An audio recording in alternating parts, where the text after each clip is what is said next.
And, I decided to just get everybody safe in the building, and then probably not the smartest thing I could do, but I decided to go out of the building and just make sure everybody's safe and let everybody know there's gunshots.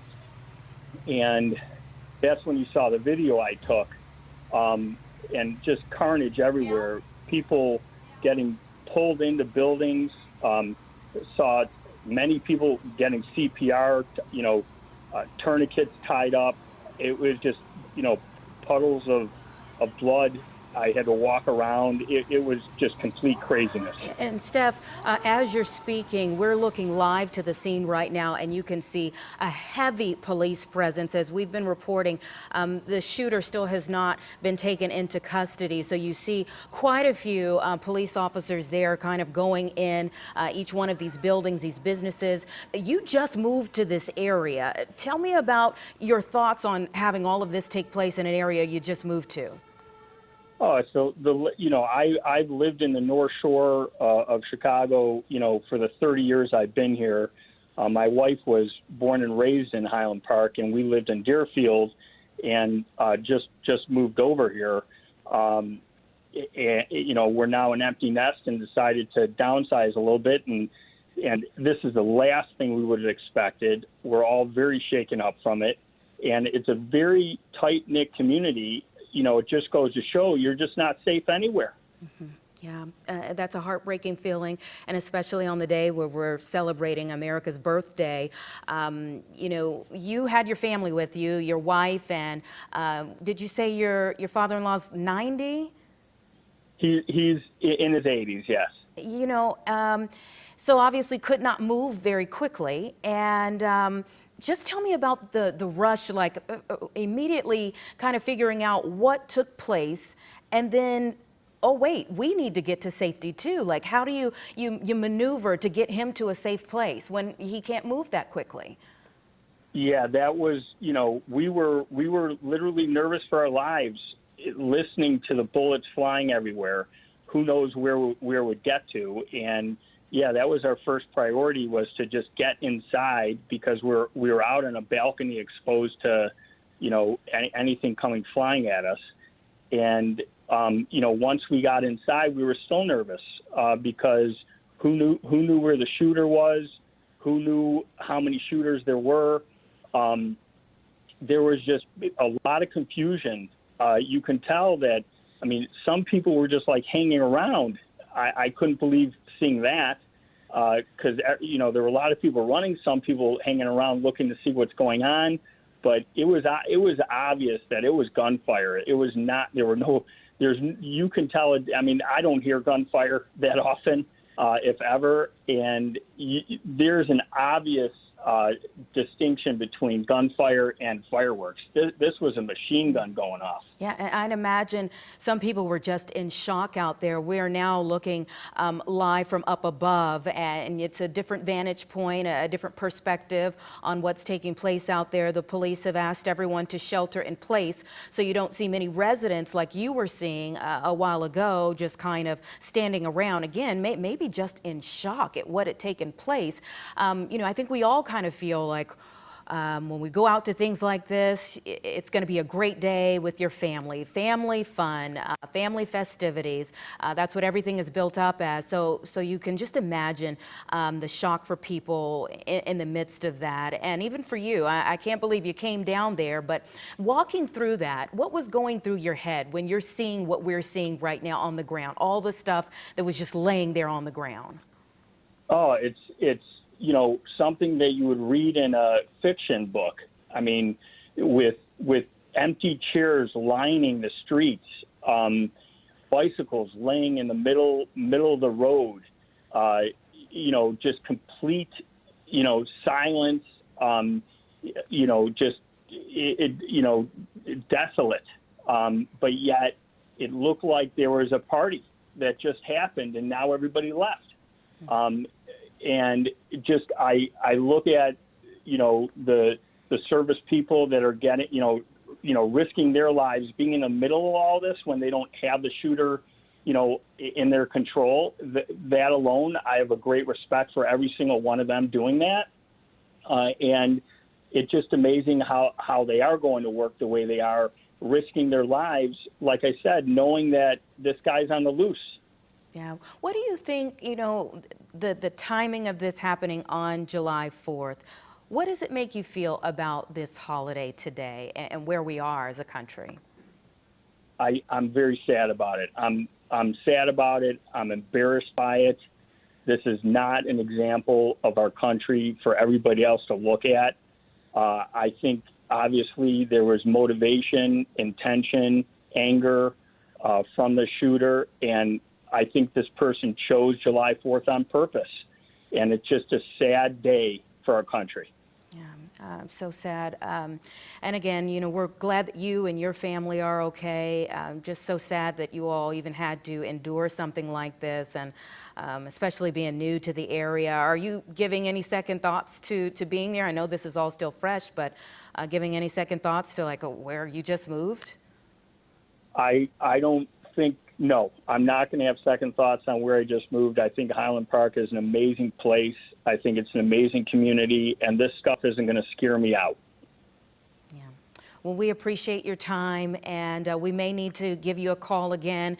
Please update us if you're hearing anything about what's taking place where you are. We hope that you're in a safe place for the rest of the afternoon, but if you hear anything before we are able to report it, please let us know.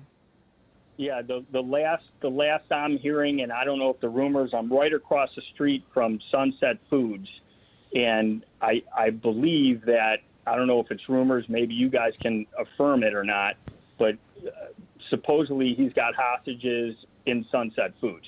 Okay, we will definitely make some phone calls. Thank you so much for your time. We appreciate you. We're working on getting confirmation on those reports coming in right now. But Anita, you just think about the fact that firefighters and police officers were there for that parade, and just imagining if they weren't there, the fact that they were there, this could have been much worse. This experience, nothing less than terrifying for people, of course, along that parade route. I spoke earlier with a business owner in Highland Park who described the bone-chilling moments. People knew there was a gunman. We live right about a block away from Sunset Park, just actually not a block away, just right across the street. And we were actually we were running a little late, so we were running through Sunset Park, which I told you where all the Fourth Fest activities happen. And we go every single year. Highland Park's a very close, tight-knit community. I'm also a business owner in the community as well. So we were running through the park, through the post office, and the parade starts out with the fire truck, the police department coming through. So the sirens were blaring quite loud. The streets are packed with small children, adults, young people, old people. This is something the community all comes out for. And as they were coming, I was facing the Central Avenue Synagogue, which is an Orthodox Chabad house, looking at the rabbi's wife across from me and about to run across the street in between the trucks. And I noticed a police car just shooting directly east, going in the reverse direction of the parade.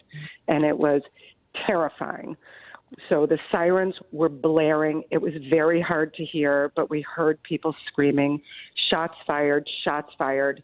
And, I was an old CPS teacher, so started in Cabrini Green. So when people say shots fired, you run. And I tried to run through the park, gather my husband and I, just telling everybody to turn around. Cars were driving through the park, and we basically just ran home. And then we saw just families literally running for their lives. There's helicopters out now. I mean, it's scary. It's really, really, really scary. The mayor, Nancy Rottering, was running through the street telling everybody to get in their house. I mean, it was scary. I own a business right on the corner, and I usually stand in front of it, which is a block from where the actual shooting happened. And, I mean, I can't even imagine. I can't even imagine if I was that close to it. I really can't. All right, now we're looking at video of some of the aftermath there. I got to tell you, what's very eerie is seeing the number of empty chairs there. You imagine people just, like you said, running for safety. Have you been Yeah. able to get in contact with those of your loved ones or friends that you knew were at this Yeah. parade? Are they all Yeah, okay? I mean, but my phone's blowing up. I mean, we are I own my best friend's closet, which is a consignment shop right on the corner next to Anthropology. So it's like a central location right on the corner of Green Bay and Central. And it is so packed into this area. So from there all the way to the train, you have like a mob of people. So, and people come and set up early every year. So it's just, people left bicycles, strollers. I mean, there's a bike parade first with the children and dogs that we used to even put our kids in. I've lived in this community for 23 years. I mean, this is like the biggest thing we turn out. And don't forget, we haven't had the parade. Yeah, for 2 years, right? Because of the pandemic. Exactly. Yeah. So I think people even more came out than ever. I mean, it's just bone chilling right now. So you just have families out there looking for a sense of normalcy. It's 4th of July morning, and let's all go out and have a good time. And this is the very last thing you imagine would happen as such a fun festivity that you all were looking forward right, to. But the terrifying part about it, not to interrupt, is that everybody knows everybody here. So everybody knows I'm always in the parade. We know people on the floats at App Properties. We know the high school football team. My best friend's son was walking in it, calling his mother. I mean, you're talking about a community of people that are like, we all know each other. This is a community that is very, very, very tight knit, whether everybody's friends or not. You know, the concern here, everybody, are you okay? Are you okay? Like, you know, because of social media, people post pictures from being at the parade, and it's really celebratory, and it's just, I can't even believe this is going on here. And most of all, I can't believe that this is not enough to scare people, enough to do something about these gun laws already. I mean, this is an affluent community. We're not living in, you know, a bad neighborhood here. This is everywhere now. This is everywhere. This is absolutely everywhere.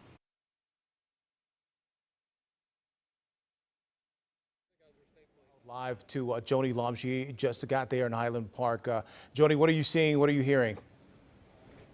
Well, we made our way down to downtown Highland Park at the intersection of Green Bay and Central. Down Central, you can see that there is a massive police force. We have different agencies of law enforcement who have arrived at this scene here on Central.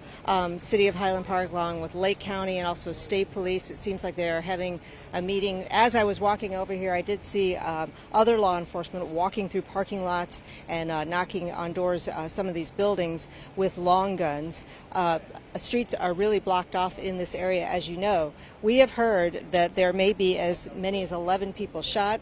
That is not confirmed. We did talk to a law enforcement source that said that he heard that there was one fatality. That also is not confirmed.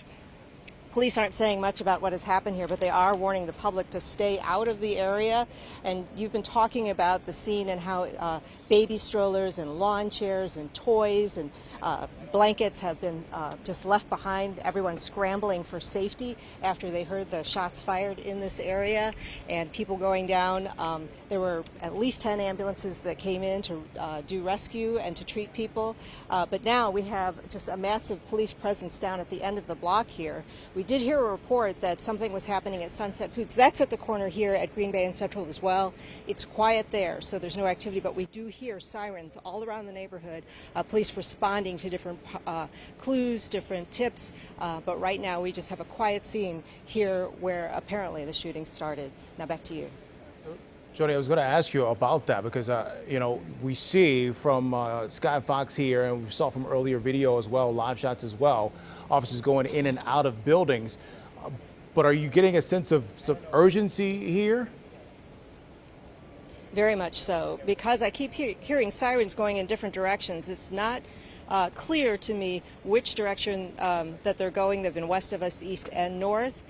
They're just trying to follow to try to find the person who is responsible for this. But we have a lot of law enforcement in this area still arriving, so they might just be arriving to the scene as well. Although it looks quiet here, there's definitely a sense of urgency.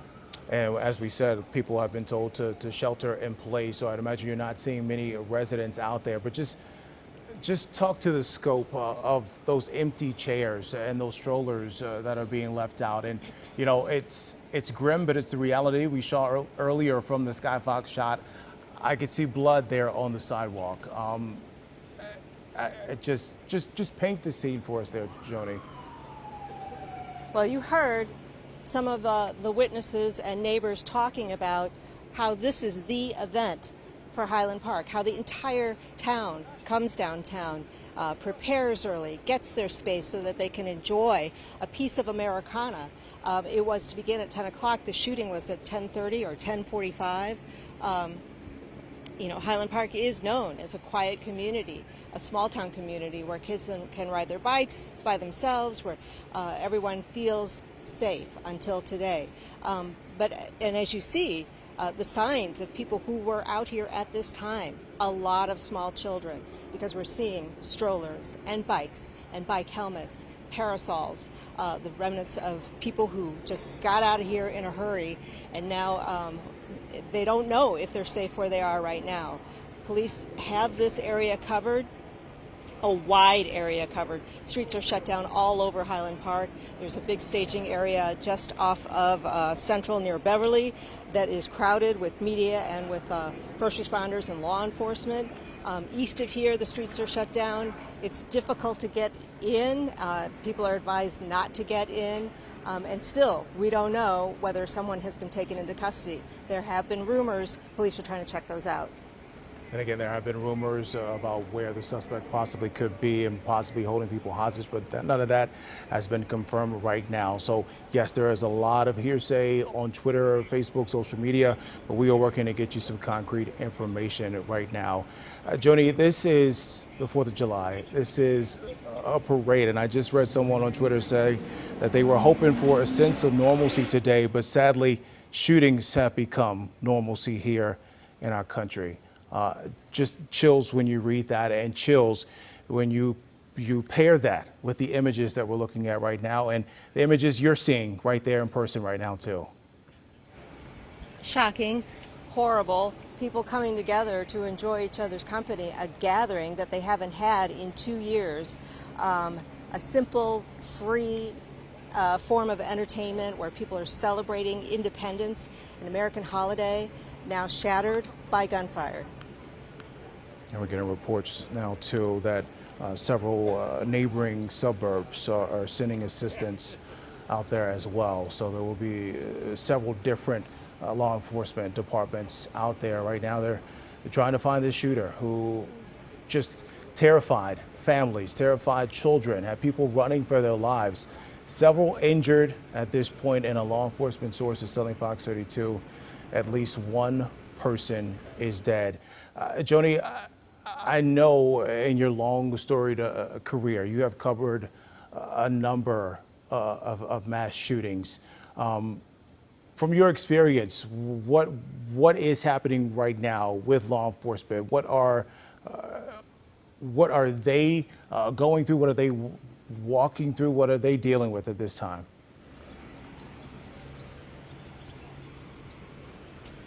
Well, since there's so many gunshots here in downtown Highland Park, as many law enforcement as are on duty have reported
injured.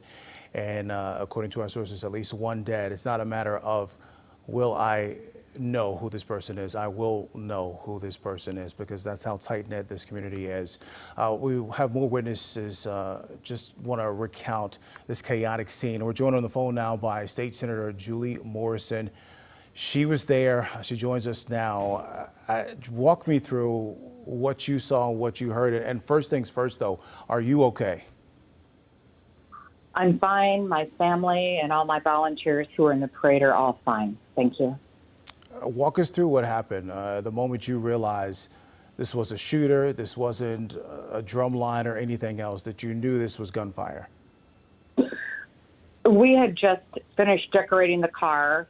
I had my adult children, my four of my grandkids, lots of volunteers. We were just entering the parade line, getting ready to pass out candy, to people on the curb. And all of a sudden we heard a couple people run back. I did hear some pops, but I figured it was fireworks.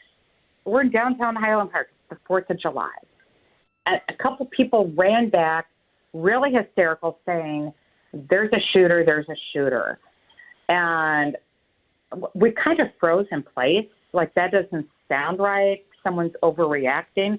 And then this wave of people rushed back at us. Kids, moms, dads, some were crying, they were carrying kids, they were screaming, and it was obvious that that's what it was. That's the sound we had heard. I was sitting up in the back of a convertible. I had no idea what was safe and what was not, so I got down on the floor of the car, and then as soon as we were able to account for everybody, we turned around and went the opposite direction. At Highland Park, it is one of the most safe communities ever. You would never expect this to happen there. It's where I love people, where I shop, where I eat. This is just a nice community, and I can't believe that this has happened here today. And I can't stress this enough. It's hard to fathom that it happened on a day where we're supposed to be celebrating America and our country. And again, a lot of these folks were very much looking forward to this day. 2 years of not having it because of the pandemic. And then for this to happen as well. Walk me through, though, what was going through your mind? Were you, helping as many people near you as you could? We put as many people in the 2 cars we had as possible. We abandoned wagons that we were pulling grandkids in. People ran off onto side streets that were in my group. It was panic, and it should have been fun. I don't think I'll ever be able to walk or be in a parade again as long as I live. I will never go through that. I will never subject my family and my volunteers and my friends to what we did today. And it's a shame. And the other elected officials in our state need to step up and take care of business. If the federal government can't do it, then the state of Illinois needs to. That's what we are way over. Yeah, what's next? How do we stop this from happening again? We're going to Springfield next week, and that is the beginning of discussions with my colleagues and make some serious changes. I'm done. Is there anything you want to say right now to the people of Highland Park who are, sheltering in place right now because there is a shooter still not in custody? You've got to just be shell-shocked and sad and scared, and I'm thinking about you and praying for you. But when I saw police come in and actually put themselves in danger then the first responders who went right to that intersection to help those people who had been hurt. I mean, we don't see that very often. Those men and women need a big hug tonight because they put their own lives on the line today to save so many others. State Senator Morrison, we just got an update here. 5 confirmed dead, 16 wounded. 5 dead, 5 people who woke up this morning and were anticipating having the time of their life, and their life was cut short. What's going through your mind right now as I say that? And I'm going to say it again. 5 dead and 16 wounded. I bet I know some of them. And I bet they're friends or people that I've worked with. I'm just shocked. I just can't believe it. Speechless. Hug your kids. Go home and hug your kids. That's all I can say. You just don't know. You never know now. I'm sorry. I need to get off. Thank you so much for sharing the news with everybody. I'm sorry it has to be this kind of news. I appreciate you joining us by phone. My thoughts and prayers are with you and everyone in that community right now. But again, we just learned 5 people are dead after the shooting at this Highland Park parade this morning, and 16 people are wounded. As soon as we get information on the extent of their injuries, we'll pass that along as well. State Senator Morrison, thank you again, and so glad that you are okay. The governor was at a different parade this morning, but he was being told about what was happening in Highland Park. We just got his reaction. Listen. Folks, unfortunately, as you may know, we have an active shooter situation in Highland Park at their parade. It's been reported that there have been 9 people shot. I'm still getting reports. I think it's important for me to stay on top of that. I've been in touch with our state police who are backing up local police and hoping to keep the crowd safe there. But unfortunately, I won't be marching in this parade or in the parade later today at Evanston, because it'll be important for me to stay on top of this and make sure that everything is being done for people on the ground to keep everybody safe and also to help catch the shooter. We have a statement from Chicago Mayor Lori Lightfoot now. The tragedy unfolding in Highland Park is devastating. I have been in contact with the mayor and have offered our support, and the Chicago Police Department is providing assistance. We grieve with the families of the deceased and injured, as well as the entire Highland Park community. Law enforcement is working hard to bring the shooter into custody. If anyone has information, we encourage them to call 911 and report what you know. And we are hearing what it was like for first responders now as well. As the scary moments relayed on scanner to police and fire. It is responding to the active shooter. The offender is going to be on a roof, unknown which roof. There's 9 victims, and they're staging at 1130 Central Avenue. It's fire department number 33. We want to go back out live to Joni in Highland Park, as we have just gotten that latest update here. 5 dead and 16 wounded. Joni. Devastating for Highland Park. I had heard a report that someone was seen on a rooftop in downtown Highland Park. You were looking at Sunset Foods, which I've been standing near the entire time. There was a rumor that the offender might be in there holding people hostage, but it has been quiet since I've been here. Only about a moment ago, state police, local police, and some other law enforcement went inside to that store, and we have not seen them come out. They might be talking to some of the people who are inside. We don't know if we have a situation here or not. Bruce Rosenberg was setting up for the picnic that happens after the parade. We're getting ready to receive hundreds of people from Highland Park for this event. Yeah, that's right. It was. It's a festival, and there's all kinds of rides, events, live animals, and it's something that the community's been missing these last 2 years. And I'm a volunteer member of CERT, which is the Highland Park Community Emergency Response Team, and we were setting up to be part of the security over at Sunset Park and just kind of look for lost parents or lost children. And that's when everything just changed at a moment's notice. Police entered the park, helmets on, rifles out, and said they were clearing the park.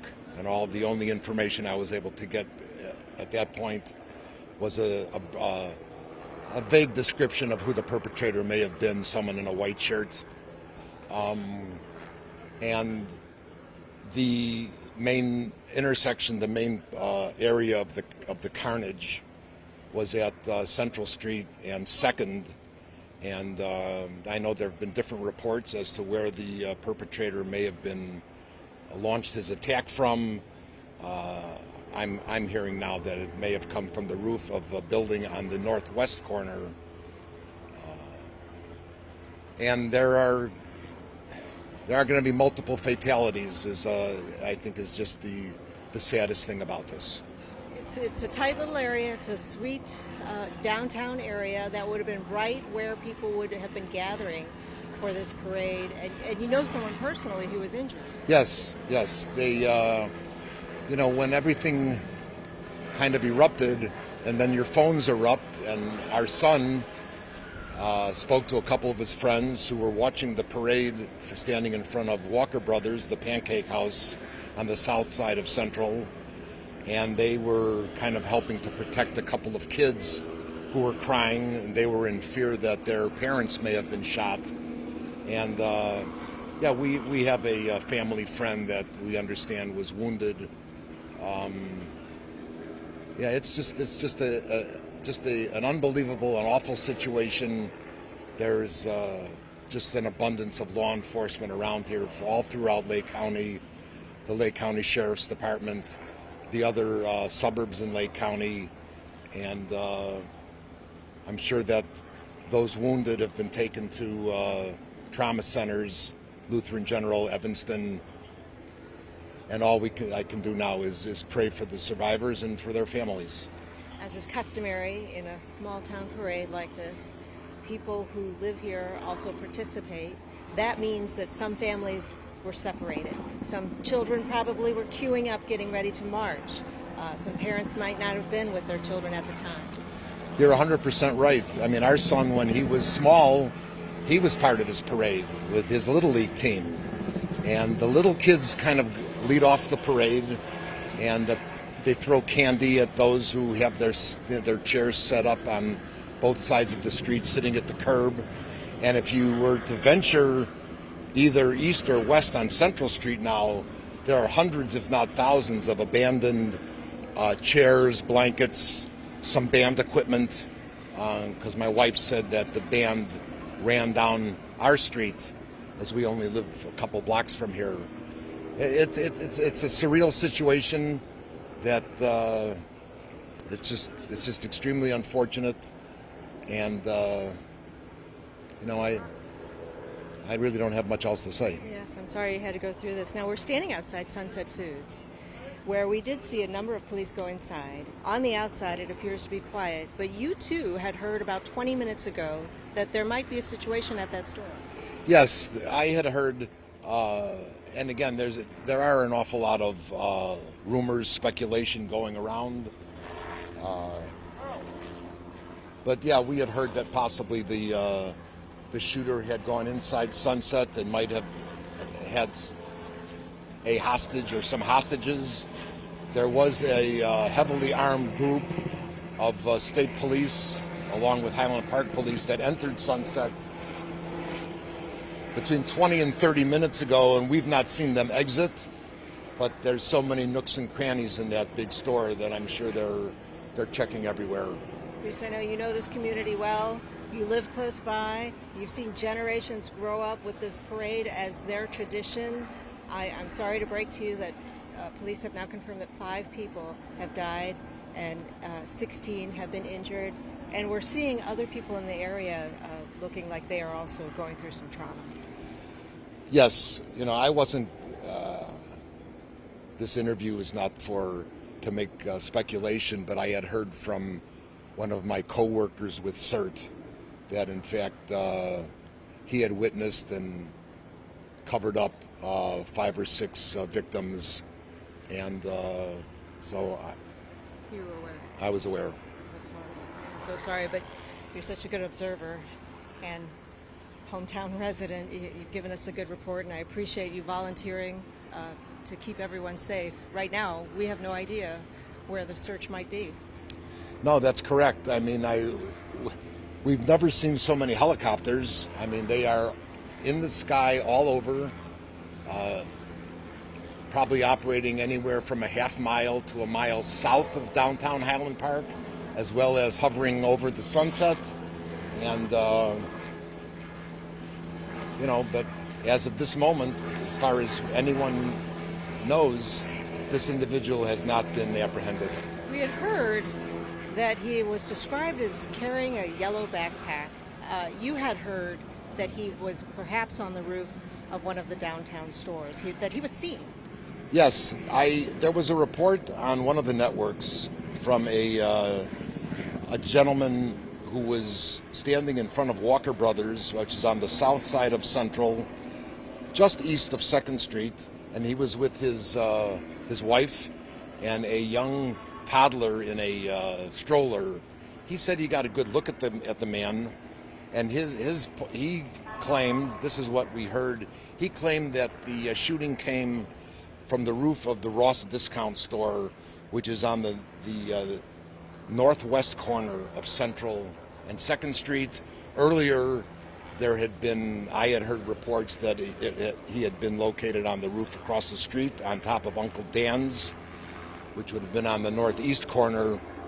I can't verify any of that. A lot of information gets thrown around. If I'm not mistaken, is that also the location that people might have seen in some of the John Hughes movies that were shot in Highland Park? It's quite possible. Yeah. So they're still trying to sort that out. We don't know exactly where they're searching, but you've been on the ground since this has been going on, and so we appreciate your insight here. It's my pleasure. Bruce Rosendorf, who is witness to some of this. The park is just down the hill from here. The Sunset Foods, where all the law enforcement, it's right here. And now we're seeing a lot of movement. Can't tell whether there is a situation at the Sunset Foods because they haven't called any other law enforcement to the parking lot. It's been quiet there. And as you heard Bruce's reaction, he knew early on how many people had died. Now back to you. Heartbreaking there, Joni, and you pointed out how observant he was, and it's observant witnesses like that help police piece together who they're actually looking for, and the police that arrive to the scene later to know exactly what's going on. We are joined now on the phone by Dr. Gary Kaufman. He was at the parade as well. Good morning, good afternoon to you. First, I want to ask you, are you okay? Doing fine. Okay. Walk us through what you saw and what you heard. I mean, we were sitting at the corner outside of Walker Brothers, which would be kitty corner from Ross's, and all of a sudden there was a barrage of loud pops, bangs, really, very loud, many of them. And at that point, we just yelled, "Get down," which we did, and then we were only about 20, 30 feet from the entrance to the downstairs garage. So my family and we just, along with other people, ran for that entrance and went down into the garage. Dr. Kaufman, you heard the shots. Could you tell whether they were coming from above or on the ground level? You couldn't tell. It was a very loud, extremely loud, echoing sound. So there really was no way to tell where it was coming from. Like I say, it was just very loud and echoed. Mm-hmm. What is your reaction when you hear now that 5 people are confirmed dead? Well, I mean, I feel horrible that this happened. You feel horrible for those people and the injured. I'm incredibly grateful that my family and I are fine because all of us were sitting there when it happened, and we were there with some friends, and they're all okay, so we're grateful for that as well. How long have you been in this area? And tell me about just the feeling today versus how it's always been in this particular area and for this particular event. Well, I've lived here for 31 years, a little more, probably about 31 years. And, this is a big deal. We always go here. My kids always enjoy this parade. So for us, it's been a family tradition. We always sit in the same spot where we were today. It's something the community comes together and does. It's a lot of fun. It didn't seem as crowded today as it has been in the past. But, like I say, it's something that we certainly do every year. And you say you were with your family today. What are your conversations like right now? How are you all processing this and rallying around each other and those in the community, as well? Well, I mean, we're getting a lot of text messages from friends and family checking in on us. We're all, I think, in a little bit of shock right now. But, we've discussed that we're all very grateful that we're okay. Yeah, Dr. Kaufman, I feel like a part of that shock has to be the fact that, unfortunately, we see scenes like this in other parts of the country, in other neighborhoods, in other places, in other countries, but you never expect it to happen where you live. Can you talk to that? Oh, absolutely. I mean, you don't expect that. This is a North Shore suburb. It's a great place to live. It's a great place to be. We don't have a lot of violence up here, and this is completely 180 degrees in the other direction from what we're used to. It's extremely disturbing. Do you remember? This is a question I'm sure police ask a lot of people as well. Did you see anything strange this morning, or anything that would even lead you to believe something like this would happen? I know the police presence was heavy because they were part of the parade. But in recollection, did anything seem out of the norm? No, it was a perfectly, the parade had just begun. It was very typical. I think the marching band had just gone by. It was very, very much like it always is. There was absolutely nothing unusual, and that's all I can say on that. Mm-hmm. And going forward, we were just speaking with a state senator just a few moments ago. What are your thoughts on, we just went 2 years without having a lot of events like this, and now you bring them back, and here we are. What are your thoughts going forward? Do you think you'll go back to an event like this? Certainly not for a while. It's very scary. You don't expect anything to happen, and we see the violence a lot on TV everywhere else. We know it's prevalent, and now that it was brought home here, it is very sobering. Just remind me, you said you were back home, correct? Yes, that's correct. How far do you live from where this parade was or is? We live just not far. We're in one of the neighborhoods near downtown Highland Park. I mean, in a car ride, normally I would get to that spot in 4 minutes. So very close. And I asked because are you seeing any police patrolling your neighborhood where you normally wouldn't be seeing officers on your street? I haven't actually been out. I haven't even looked at what's going on. We've been kind of watching the news coverage just to get as much information as we can. I asked the state senator this as well, but is there anything you want to say to your community members, your neighbors who might be watching right now, who you might not have had a chance to text or anything, just because you know what they're going through right now or can understand and relate? Anything you want to say to people of Highland Park who are watching right now? No, I think we just have to come together, and we're going to have to deal with this. Hopefully, the situation with the shooter is going to get resolved, and we're going to find out who it is and why it was done. And, unfortunately, we'll have to move forward from that. Dr. Kaufman, we appreciate you taking the time to speak with us at such a chaotic time, and we certainly hope that you and your family will continue to be safe and well in time. We were talking about so many of the people who were running and being treated there on the scene, and we know that they've been sent to, those who have survived have been sent to various hospitals. At least 16 injured at this point. We know Dane just arrived at Highland Park Hospital, joining us now with a look and more on the latest on the victims injured, the carnage there as well. Yeah, I just arrived here at Highland Park Hospital literally moments ago. I can tell you that it does not appear at this point to be a very active scene. There's a police car parked out in front of the emergency room at the other end of the parking lot, but we don't see a lot of activity in terms of ambulances or other police cars on the scene. That, of course, doesn't tell us what's going on inside that emergency room right now. Highland Park Hospital is the closest hospital to the shooting scene. It is, however, not a trauma center. The closest hospital with a trauma center is in Evanston, probably 10 miles to the south. Condell Medical is another hospital not too far from here, I believe in Libertyville or Lincolnshire.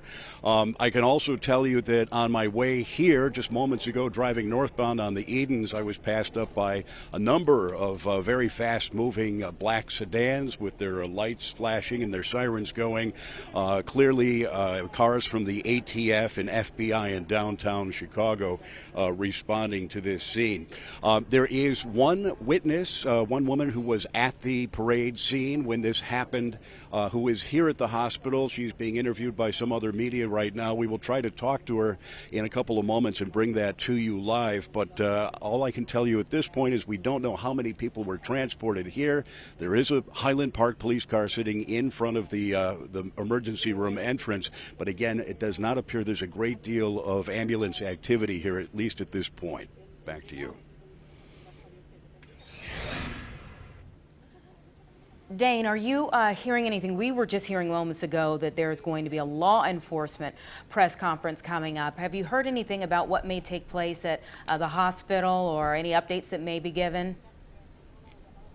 No, I haven't. As I say, I just arrived on scene. There is nobody from the hospital, spokesman or administrator out here talking to us, at least at this point.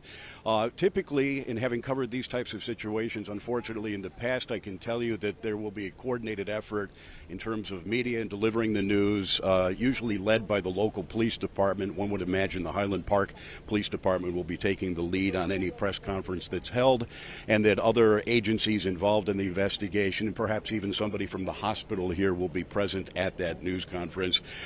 Clearly, though, if it is true, in fact, that a suspect is still on the loose, it could be some time before we hear any kind of official statement or official news conference, although they could walk over to where the reporters are located in downtown Highland Park and just give a quick, brief update on the situation. But anything formal may be a little ways away yet. All right, and we're just getting an update here from North Shore Highland Park Hospital Center. They said they're currently treating 26 individuals. 5 have been transported to North Shore Evanston Hospital.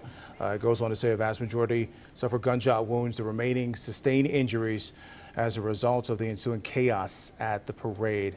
They say they mobilized very quickly. Within 30 minutes of that event, had 20 additional physicians and nurse staff present for this as well. But that's the latest from North Shore Highland Park Hospital, currently treating 26 individuals. And something Joni mentioned too that I had not thought of, the number of kids who went running and may not be connected with their parents right just now. yet. That's right. You know, I mean, these are the types of situation, as Dane alluded to there, that take some time to kind of you know, get everything in place, whether it's the officials who are involved or even just the people who were there on scene, to kind of wrap their brains around what they saw, what they heard, and to get more information to move forward. We've been putting in phone calls to a lot of different officials and also witnesses throughout the morning and the afternoon as well. Yeah, we have another witness joining us now by phone. He's actually a colleague of ours here, Glenn Burke. Glenn, good afternoon. How are you doing right now? Are you okay?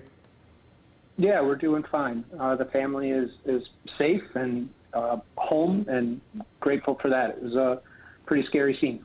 Where were you all when this took place? Walk us through your morning. Yeah, so we, you know, this is a parade that we go to, you know, most every year. It hasn't happened the past couple of years, so we were excited for this morning. We set up, you know, towards the end of the parade route. So we were a couple blocks from where the incident happened. The parade had just started. You know, the parade always starts with, you know, a police and fire presence, you know, leading off the parade, and, you know, lots of waving. Everything was pretty normal. Mayor Rottering was in front of us, had just walked past us, and then, you know, we kind of noticed that the marching band from the high school, I believe, was scattering They were, running in many different directions, and that was kind of the first hint that something was off. And then, very quickly after that, the police and fire that had just gone past us, some on foot were running back towards the beginning of the parade route.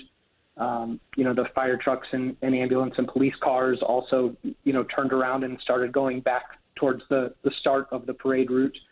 And then at one point, there was still lots of confusion, and police said, leave your stuff, get out of here. And so we jumped in cars, and, fortunately our cars were close and our kids were close, and we were able to get, the kids in the car and get out of there pretty quick. Glenn, when you hear now the number of people who have passed away and the number who are in the hospital right now, what goes through your mind? I just want to hug my kids. My heart breaks for, the families that aren't able to do that at this point. My wife just said to me a couple minutes ago, it's horrible. Stuff like this keeps happening, and, you kind of think this will never happen, to you, and then something like this happens, and my heart breaks for, for the families that, were not as fortunate as we were today. Yeah. And, What's the conversation like at home right now? It's tough. Trying to, I have a 9-year-old and a 6-year-old, and, trying to explain to them, what happened, and, trying to, help them understand that, you're out of immediate danger, trying to reiterate to them that they're safe, and, it's a very tough conversation. It's a very tricky conversation. There's no doubt about that. Yeah, it's a conversation a lot of families, not just here in our area, but across the nation, are having again today after this happened. I want to ask you too, we've heard from a number of witnesses about just how close-knit and tight this community is. Speak to that, because I'd imagine any 1 in 10 of the parade goers knew one of the kids in the marching band, or know one of the kids in the marching band, know an officer who was marching in the parade as well. Talk to how close your community and this neighborhood is. Yeah, it's an exceptional community. We love living here.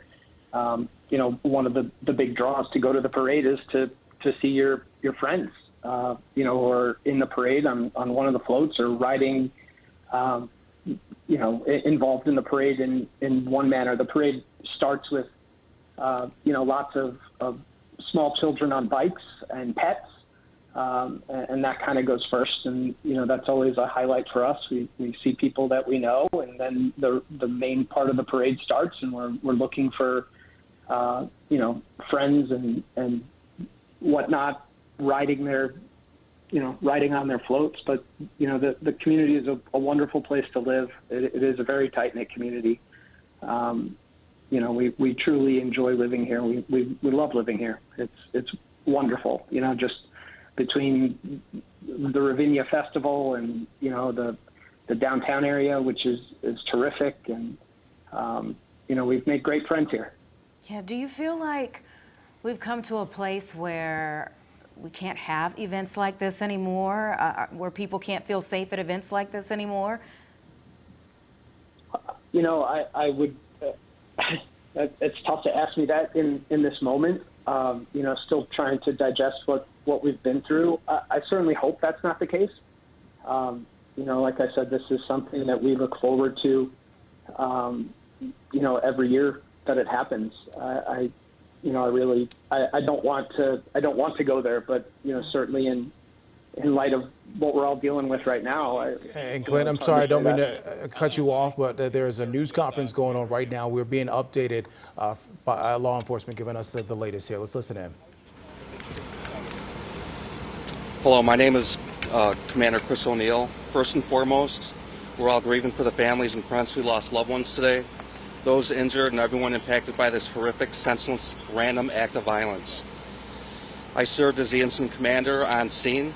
I was present at approximately 10:14 when this started. There was an active shooter incident that occurred in downtown Highland Park during our 4th of July holiday parade this morning. This was an active incident, and all individuals are still urged to shelter in place at this time. Highland Park Police and numerous federal, state, and local law enforcement agencies are searching for the suspect. The suspect is currently described as a male white, approximately 18 to 20 years old, with longer black hair, a small build, and wearing a white or blue t-shirt. A firearm has been recovered from the scene. We have secured the perimeter around downtown Highland Park and are continuing our searches. At this time, 24 people have been transported to Highland Park Hospital. 6 are confirmed deceased. Anyone with video, photos, or other evidence are urged to contact Highland Park Police Public Safety Dispatch at 847-432-7730. We will provide a tip line. This information will be in short order. Thank you. This morning at 10:14, our community was terrorized by an act of violence that has shaken us to our core. Our hearts go out to the families of the victims during this devastating time. On a day that we came together to celebrate community and freedom, we're instead mourning the tragic loss of life and struggling with the terror that was brought upon us. While we've all felt the burden of this terrible act, I want to pause and thank the first responders who ran towards the danger to render aid during this active shooter situation. We saw individuals who responded selflessly and put themselves at risk to save others. We've had an outpouring of support from federal, state, county, and fellow municipalities of resources and offers of condolences and concern, and we will avail ourselves of everything that they offer to us immediately. At this point, we know that 6 people have lost their lives, and we are grieving for them and their families, members of our community who came out to celebrate together and instead faced this terror. Another 24 have been transported to the hospital. Multiple agencies, including the FBI and state police, are working with our local authorities, and the governor has offered his full support. What we know at this time is this is an active situation, and we urge everyone to remain indoors and be on high alert but remain calm. Please contact your loved ones and ensure that they're safe, and let them know that you're safe as well. This situation, as you know, is evolving rapidly, and we will continue to update you as we gain information and stabilize the situation. Thank you. So from a scene management perspective, at this point, it is still a very active scene. Highland Park Police Department is leading this investigation, as well as the apprehension efforts into the offender involved here. As the mayor said, as the commander said, we're asking everybody stay indoors, stay vigilant right now. This person is not identified. By all means, at this point, this appears to be completely random. So with that, there have been questions that have been coming in. Are events safe tonight? That's up to each individual community to assess on their own, make that determination. But no, this person is not yet in custody. We have hundreds of police officers out here, as the mayor said, from the FBI, the state police, other federal agencies. We have SWAT teams that are going door to door as well. Anybody with any video surveillance is strongly encouraged to contact the Highland Park Police Department so we can take a look at that and it can be useful in our investigation.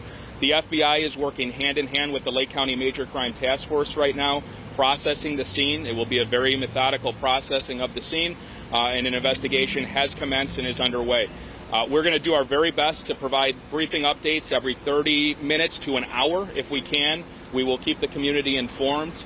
And with that, we thank you for covering this and sharing this information. And again, very sad day here. What type of weapon was recovered? It was a rifle. Do you have any information on where the suspect could be right now? Is he at all barricaded?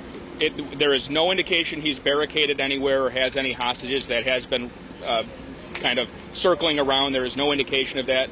Investigators are very, very quickly working to try to identify who this person is and try to figure out where he's at.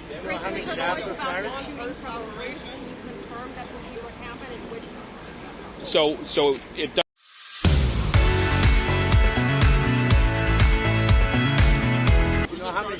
investigation and scene right now? So right now there's multiple agencies. Highland Park Police is leading the initial incident response. The Lake County Major Crime Task Force is working directly with the FBI on forwarding the investigation, of course working with Highland Park Police detectives. They're very involved and they will be point throughout all of this. Any idea how many high-capacity magazine along with Not information I can release just yet. Do you have any evidence he had more than one weapon on him? Not information I can release just yet. But we would still consider him to be armed and dangerous. Are you confident it's only one shooter? At this time, that's the information we have, that it was one shooter. Any idea how many shots he fired? We're still working on that. We'll take 2 more questions. Yes, sir? Where was the gun dropped? On the roof and then We're not going to go into the specifics of where the gun was recovered, but a firearm, a rifle was recovered. What's the ages? The ages of those who passed away. We will have more information on that. We're working with the Lake County Coroner's Office. They, too, are very involved in this investigation, and we will be releasing that as soon as we can. Thanks. We'll be back, okay? To be clear, though, it's 6 dead. We have Okay, as we've been listening into the press conference there, we heard from a Lake County Major Crimes Task Force, Mayor Nancy Rotering, and also the incident commander there, Commander O'Neill, that say this is a very active situation, still a very active situation right now. They do believe that this shooter acted alone. They called it completely random, a male between the ages of 18 to 20, and they did recover a rifle there on scene. They believe that he was shooting from a roof into the parade. And you heard the law enforcement official there saying as well that they have no information that he's barricaded anywhere right now or holding any hostages. But again, I just want to reiterate what the mayor just said right there as well, Roderick, that this has shaken their community to the core. And just her gratitude to the selfless individuals who were helping people get out of harm's way out there. Again, the FBI, state police, they're all helping out with this investigation, and the governor is giving all the assistance he can as well. But that's right. 6 dead and 19 injured at this point after a parade in Highland Park this morning. They are still considering the shooter to be armed and dangerous, so they are asking people to continue to shelter in place. We are hearing from more witnesses who are there at the scene, and we want to go to Dane Placco, who is standing by with one of them right now. Dane? We've been talking with Gabriela Recencio, who was at the scene in Highland Park with her family when the shooting started. She is speaking to a family member right now. I don't want to interrupt her phone call because she has to get some information about a family member. She came here to the hospital looking for a family member who she was concerned. Now she's off the phone. Gabriela Recencio, you say you're from Highwood, correct? Yes. Tell me where you were when the shooting started. I was standing with my daughter right in the corner of Central and 2nd Street. I was standing right where Uncle Dan's store used to be. I don't know the new name of the store, but we were standing right in front of it, and the parade had just starting around 10:05, and we were just obviously getting happy that the parade was happening. And I was actually live on Facebook, but then I took it down so I can go on Snapchat to start Snapchatting, and 10-15 minutes into the parade, we start hearing, which in the beginning sounded like fireworks, but then we actually started noticing that it was like shootings, because everybody started going into a panic mode, and we all like ducked down first, and then like my daughter and my nephew were hugging each other, and then my niece hugged her son, and then I turned around because I remember that her husband with her newborn baby were over behind us, and I actually turned and I saw the shooter right on top of Ross Cosmetics in the roof. It was on the roof? On the roof, shooting towards the crowd. Was he standing, kneeling, aiming? I'm guessing he was just like, I don't know how he was, because I mean all I saw was like the gun aiming, like the person aiming this way, like towards us, and like I started going to a panic mode, and like in that moment it just sucks that your body kind of like changes up on you, because I just went numb, like your body just goes numb, and I just fell to the ground, and then as soon as I was able to get up, I grabbed my daughter, I started running towards Uncle Dan's, and then I bumped into a 95-year-old lady. We both fell, and then I noticed that her head was going to fall to the ground, so I put my arm underneath so that her head wouldn't hit the ground. As soon as I could, I got her up. I pushed her and my daughter into the store, and then I ran towards the store afterwards. We were all trying to get away from the windows. We all started putting the kids inside the dressing rooms, and we were all just standing there waiting for help to arrive. And then describe the gunfire. What did you hear? How many shots? I mean, did you hear? It just sounded like a bunch of them. I mean, maybe 20 to 30, rapid 40. Fire, like, very yeah, quickly? rapidly, and you just don't know. we were all like worried about we were going to get a shot or we were going to get wounded or whatever. Like my instinct as a mother was protect my daughter. So I was using my body as a shield in the beginning. And then as soon as I was able to push her into the store, I just shoved her in there. Did you see any of the people that were injured? 2 ladies that were standing in, like on my right-hand side, got shot in the leg. They were in the store with us, so as soon as the paramedics came in and asked if there was anybody injured or wounded in there, we pointed at the 2 ladies that were there that were injured. They got the shot wounds in their legs. I didn't see the guy that got shot or killed. I mean, right now that I showed you on my Facebook feed, the guy got the revolving door from Walker Brothers, and there's a guy there that got shot on the floor. And you came here to the hospital because? Yes, I came here because I wanted to see if my niece with her family was in here, because I guess she scraped her leg when she fell. So I just wanted to make sure that they were all fine. I mean, I did call everybody that I knew was there. Everybody's safe. I just wanted to make sure that she was okay, because I mean, I know that she had just given birth a couple of weeks ago, and going through this trauma and noticing that, like, you know, her newborn baby and her husband and all these people that were there. What was the scene inside the hospital when you went in? I mean, they're not letting anybody into the ER because I guess everybody's in the ER, so people are going through the emergency room. It's really calm right now. Maybe like 10 or 15 people are in the conference room that actually have people that are injured or wounded in there, and we're all waiting for answers, I guess. You know, as we were standing here waiting to do this interview, you looked very emotional. You said it's really now just starting to hit you what you survived. Yeah, I mean, I'm just like I'm in a state of shock.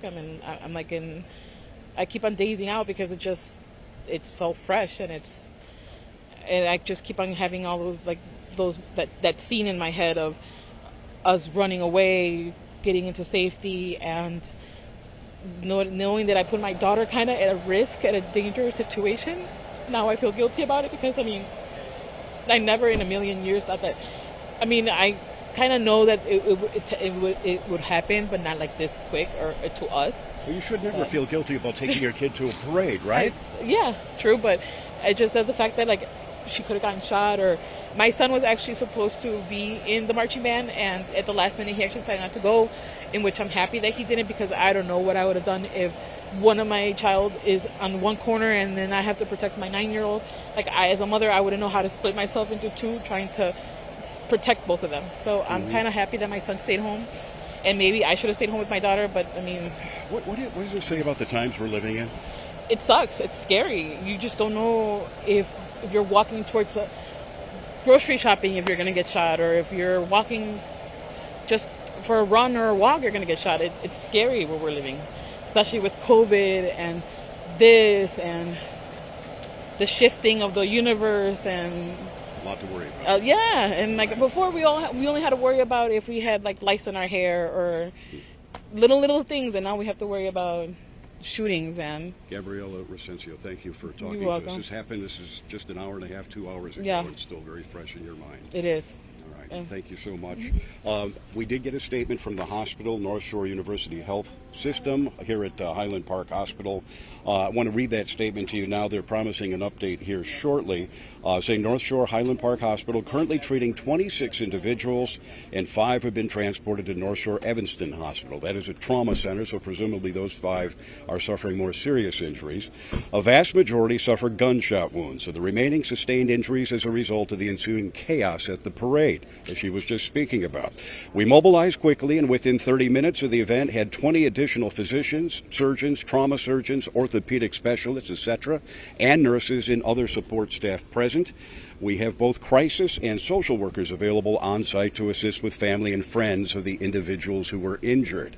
We will keep you posted on any developments. We'll have an update there saying at 1:10, which by my cell phone is only about a minute or two away. We've set up a rake out here, mic stand, in case anybody from the hospital is going to come out and talk to us. Otherwise, they'll just be sending press releases updating us with the information. But that's the situation here at North Shore Highland Park Hospital. Back to you.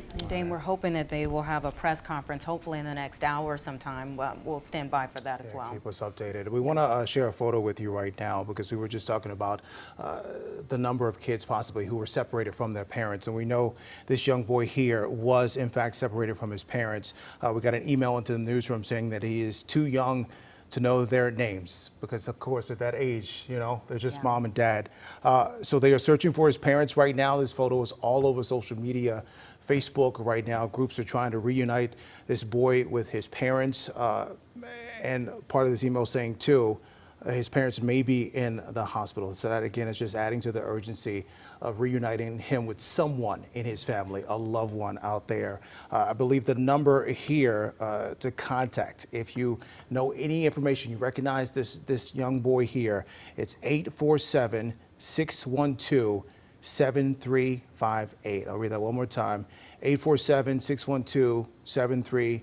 Her name is Dana Rudder. She is helping reunite this boy with his loved ones. And if right you're now. seeing this and you do know him, at least you know he is in a safe place, that he is okay with someone who is trying to reunite him with his family. So you can only imagine that, you know, it's a parade. There are a lot of children out there, a lot of families, and in the chaos that people could easily get separated. So his parents may very well have been looking for him this morning. Obviously, we hope that they're in a safe place as well, and that maybe seeing him on the screen, you're able to connect very quickly to be back together and to reunite a lot of families. Even the you know, children who were in the parade, you know, have to be reunited with their families, their parents who were probably excited to see them somewhere along the route, who may have taken a moment to find where they were, and amidst all the chaos may not have been able to immediately get to them as well. You know, the village of Deerfield has announced that in the wake of this shooting, their July 4th parade has now been canceled. Evanston and Northbrook have also canceled their parades. So everyone kind of seeing this, and at this point, people around the country are seeing this on Independence Day, knowing there are festivities for the rest of the day, and now questioning should they go forward with what they have planned as well. Joni has been right there on the parade route. Joni, what are you seeing and hearing now? Well, we're seeing some increased activity here. We are on Central Avenue at Green Bay looking east down the street where there have been a number of law enforcement cars, but we see now that an ambulance and a fire truck was brought in and a number more additional law enforcement cars, squad cars from different law enforcement agencies. This may very well be just a shift change because some people have had to move out of here, and I had heard that perhaps someone got overheated while they were working here. So it doesn't appear to be that they are there for directly for the scene itself, but that is in the direction of the scene towards the flagpole. 2nd Avenue down there is where they're talking about all of this unfolded, but you can see that the remnants of the people who had lined up for this parade early on here in Highland Park and everyone who scrambled out. Just a few minutes ago, there was a man standing here with me who is checking on his mother, his 88-year-old mother, who is holed up in one of the stores down the block. He's been on the phone with her, and she's fine, but she was out. She lives nearby. She was sitting on the sidewalk in her lawn chair getting ready for this when all of it happened. She got separated from her friend. She went into the nearest store. Now she is stuck in that store, and he's very concerned about her well-being, though it sounds like she's in a safe place. Otherwise, we just have a lot of law enforcement walking in and out of the scene, and a fire truck that has arrived at the scene. So we don't know exactly what's happening down there. It may be that somebody is feeling overheated. It is very humid out. It's not super hot, but it's humid, and people have been on their feet at this scene since 10:14 when it happened. Now back to you. Joni, you were talking about a sense of urgency earlier. Do you feel like this area is still having that feeling there, or do you feel like it's shifted to another area now? Well, there are bursts of energy that are happening here. We don't know what the police are responding to, but as you know, the person is not in custody yet.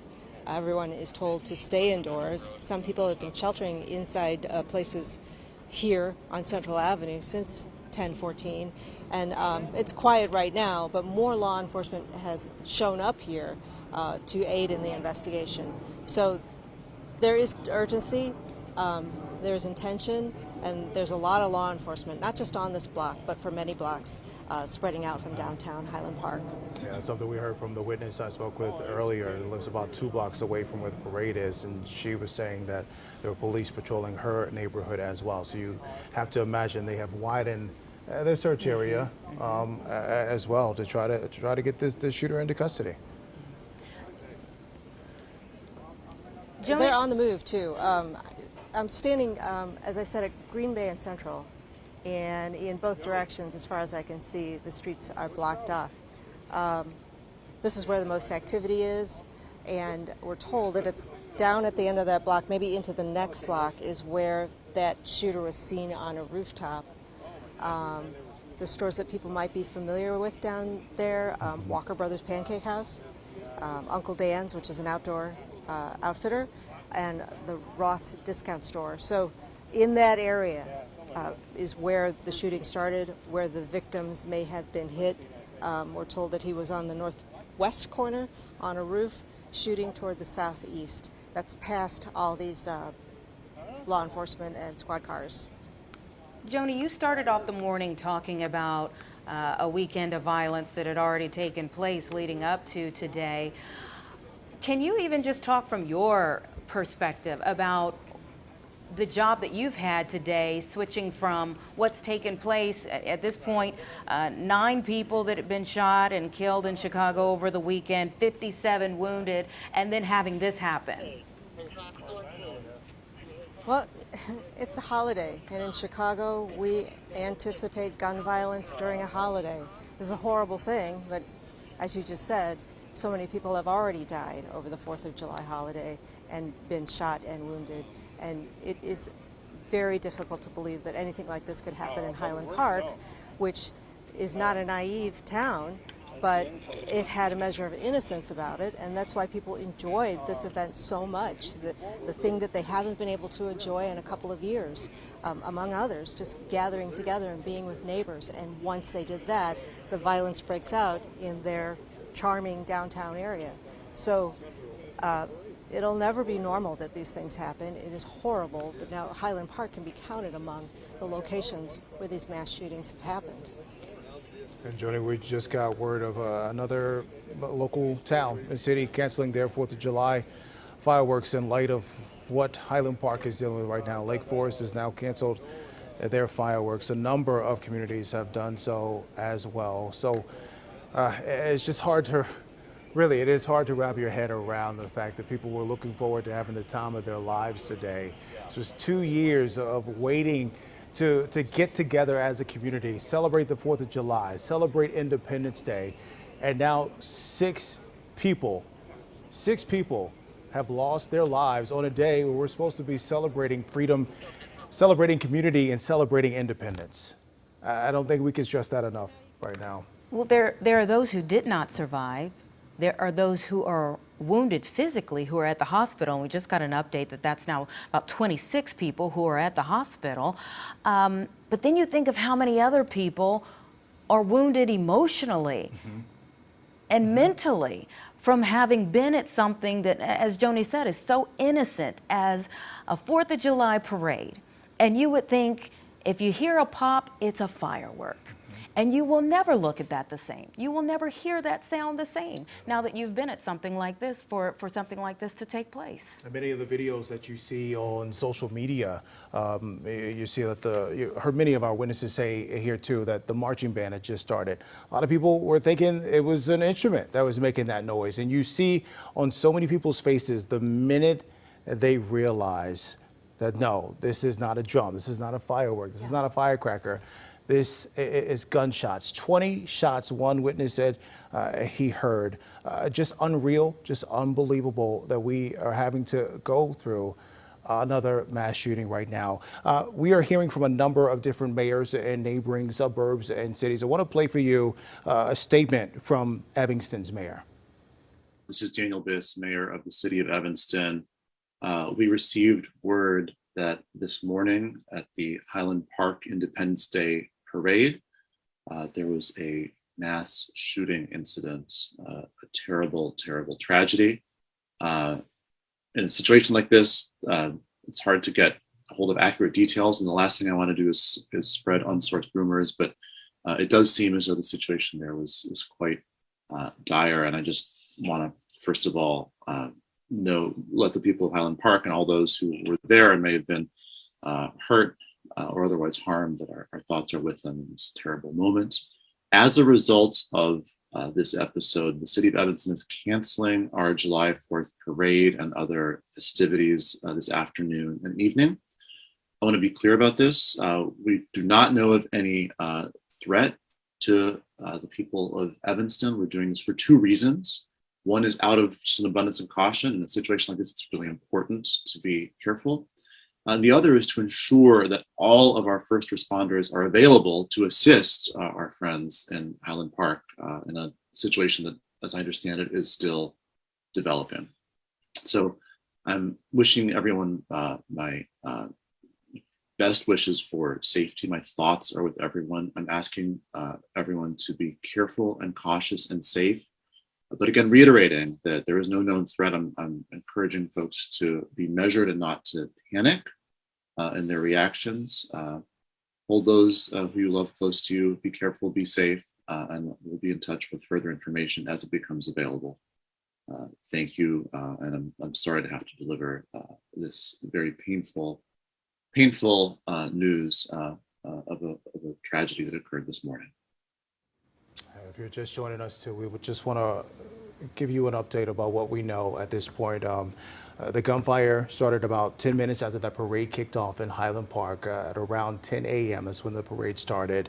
Law enforcement saying multiple people were shot, and we now know 6 are dead, dozens more injured. The shooter is not in custody. Therefore, police have told folks to shelter in place. We know the firearm has been recovered. The Major Crimes Task Force leader there from Lake County describing the shooting as just completely random. The suspect not identified. The weapon recovered was a rifle as well, and it appeared that the shooter was shooting from a rooftop of a building. And right now, they believe only one shooter was involved in this. Yeah, and obviously, when you have a situation like this that is so chaotic, you have a lot of people talking and a lot of rumors that are being spread, and you know, everybody's just kind of on edge right now. So we do also want to kind of dispel something. Earlier, people were saying, multiple people were saying that they had heard there was some type of barricade situation, and the police did say there's no indication that there was a barricade or a hostage situation that took place. Again, there, the shooter is expected to be and should be considered armed and dangerous. So you're considered to shelter in place. Now, we're getting in a lot of emails about other areas that are canceling their events for the rest of the day. Glenview just sent an email in. This is for their 4th of July parade and their fireworks. They're saying it's canceled following the shooting that took place at the Highland Park parade earlier today.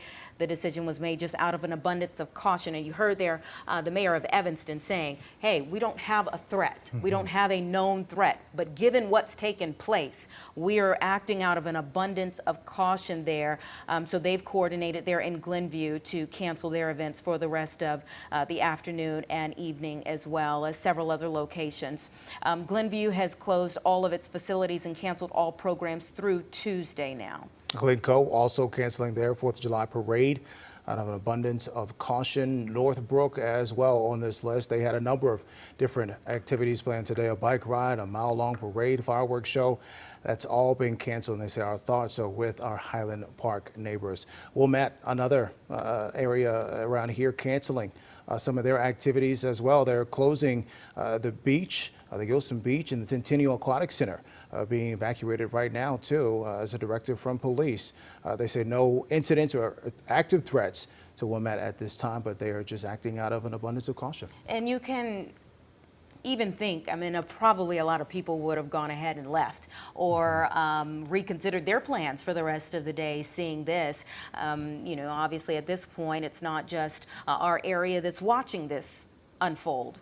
People across the country are looking at what's happening right here in Illinois right now. Again, a very active situation that's being described. A shooter that's being described as being between the ages of 18 and 20 years old, shooting from a roof in the middle of a parade route there that had just started about 10 minutes prior to this taking place. At this point, we know that there are about 24 people in the hospital, 6 people who have left this earth at this point, and you think about these families who are trying to connect with their loved ones. We're also trying to get more information about maybe if there's a staging area.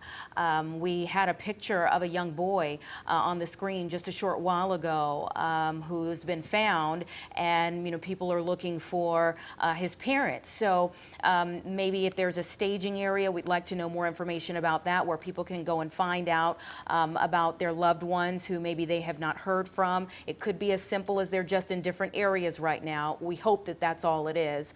But it's still a very active situation, a very fluid situation with a lot of information being dispersed. Yeah, developing story updates coming in as we speak, but we will be staying on top of this for you for as long as this goes on. But again, you can just see the heavy police presence out there. They were a part of this parade. They too wanted to be out there with their community and celebrate and just come together. And now dealing with this, dealing with the aftermath, dealing with trying to find this individual who took 6 lives and put dozens of others in the hospital. And it's a chilling scene that we're looking at right now, right? We're looking at what was a parade route on the 4th of July, a day where everyone would be celebrating America's birthday. And we're looking in the distance of first responders who had to respond to an active shooter situation in the midst of all of those people. And there's the American flag right up above as we look at what's unfolded here in Highland Park. So many people saying, we never thought it would happen here, but that's what you typically hear. Absolutely. We never thought it would happen here. As many times as you might see this on TV, as many times as you might see this on the news, you just never think that you are going to be in the middle of it. And especially for so many people who were out there with their children, that you felt like you were bringing your children out to a safe, family fun event. That the festivities today would be family friendly, and then you just see strollers on the side of the road. You see bikes and instruments that are left there on the side of the road from, again, what was supposed to be a great day that just turned into a nightmare for so many people. And then when you think as well at the number of people we've spoken with today about how tight-knit this community is and how everyone knows everyone, if you will. So you imagine right now the police officers who were on scene, they know someone who was in the marching band. They know someone who was on the float. And even take it further, a step further, the doctors right now who are treating some of these injured folks, they likely know their aunt, their uncle, their nephew, their cousin, someone who knows them. So just keep that in mind as we go about getting new information in for you today. Again, those children who have been separated from their parents separated from their children, just sheer chaos. Yeah, we were listening. Dane was interviewing one of the witnesses there at the scene, who was at the hospital now, and she began crying, thinking about, well, did I do the wrong thing in taking my kids to a parade? When have you ever had to think, did I do the wrong thing in taking my kids to a parade? That's where, you're supposed to, and you've got all of this law enforcement presence. Thank goodness. Honestly, I can't even imagine how awful it would have been if they weren't there. To be there immediately for all of the people who were there at the scene, because you saw that people were immediately being treated at the scene right there on the sidewalks. You saw people having to be triaged on the sidewalk. You see all of these police vehicles. They didn't have to come from afar. They were there for the parade along with everyone else. So I can't imagine if they were further away and had to get there, but they immediately hopped into action. As we look at the heavy police presence there on scene, let's bring in Doug Cummings. He's a security expert about what could be going through the minds of these officers right now. Doug, good afternoon. Good afternoon, Terrence. What are they going through right now? Walk us through the law enforcement response to this at this time. Well, this is somewhat unusual. It's a horrible tragedy for Highland Park. It's somewhat unusual to have a mass shooter like this at large. Most of these situations you hear about, the shooter has either committed suicide or has been dealt with directly by the police.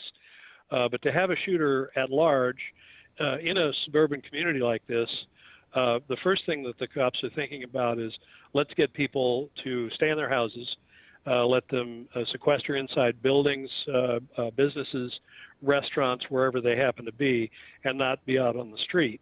I just left the scene a little while ago, I've seen a couple of searches being done of some of the businesses, and that's the kind of thing the police are doing right now. They're trying to find this guy and contain the perimeter, and make sure that if this guy is still in the area, that they get a hold of him.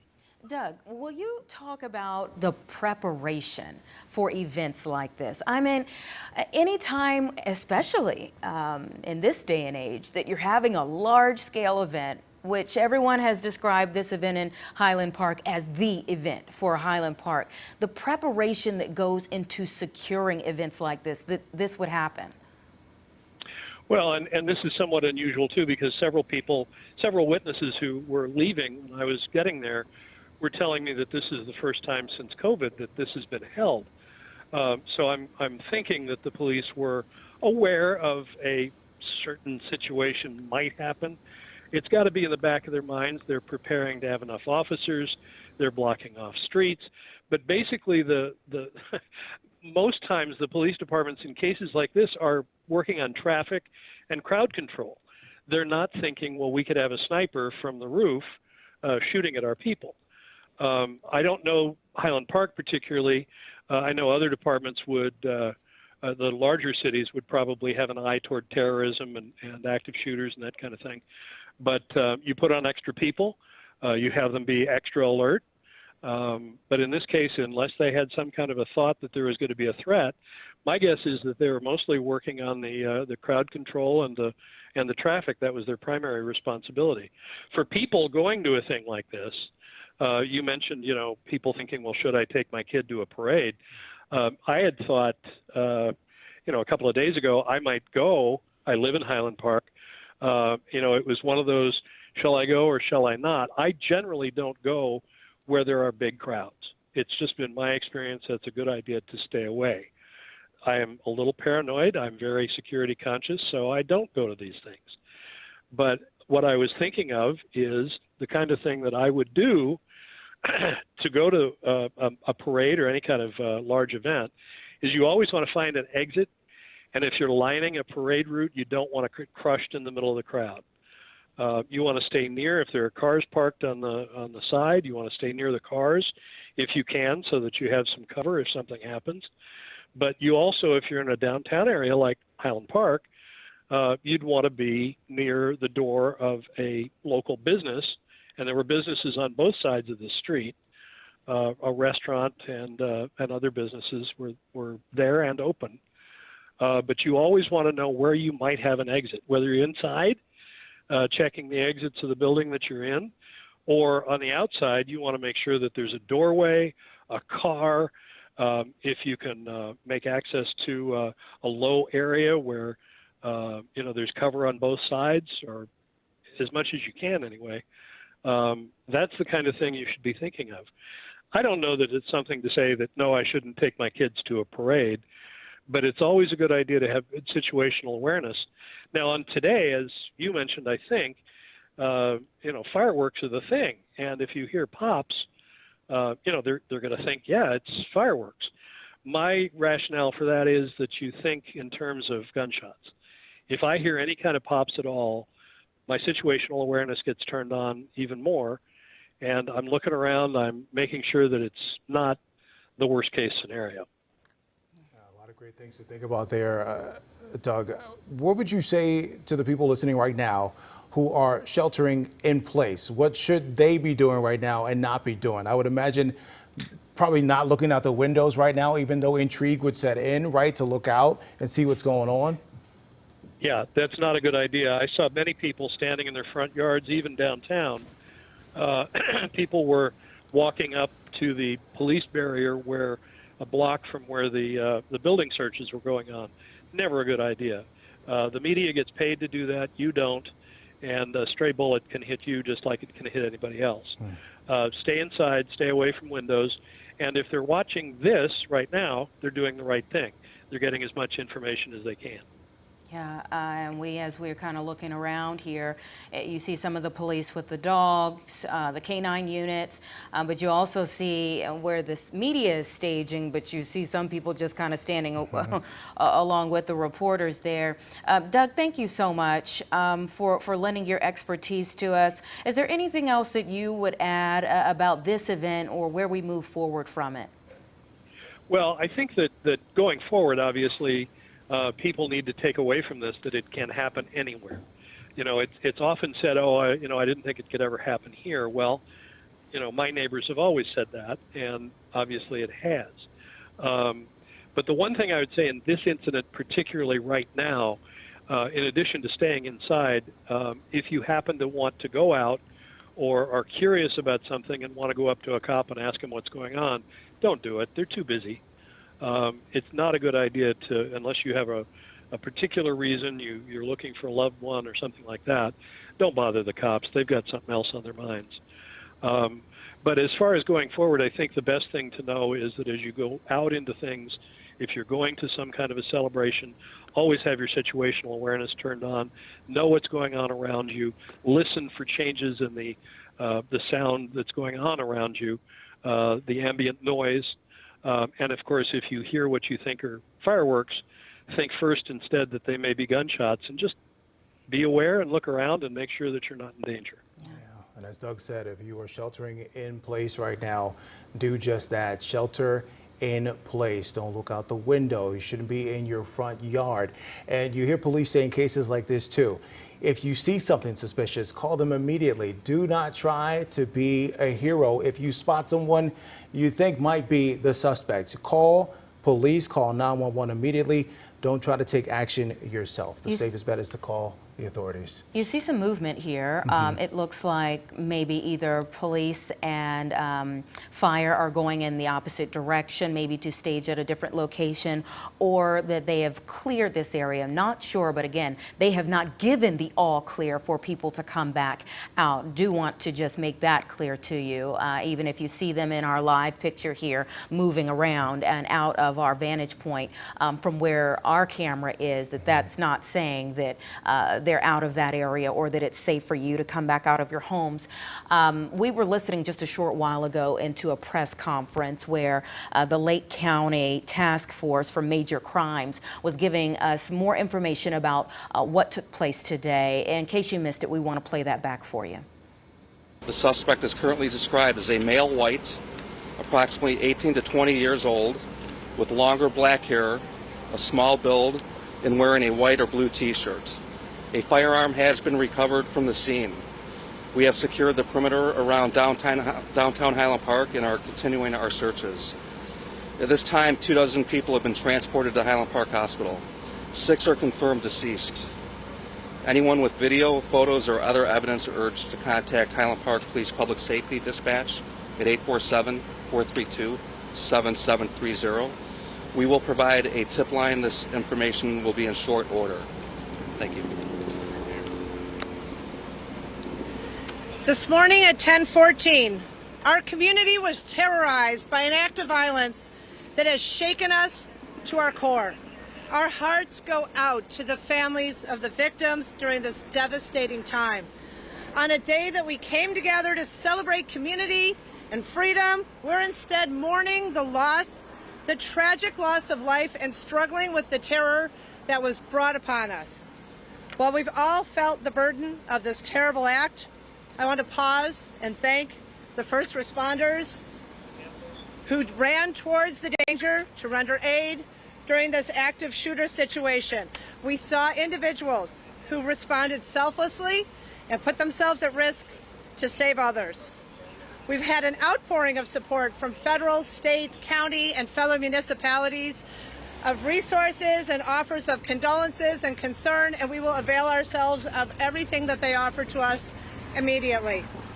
At this point, we know that 6 people have lost their lives, and we are grieving for them and their families, members of our community who came out to celebrate together and instead faced this terror.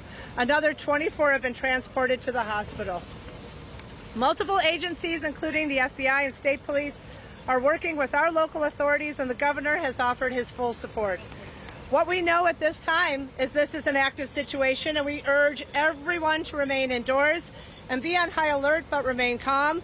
Please contact your loved ones and ensure that they're safe, and let them know that you're safe as well. All right, we're listening there to the Lake County Major Crimes Task Force, the presser they gave just moments a while ago. They were planning to update us as they can, and you listen to the mayor there as well. We just got a statement from the Office of Emergency Management and Communications here in Chicago, and CPD reads in part, "We are monitoring this incident that has taken place at Highland Park. While there are no known threats to Chicago at this time, we continue to maintain situational awareness of activity and events taking place throughout the city of Chicago. As a precautionary measure, we will have infrastructure assets staged at predetermined locations." Our thoughts are with the families of the deceased and injured, as well as with the entire Highland Park community. Yeah, and again, we're getting more cancellations from other surrounding communities. Waukegan has now canceled the evening fireworks as well. We told you earlier about Glenview, that they had canceled theirs. Evanston canceled theirs as well. As we just take this live picture here, and you see the continued police presence there, still being considered an active situation. Very active, actually, is what police described it as. And you heard the mayor there in Highland Park saying the community has been terrorized today. The community has been terrorized today. People who are sitting at home right now wondering what just happened in this very safe community. They've always felt safe there. And that sense of safety has now been shattered as you've had a shooting that took place here today that took the lives of 6 people and injured about 24 others who were all sent to the hospital. Some of that from gunshot wounds, but some of it just in the chaos of people running away, trying to get away as quickly as they could. You could see things that were just strewn all over the sidewalks there, still strewn all over the sidewalks there, as people just panicked. And you understand that panic from hearing one thing and then understanding your life was in danger in that moment. I want to share this update with you as well. We just got from the Lake County Major Crime Task Force. As we were mentioning, a lot of people may have been separated from their families. So they have set up a site at the Highland Park Police Department. That is at 1677 Old Deerfield Road in Highland Park there for family and friends to reunite and meet up there. And that is the site there, the Highland Park Police Department. Yeah, it's kind of surreal when you think about the fact that it's 2022. 20 years ago, these things happened so rarely. You know, when you think of just how they have ramped up, the regularity that we're seeing these things on the news, that you're seeing them in different communities, that you see them in large cities, you see them in small communities like what we're seeing here in Highland Park. That when you say mass shooting, of course, that just means in the FBI's definition, that's 4 or more people that were shot, 4 or more people that were shot. Well, today we have 6 people who are dead and so many others who were injured. And again, this is just one incident of the many that have taken place in the last several years, last several months, and unfortunately the last several days. We're joined now, as we mentioned, the FBI is leading this investigation. We're joined now on the phone by Ross Rice. He is a retired FBI agent. Ross, thanks for being with us and providing us with some perspective and insight here. I was speaking earlier to a security expert, Doug Cummings, about what is going on right now. So as an FBI agent, what is going on right now as far as the FBI? What are they looking at? Walk us through what typically goes on in these types of investigations. Well, the primary focus right now is trying to identify and apprehend the person or persons responsible for this. It appears that they are still at large. That's why it's considered an active shooter situation. Who did this, why they did it, obviously we're not going to know until they're identified and apprehended. I don't think there have been any claims of responsibility. There certainly weren't any warnings beforehand that at least have been discovered by law enforcement so far indicating that this was going to happen. It is just For me, this one is just beyond the pale. I cannot figure out who would do this and why. It does have all the earmarkings of a terrorist motivated attack, but we've seen so many things in the recent past, in the recent months, where people are just losing control, and it's really hard to explain and even more difficult to predict. Yeah, what do you make of the timing? Well, obviously they timed it to be to take place today when they knew there would be a large group of bystanders, many potential targets, quite vulnerable in a situation where you're lined up along the street watching a parade. I can't think of anything more tempting as a target for someone that's going to do this, but it's impossible for the police to try and predict that this is going to happen, especially if there were no claims of responsibility. But getting back to your original question, identifying and apprehending the person or persons that were responsible for this are first and foremost on the minds of law enforcement. After that, treating the injured and processing the crime scene in that order. So I'd imagine the officers are going into, or they have been going into the buildings there, a number of businesses downtown. And I imagine they're going through neighborhoods as well at this point. What are they, in your experience, what are they telling these people as they walk into these businesses? Just not to raise alarm, or what are they looking for when they go in? Because, you know, we have a description of the suspect, but who knows what he's wearing now? He could have changed. So what are agents and officers looking for as they walk into these buildings? Something out of character, right? Well, the purpose is twofold. First, I'm sure there are people that are sheltering in place in these various businesses and establishments. So they're looking to make sure that they're okay, no one's injured, anyone might require medical attention. But yes, it's quite possible that the shooter could be hiding in among the victims. So if they do have a good description of the person, physical description, clothing, they're going to be looking to see if anyone hiding in a building matches that description. You know, it's kind of alarming when you hear someone with like your experience in law enforcement and the FBI especially, and you're kind of thrown by what's taken place.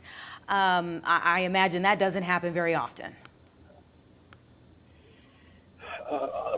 Fortunately, it doesn't, but it's becoming more commonplace. And, you know, these shootings, take away the ones that are terrorist-related or motivated. The other shootings, I think, are such a huge symptom of a larger problem that we have in society right now that needs to be addressed, and it's a mental health issue. For someone to do this, for someone to engage in a school shooting like they did in Uvalde, Texas, and we could go on and on, there has to be a component of mental illness involved that's not being detected, not being treated, and that's the problem we have right now, and I don't know how to address it. When you hear the description of the suspect as well, a white male, 18 to 20 years old, small build, longer black hair, wearing a white or a blue t-shirt, but I want to hone in on the earlier part of that, the age here, and the ethnicity and the race of this individual. Does that match up with the descriptions we've seen in other mass shootings? Speak to that. Absolutely. The FBI has done extensive research on mass shootings going back to Columbine in 1999, and the majority of suspects of shooters in school shootings, in related mass shootings, fit that description perfectly. 18 to 20 years of age, white male. Why they're targeting a 4th of July parade, I don't know. We'll have to find out. I'm sure the person will be apprehended. But until then, it's what their motivation was is anyone's guess. But that profile fits exactly what the FBI has come up with. Ross, let me ask you this. So when we have the discussion about mental illness, obviously mental illness isn't something that only exists in the United States of America. We just saw what happened in Copenhagen. So why do you think it's different here that causes it to have this type of regularity in our society now? I think there's two things. Access to firearms by young people and copycats. People see this, disaffected people, ill people, disturbed people see news reports of incidents like this, and that's where they get the idea. That's where it comes from. And we saw this quite clearly with Columbine. That was the first major school shooting in the U.S. And since then, there have been dozens, unfortunately, and they're all copycats. When you mention the copycats and you hear about, we've been going through the number of towns and cities that are canceling their 4th of July festivities. You think they're making the right call there with that? Oh, absolutely. Until the person or persons responsible for this are identified and apprehended, they pose a clear and present danger to any other gathering. Think about it. You had hundreds, if not thousands, of people on the parade route in Highland Park today.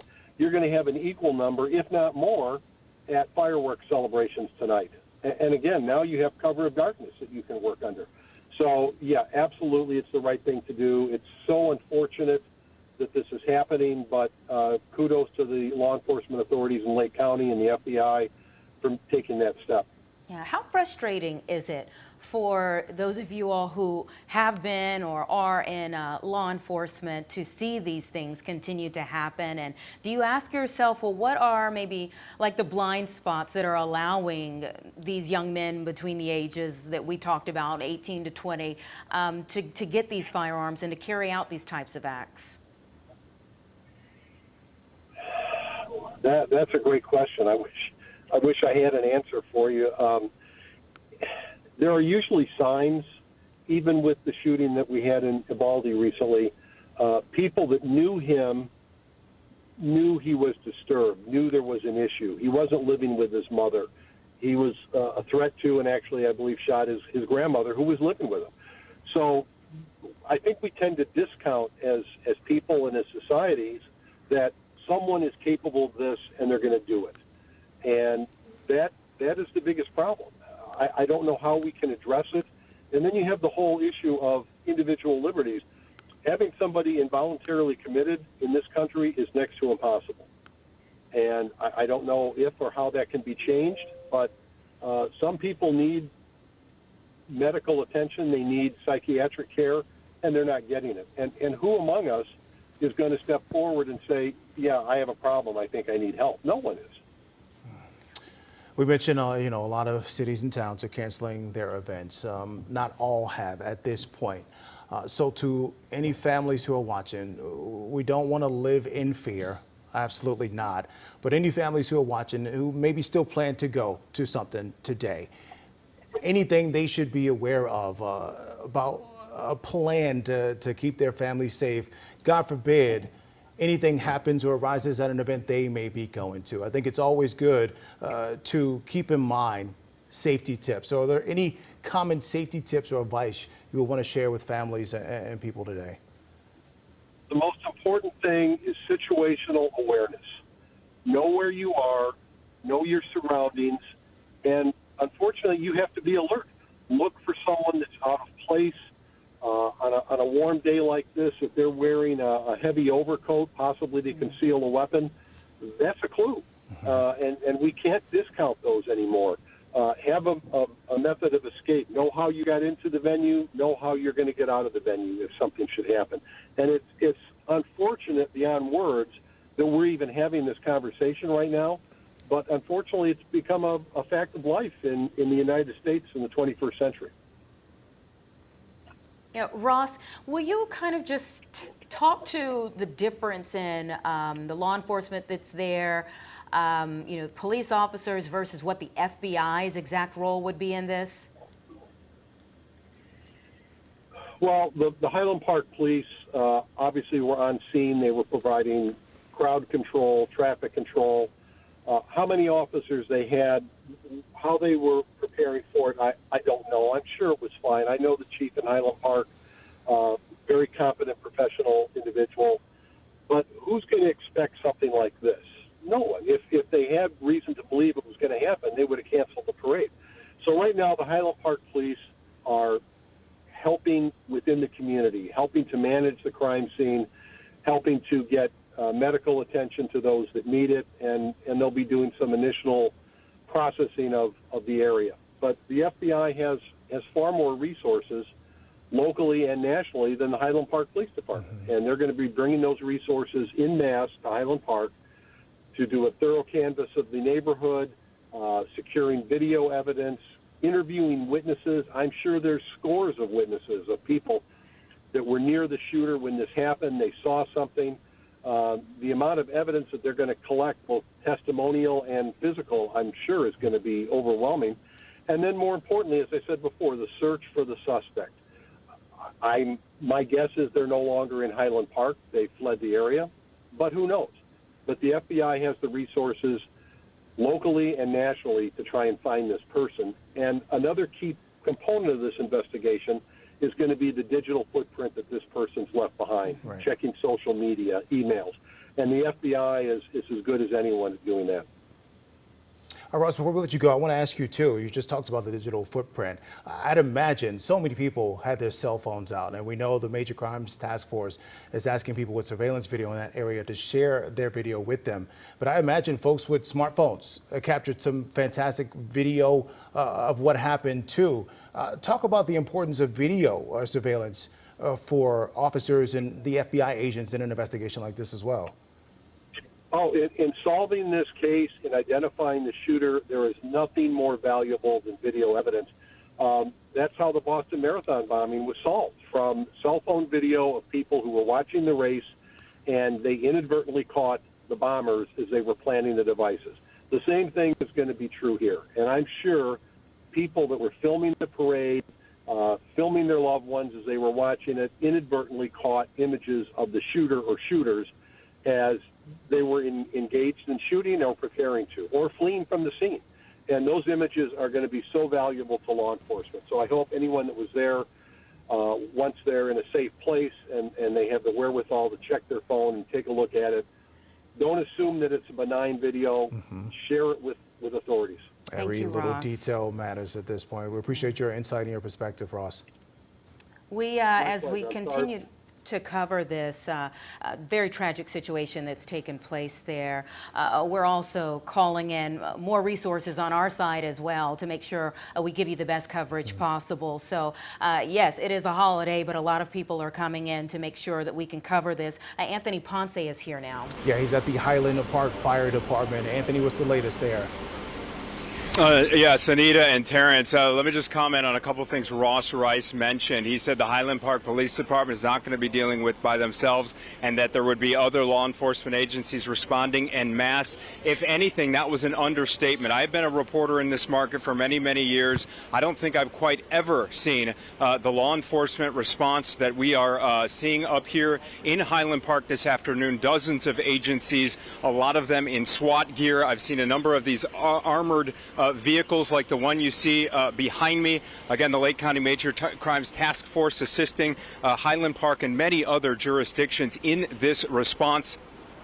Right now, we are waiting for another update. This is the staging area where they have the media getting ready to listen to the latest remarks from Highland Park Police leadership, along with the city administrators from the city of Highland Park. About 45 minutes ago, they said they'd be providing an update right around now, so it should happen at any point. I'll just give you the very latest for any viewers that are just joining us this afternoon. The shooting unfolded just after 10 a.m.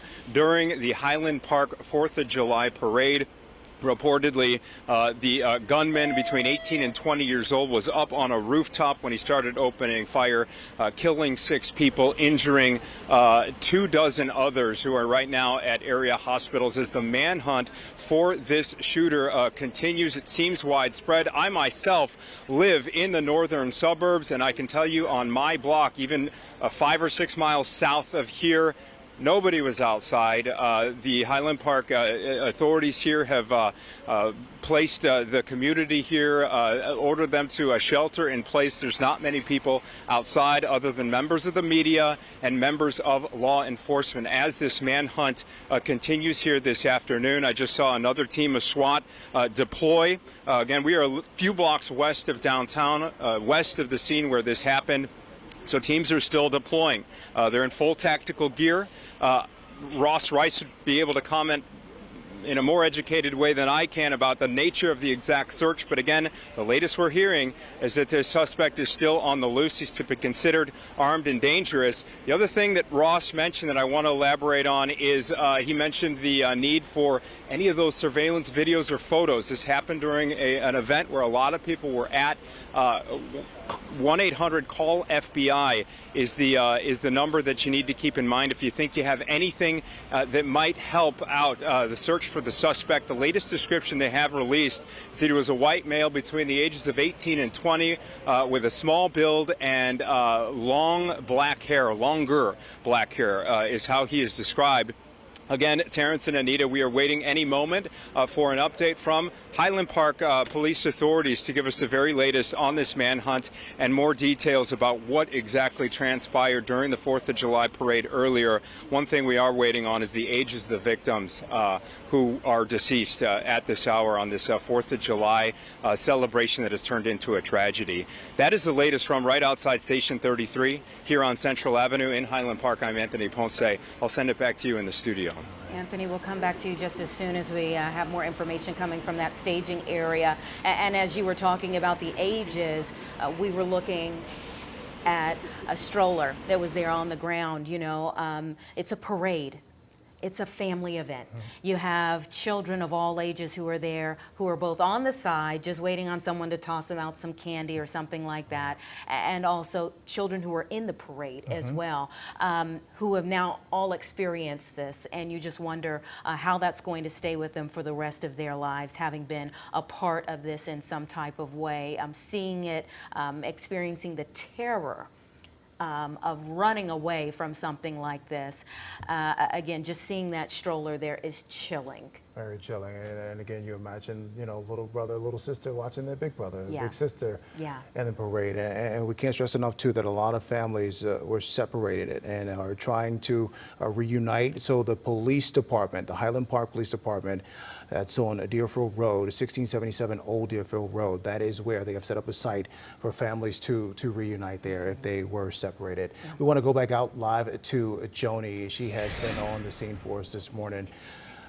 Joni, heavy morning, just tragic. Well, what's the latest there? Are you seeing, because we were hearing from Ross and Doug as well, they're saying the people who may be sheltered in some of those businesses near you should not be having their faces pressed to the window or anything like that. Have you seen any activity in any of those stores behind you?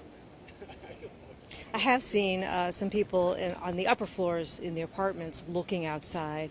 I've talked to the man who I told you earlier was in phone contact with his mother, who is trapped in one of those stores. She's 88 years old. He's concerned about her. She came out to watch the parade, and then all of this happened. She lives nearby, but she went into the nearest store, and now she is in there. We haven't seen any of the civilians been able to be released from wherever it was that they took shelter. And so the scene has changed a little bit, though, in that there are fewer police cars here, still a large number of police. The ambulance that had come in has already left. The fire truck that was here also has left. This is after all of the wounded were taken to the hospital. Additional medical care was called to the scene, and it may have been for law enforcement who may be suffering some kind of heat issue.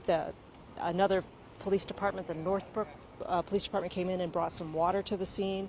And so it is quiet here. Presumably there is no search going on, but as Ross Rice indicated, the investigation has reached a different development, a different level.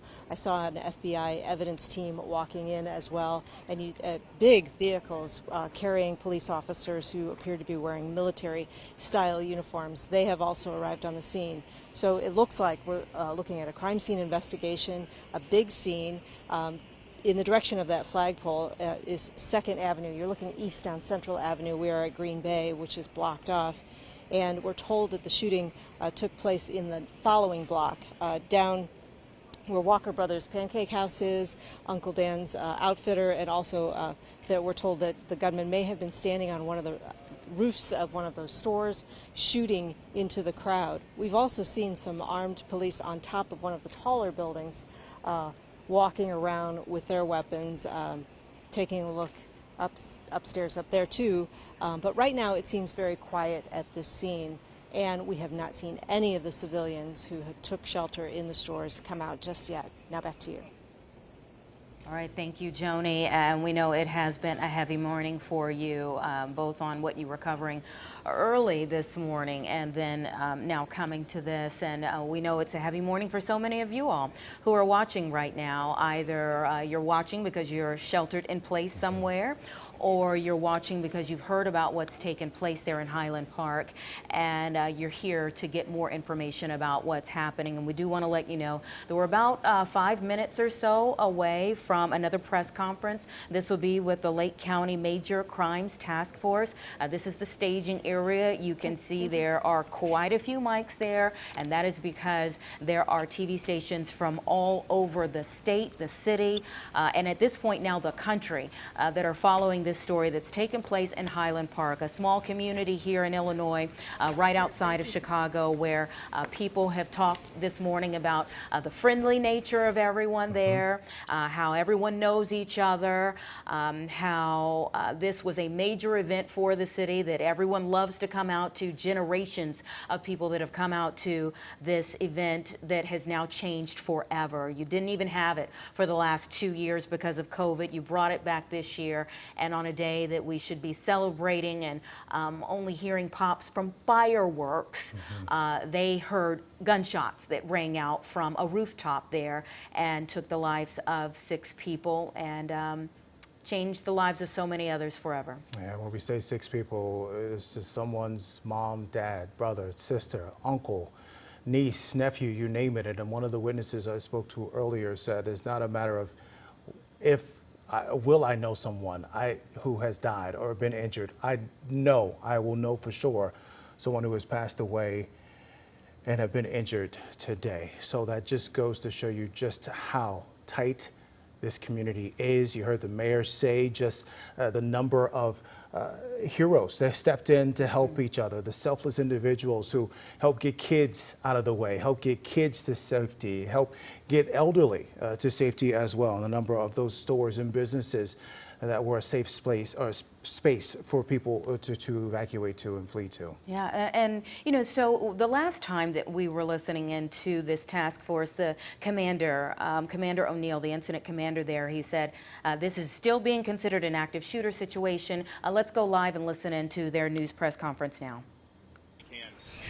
One of the things when I start out here is I just want to remind everybody that the information we have that's coming out is preliminary. We're trying to give you as much information as we possibly can in a timely way where we're not going to impact criminal investigation, impact the safety of those on the scene actively looking for this individual, or impact the safety of anybody else. So please keep that in mind. Information might change, okay?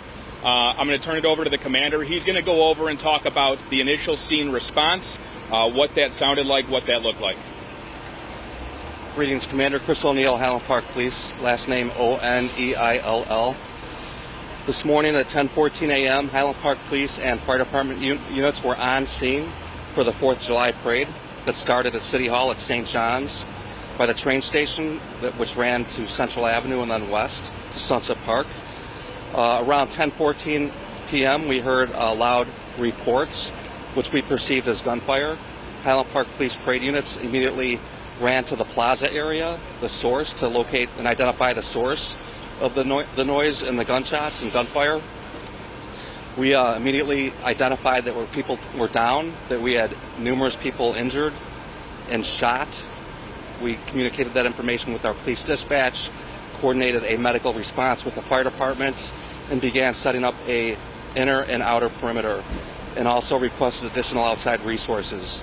We established a command post staging area here at the fire station on Central Avenue, and we continued to obtain information or gather information to try to coordinate who was doing the shooting and where that person was last seen. Firearm evidence was located on a rooftop of a nearby business that was secured. Suspect description that we had at the time was broadcasted on the police radio and shared with responding and on-scene units.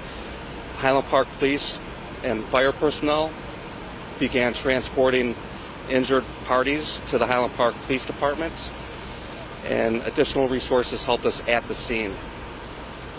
We had an on-scene police commander, which was myself. Our patrol supervisor handled city-wide command for any other incidents, and then we had a commander assigned here at the fire station for the command post.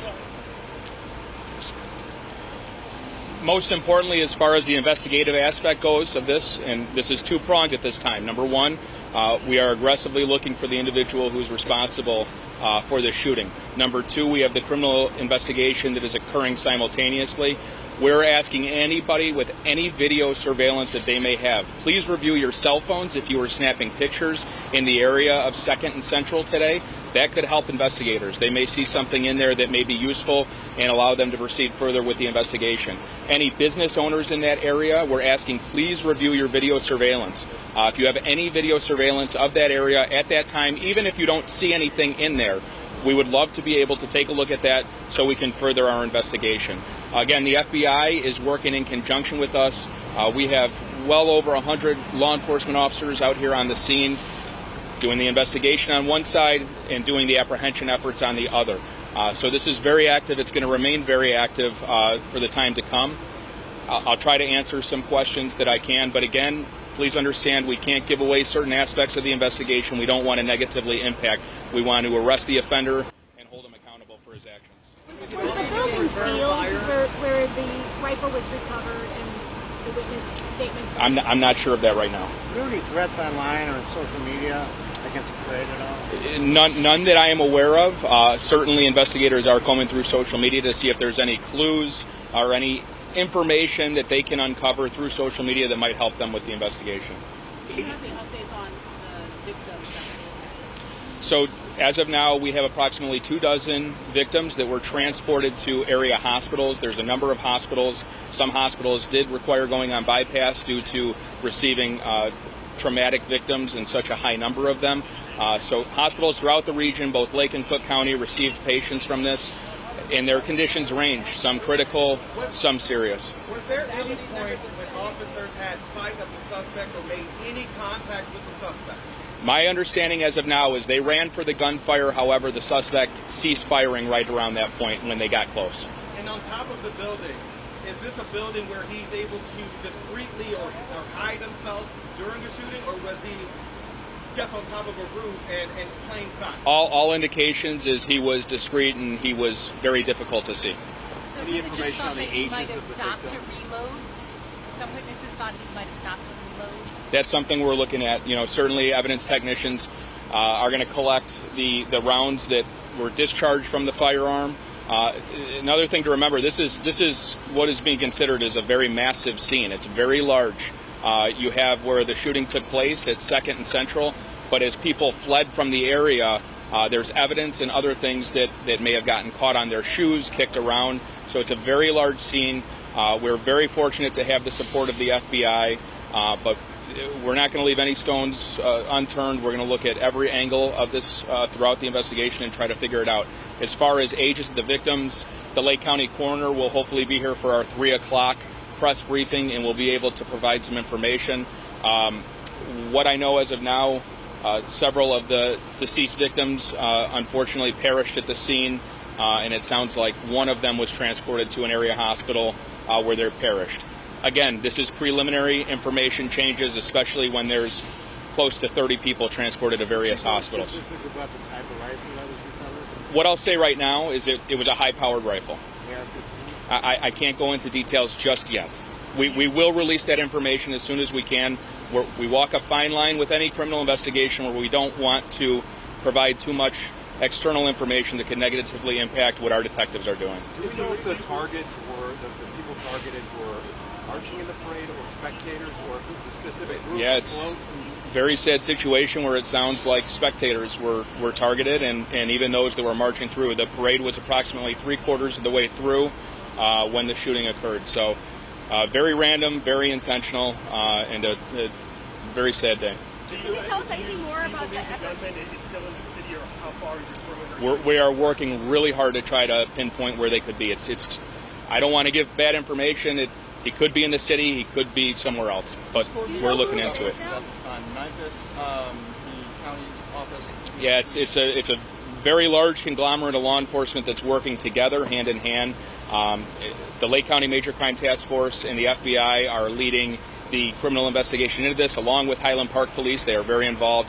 Highland Park Police led the initial incident response and incident command when this was all rapidly unfolding. As far as the search for the individual, we have enlisted the help of several federal partners. We have the state police, we have NIPUS, we have other SWAT teams that are on the scene here and all working together to further that aspect as well. What sort of progress has law enforcement made in possibly identifying this? We're working as hard as we can. I mean, and we want to make sure that the information we're receiving and putting out is accurate, and that when the individual is apprehended, it's the correct individual. They're working hard. As far as the structure of the building, can you tell us how or he was able to get on top of the roof and make a quick escape? I might be able to provide that a little later. I don't have that right now.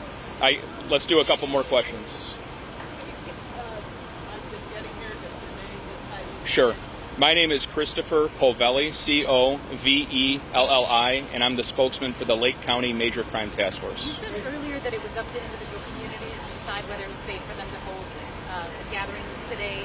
Is that because so many police resources are here, or just because he could be? Well, I think there's a couple ways communities are going to look at it. Number one, you have a tragic mass act of violence that was random here today at a community event where people were gathered to celebrate, and the offender still has not been apprehended thus far.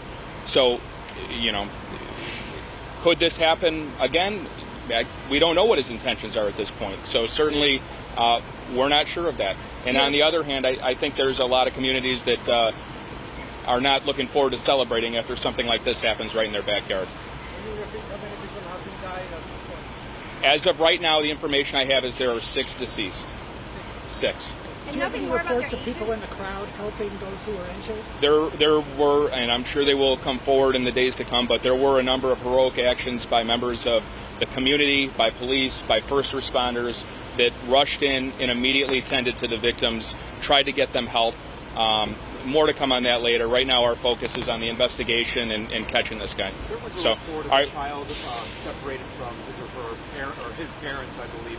Any updates there in terms of families needing to reunite? So, Highland Park Police has established a family and friends reunification post, and that's at the Highland Park Police Department. So, anybody that's looking for somebody or anybody that got lost or separated during the event, they can go there. The reunification is happening there. Again, folks. People are sheltering in place and nearby businesses there. Are they still being told to stay there? Some people, business owners, employees of businesses have waited in their buildings for police escort. Right now, the SWAT team is escorting people out of those buildings, getting them to safety, and being there for them so they feel comfortable as they're leaving the facility. But 3 o'clock, we'll be back. Thank you, folks.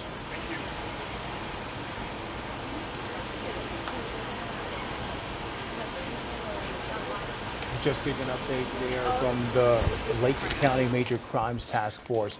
The latest on their investigation. They are still searching for the shooter, and he stressed this is preliminary information. Information might change. Also give us an update on those that are injured, saying some are serious, some are critical as well. And more than 100 law enforcement officers are there on the scene helping with this investigation. A very large scene. He said, yes, of course, this happened on 2nd and Central, but people who ran away or ran for their lives may have taken a bit of evidence with them on their shoes or whatever they were carrying with them. So it's a large scene, and they're covering every angle. And we'll hear from them again at 3 p.m. We'll get another news briefing as well. And I want to stress, too, he mentioned what I was talking to Ross Rice about, the importance of cell phone video and photos that people may have taken. You don't even have, I can't imagine looking through some of that stuff right now. Don't even look through it. Just send it right to the investigators, because as he said there, every little detail matters right now, and they can reveal anything. So something that you may not even notice with your eyes, law enforcement will see and could see. Absolutely. And on the ground right now is our very own Anthony Ponce, who was just listening in on that press conference. Anthony, give us a feel of, what is happening on the ground around you right now. Yeah, a huge sense of urgency here in Highland Park. Chris Covelli with the Lake County Major Crimes Task Force phrased it as they are aggressively doing a two-pronged approach right now. They are aggressively looking for the suspect, and they're aggressively trying to piece together everything that happened shortly after 10 a.m., 3/4 of the way through that parade. And they gave some marching orders just now for a number of different sectors here. If you are a family, shelter in place and go through that phone. If you have any surveillance, if you have any photos or video that you may have taken from the parade near the corner of 2nd and Central, I'm going to echo what you just said. Send that in. Now, if you are a business owner, you are requested to go through your surveillance video from this morning. If you have cameras outside or even inside your business, authorities want access to that. 1-800-CALL-FBI, or you can call the Highland Park Police Department directly. Speaking of the police department, if you know of a family or if you are separated from anyone with regard to this morning's chaos, there's a reunification center that is at the police department itself. So that is where they want families who may have been separated from loved ones or friends to head to the police department there. We are still waiting to hear about the ages of the victims here.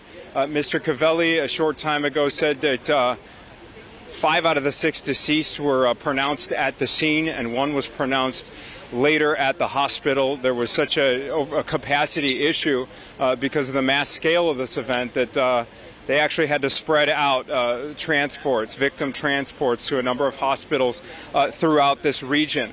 He did also stress that the information that they just gave is preliminary. It is a very fluid situation up here in Highland Park as I hear a chopper overhead. They are actively searching for this person. They're not sure if he is still in the area or if he has fled the region.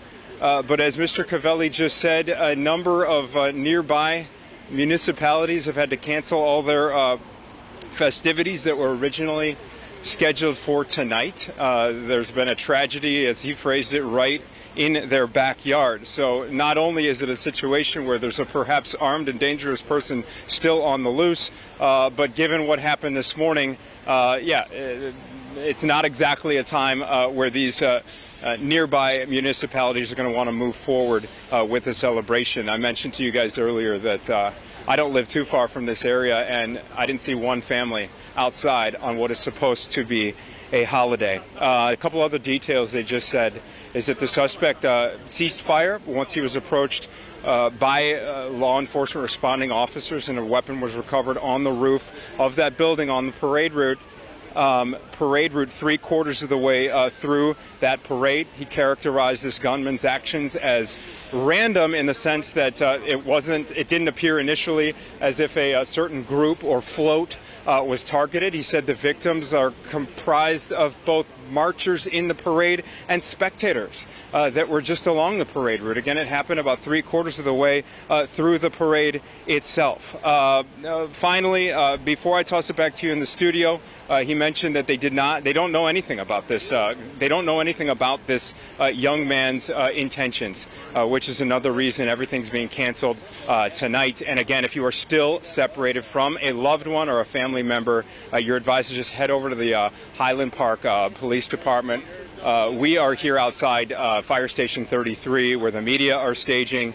Again, from all over the region right now. It keeps getting more and more crowded here, and along with the help that Highland Park Police are getting from, I believe Sergeant Covelli said, at least 100 responding officers from outside the jurisdiction here. That is the very latest from media staging just west of downtown. Tia, we'll send it back to you in the studio. They're going to give us another update here at the podium, according to Sergeant Covelli. All right, that was Anthony Ponce you just heard from. We are expecting another media update to happen in roughly 30 minutes or so. We have heard about the victims in all of this. We know that, again, 6 people are dead, 24 victims transferred to hospitals in various conditions, some critical and some in serious. Let's go to Dane Placco, who is live at the hospital right now to give us an update. Dane? Yeah, we're in the parking lot, the far parking lot of North Shore Highland Park Hospital. Let me step out of the way and show you the scene right now. That is the entrance to the hospital and the emergency room you see back there. We've seen people coming and going throughout the morning and early afternoon, presumably family members. We've not seen anybody that looks like they've been discharged, a victim of the shooting yet. Also, a lot of security here on hand. They are allowing us to stay in this part of the parking lot, but they're asking us to respect the privacy of the people that are obviously clearly traumatized and not try to talk to them, and we have been doing that. A statement released by the hospital about an hour and a half ago, nothing updated since then. Let me read you that statement. It says North Shore Highland Park Hospital is currently treating 26 individuals, and 5 have been transported to North Shore Evanston Hospital. I will tell you that Evanston Hospital does have a trauma unit, so one would presume that those 5 transported to Evanston were more seriously wounded. Back to the statement. A vast majority suffer gunshot wounds. The remaining sustained injuries as a result of the ensuing chaos at the parade. We mobilized quickly, and within 30 minutes of the event had 20 additional physicians, such as surgeons, trauma surgeons, orthopedic specialists, etc., and nurses and other support staff present. We have both crisis and social workers available on site to assist with family and friends of the individuals injured. They're going to keep us posted, it goes on to say, with another press release a little bit later this afternoon. We're also trying to contact, in fact, I just sent an email to the public relations person for North Shore a short time ago asking whether they're going to be making any of the doctors or surgeons available who treated some of those gunshot victims a little bit later this afternoon. Clearly right now, they're probably still way too busy to be able to do something like that, but hopefully a little bit later today we'll be able to hear from some of the medical officials, perhaps a hospital administrator who can talk a little bit about how all of that happened this morning and early this afternoon. We've also been told that this is one of the hospitals that's been put on standby, meaning that they are just too busy to take any other emergency cases that might be arriving, unrelated, of course, to the shooting. We're hearing that there are a couple of other hospitals in the area, possibly even Condell, that are on standby as well, or bypass, I should say. Bypass, meaning that they will be taking those people in those areas to other hospitals that have more capacity. So that's the situation here right now. Again, we're at the far end of the parking lot, probably 150 yards from the emergency room. We're keeping our distance as requested by hospital administrators and just keeping an eye on what's going on here. Hope to be able to talk to some of the medical professionals a little bit later. We did talk earlier this afternoon. If you were watching, we did talk to a woman named Gabriella Vicenzio, who came here because her niece had been transported with a skinned knee. They were at the scene of the shooting. She described the chaos, hearing multiple gunshots, initially believing them to be firecrackers, like we're hearing from a lot of the witnesses. They went inside a store and cowered inside a changing room, a dressing room, until that situation was cleared. She came here to the hospital to check on the well-being of her niece. So that's the situation here at Highland Park Hospital. When we get some new information, we'll be right back to you. All right, Dane, thank you so much. We do want to reset here shortly and just talk about everything that's unfolded. Maybe you're joining us for the first time. Maybe you've actually been out trying to enjoy this day. We want to recap some of what we know. All of this unfolded at around 10:14 this morning. This happened in Highland Park, obviously a 4th of July parade, just marching on down the street when this shooter, this gunman, apparently was discreetly hiding on a rooftop, very hard for people to see on the ground.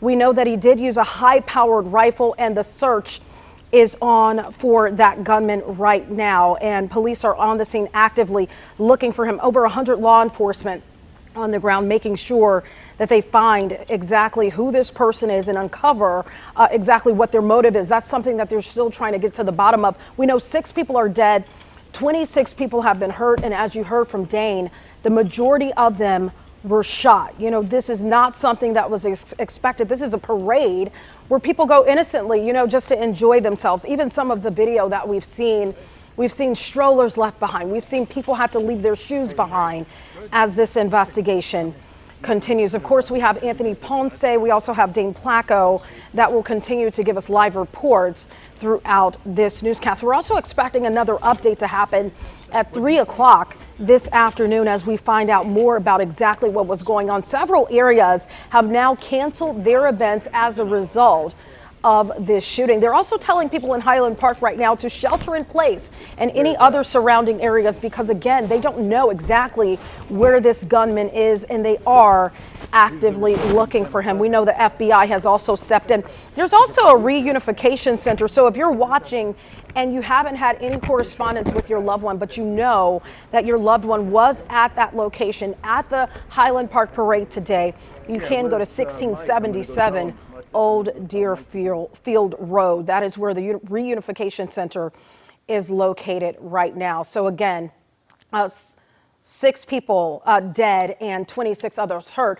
Governor J.B. Pritzker was alerted to all of this, and this is what he had to say when we spoke to him earlier today. Folks, unfortunately, as you may know, we have an active shooter situation in Highland Park at their parade. It's been reported that there have been 9 people shot. I'm still getting reports.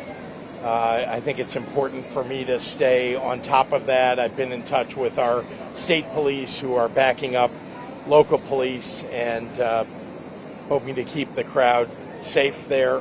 But unfortunately, I won't be marching in this parade or in the parade later today at Evanston because it'll be important for me to stay on top of this and make sure that everything is being done for people on the ground to keep everybody safe and also to help catch the shooter.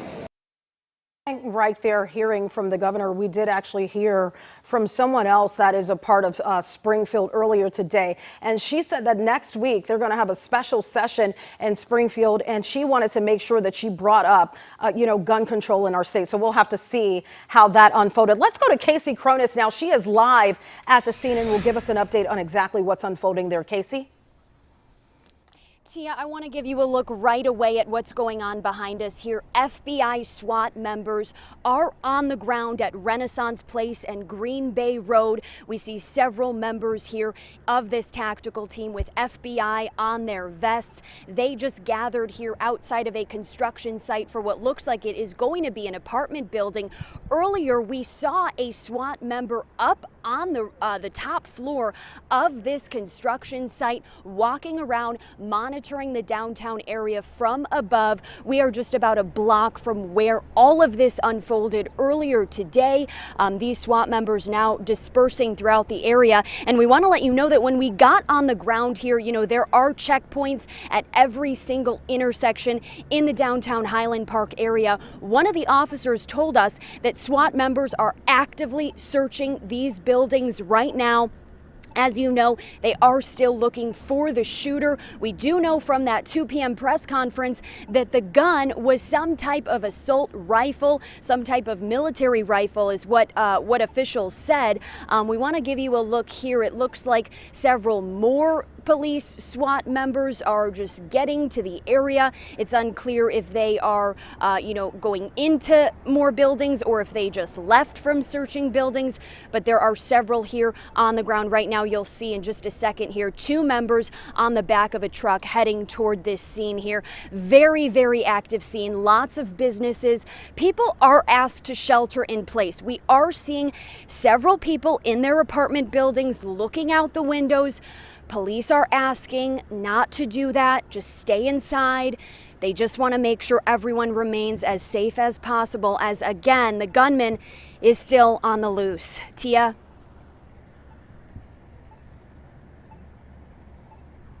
See, and I do think that it's very important that we give a description of the shooter that law enforcement is actively looking for. We know he is white. He is between the ages of 18 and 20 years old with long hair, last seen wearing a blue shirt. Still very vague, but you just never know who may come across him this afternoon as law enforcement is actively looking for this person.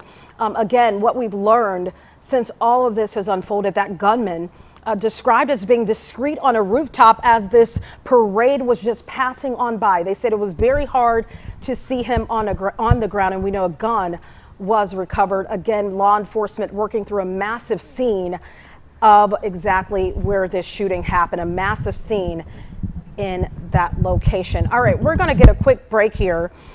We do have a weather update that we need to get to. Go to meteorologist Emily Walls with an update on that.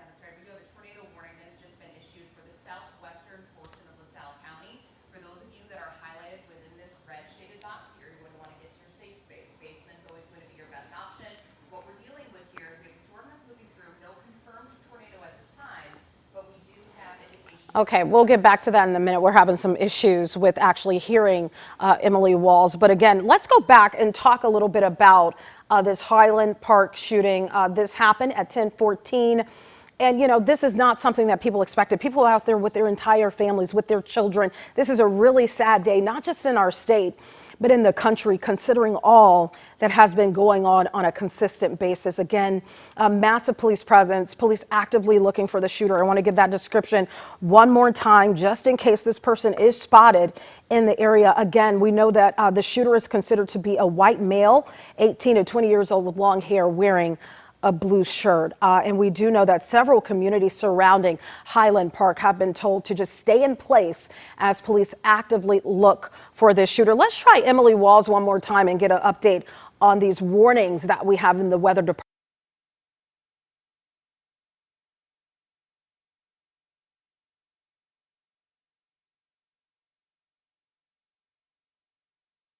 Tornado warning is going to be in effect until 3:15 p.m. So we still have a ways to go. At this time, this is not a confirmed tornado, but we are getting indications of some rotation. Again, tornado warning has been issued for the southwestern portion of LaSalle County, and this is for a storm cluster that's moving through. Showing you some of that rotation, we are seeing indications of that just outside of LaSalle County, where you see those reds, the greens kind of making this nice little couplet here. That's typically what we look for when we're looking for rotation within a storm, and of course we are seeing that. It's just now beginning to enter into LaSalle County, but again, this has not been a confirmed tornado at this time, but we are seeing those indications of rotation. Once again, for those of you in the red shaded box here, that is your tornado warning until 3:15. On top of just the threat of the tornado, obviously, we're going to be dealing with some very, very heavy downpours coming along with this. In addition to the severe thunderstorm box that you see here, this is highlighted in yellow. We have our tornado warning box highlighted in red here. In addition to that, we have now had a flood advisory that has been issued because of the torrential downpour. So all of the reds, the yellows, and the greens that you're seeing here, that's indicating that we have some very, very heavy downpours coming through. So in terms of wind gusts, for those of you, I'm going to zoom this out just a little ways. For those of you that are actually highlighted in the yellow shaded box, so that is a little bit further to the north. This reaches up toward Ottawa, toward I-80, and further to the south, down towards Streeter. That's where we're seeing the threat of wind gusts being as high as about 60 to 65 miles per hour. That's going to be enough to possibly bring down some limbs on trees as well. Going back to our velocity, this is always going to be our key tool that we're looking at in terms of rotation on when we could be seeing a possible tornado. We are seeing indications of more of a broad sense of rotation. Typically, if we're really concerned about an actual tornado on the ground, you would see this couplet a little bit tighter. We're still seeing more of a broad sense, but either way, this is kind of getting out ahead of that as a possibility because we are seeing that gradual rotation around that storm system, and that's going to continue to move easterly. I do want to go back to the radar and throw a track on this. It is moving easterly right around 25 to 35 miles per hour. So for those of you that are near just between Eden and it looks like Lonston, we're going to take this to the east, and we'll get you some of those arrival times. Looks like we could be seeing this in Farm Ridge right around 2:57, Eagle 3:01, Streeter right around 3:06. And again, this is not an actual tornado on the ground that we're seeing at this time. However, we could be seeing that dropping anytime as we are seeing that broad level rotation. So here's some of those arrival times. In addition to the threat of a tornado, we could also be dealing with 60 mile per hour wind gusts as this continues to make its way, giving you a broader view of what's taking place across the whole viewing area. So this is one of several rounds of storms that are going to be possible for today. The only severe weather at this time is in the far southwestern portion of LaSalle County. But we are also starting to see a storm cluster off to our northwest. This is what we're going to be keeping our eyes on as we go into the evening hours as this starts to dive to the southeast too. and that is also going to be bringing at least the potential of damaging winds as well as some hail and possibly even a couple tornadoes too. Taking us back to the southwestern portion of the viewing area, for those of you that are in LaSalle County, you do have a tornado warning that is in effect until about 3:15 p.m. We are seeing that including places like Farm Ridge, Eden, stretching down toward the Streeter area. Zooming in even further, and I'm going to take away the radar. That way you can see exactly where the boxes are. Right now, we have what you see as the yellow box. That is your severe thunderstorm warning, also in effect until 3:15, but we're more concerned, obviously, about the tornado warning at this point. So for those of you that are highlighted within this, you're going to want to get to your safe space. Sounds kind of silly. If you have a bike helmet, though, that's not a bad idea. Grab that, put that on. You want to protect your head, of course.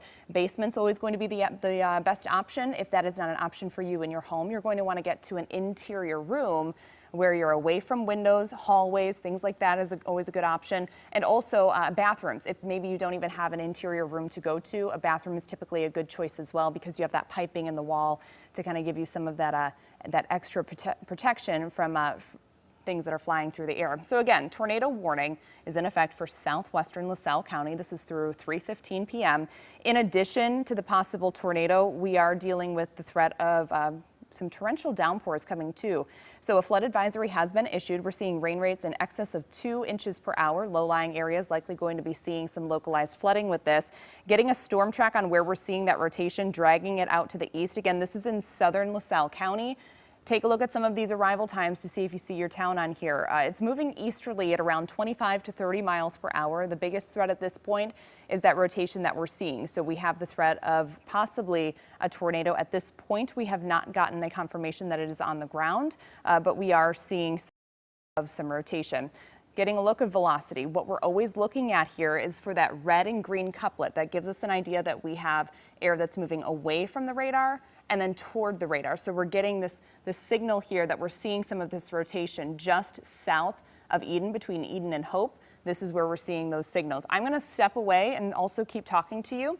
Again, this is velocity data that we're looking at. Here's the actual storm that we have at this time. Outside of that red shaded box, we do have a severe thunderstorm warning. Those are the yellow shaded boxes. This now includes places like Ransom, Grand Ridge. You are also included in that. If we take away the radar here, that gives us a good idea of exactly what we're looking at. Eden, Hope, you are now included in that tornado warning. Zooming things in even further, Lenore, Farm Ridge, you are also included in that. Reading on what some of the threats look to be at this time, we still have yet to see any sort of confirmation that there is a tornado that has been spotted. However, when we are looking at the velocity data, we are still seeing those signatures of that rotation. Again, what we're looking for here is the couplet of greens and reds that kind of come together. That gives us an idea that we have some rotation that's taking place, and we are starting to see that. I do want to broaden this out, show you the radar, the heavy downpours that we're also dealing at this point. It's cruising at about 25 to 30 miles per hour, and zooming things way out to give you an idea of what's happening all across the viewing area. Things are fairly quiet at this time for most locations, but what we're most concerned about is this cluster of storms that is currently moving through LaSalle. Again, for those of you in southwestern LaSalle County, you do have a tornado warning that is now in effect until 3:15. I'm also keeping a very close eye on this cluster of storms right up here. This is diving to the southeast. That's going to be our round 2 as we go into this upcoming evening. And this is just the beginning of what could be a long week in terms of weather patterns, where we're getting hit with multiple rounds of strong to severe thunderstorms as we go throughout this week. Zooming things back down to LaSalle County, here is that tornado warned storm. What we're most concerned about at this point, if we put it back on velocity, you can see we have this couplet of the reds, the greens. We're also seeing lots of lightning associated with this too. So as always, if you hear thunder, go inside. For those of you that are highlighted within this red box here, you should already be in your safe place. If you have the opportunity to, please go down to your basement. If you do not have a basement, an interior room is going to be your best option with that. Otherwise, a bathroom where we have some of those pipings in the wall. In addition to the possible tornado, again, this has not been confirmed at this time, but the area of most concern is right where we're seeing the reds, the greens kind of coming together. So just south of Eden, right along I-39. For those of you that are in this area, you're going to want to get to your safe space. Now, in addition to the possible tornado, what we are concerned about as well is the torrential downpours. So localized flooding is going to be a concern with this too, just because of how heavy that rain is. So rain rates are estimated to be over 2 inches per hour. We're also seeing frequent lightning with this too, and the potential of 60-mile-per-hour wind gusts. I'm going to take away the radar now and show you just the warnings once again. If I zoom this out, you can see we have kind of this border of the yellows. That's a severe thunderstorm warning. That is not the tornado warning. Tornado warning is right here highlighted in red. But for those of you that are even highlighted in yellow here, so stretching across the southern portion of LaSalle County, up toward just south of Ottawa, just south of 80 is where this warning begins. That's kind of the zone where we could be experiencing about 60-mile-per-hour wind gusts. That's going to be enough to kind of bring down some fairly healthy tree limbs. If you're outside, you're going to notice that. And of course, anybody out on the roads going to be kind of moving around a little bit in high-profile vehicles because of that. Most concern at this point is really going to be the tornado warning. Again, southwestern LaSalle County. Right along I-39 is where we are seeing signs of the most rotation. So getting a check of velocity one more time here. This is what we're keeping a close eye on. We have our outbound winds, inbound winds, where you see those coming together. That's going to be your area of most concern. So I'm going to zoom this way in now. We're going to go down to I-39 and notice this line right here, the tornado warning line, it was actually just shaved to the south. So previously, for those of you on the north side of Eden, you were included in this. You have now been dropped from the tornado warning because that rotation is now to your south. However, for those of you south of Eden, heading down toward I-39, down toward Hope, this is going to be the area that we are keeping a very close eye on at this time. Zooming out, we're going to go back to our reflectivity data. This shows us the actual, your typical radar view, where you see all of the reds, the oranges. In addition to the possible tornado threat, we have those 60-mile-per-hour wind gusts as well as torrential downpours too. And this is going to continue to move easterly. Right around 30 to about 30 miles per hour was the latest update that we saw. So dragging this out, giving you some arrival times. Farm Ridge right around 3 p.m. So in about 15 minutes from now, Bruce 309, Otter Creek around 314. So as long as this cell is able to hold together, these are the communities that this cell is going to be heading toward. Once again, for those of you that are in southwestern LaSalle County, you're going to want to get to your safe space. If you are highlighted in this red shaded region here, stretching from Farm Ridge over to Eden, south toward Hope, and then down over towards Streeter. This is the area of most concern. We have that tornado warning that is in effect until 3:15 p.m. We do not have an actual confirmation of a tornado at this point, but we are seeing that indication that we have that rotation taking place. The ingredients are there that this storm could indeed drop a tornado. So that's what we're keeping a close eye on. Over the last couple of frames, as the storm continues to make its way to the east, the rotation does look like it's actually starting to broaden a little bit. That's a good thing. That's what we want to see. That means that hopefully this rotation is beginning to weaken, but at this time there is still that indication that we have enough rotation.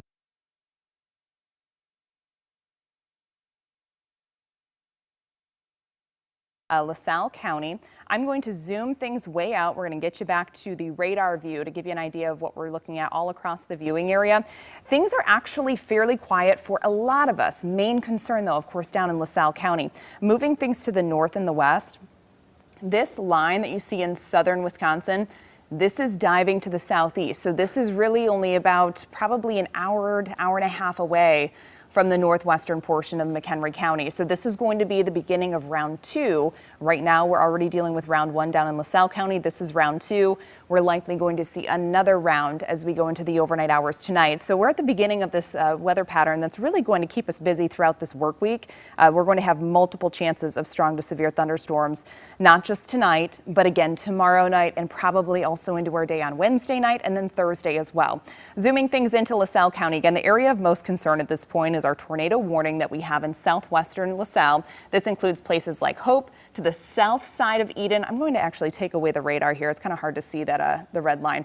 So for those of you near Farm Ridge, over to Eden, down to Hope, over to Streeter, you are included in the tornado warning. This is until 3:15. Last updates that I have seen, I have not seen a confirmed tornado on the ground, but again, as always, we're keeping a very close eye on the indication of rotation. Zooming out, we're also seeing some severe thunderstorm warnings. So these stretch to the south side of Ottawa over to LaSalle, just south of I-80. That's our severe thunderstorm warning. That is also in effect until 3:15. And we're also seeing a severe thunderstorm warning, including the far southern extent of LaSalle, just outside of Streeter. So again, for those of you on the west side of Streeter, you actually have that tornado warning in effect. The east side of Streeter over toward Ransom, that's where we have a severe thunderstorm warning in effect for those 60-mile-per-hour wind gusts. Getting back to reflectivity, so you can see the storm itself, the area of most concern is really going to be near Hope, just east of Hope, where we're seeing this little notch here. So getting us back to our velocity. This is our outbound winds. This is our inbound. Whenever we see this couplet, this is the area of concern that we start to look for a possible tornado. At this point, over the last couple of scans that have been coming in, this rotation almost looks like it's broadening a little bit. So that's a good thing. That means that hopefully we're not seeing that lower level rotation, but we are certainly seeing that broad rotation. And again, for those of you that are in southwestern lower LaSalle County, if you are highlighted within this red box here, so this reaches from just west of Grand Rapids, right through Farm Ridge, over to Eden, further to the south near Hope.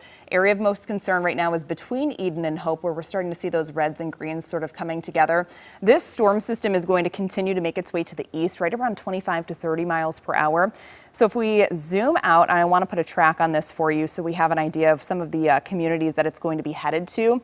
It's moving easterly at around 30 miles per hour. So dragging this out, getting some of those communities for you. Farm Ridge right around 306, Eagle 310, Streeter. As long as this holds together, should be at your doorstep right around 315, Otter Creek around 319, Ransom around 333, Kinsman around 341, and Norman right around 346. Taking away the radar now, one thing I want to mention before that, we are dealing with the potential of torrential downpours, some flooding as well. We had a flood advisory that has now been issued for LaSalle County because of the torrential rain coming along with this. Here's a look at just the warnings. If you find yourself highlighted in the red, that is the tornado warning.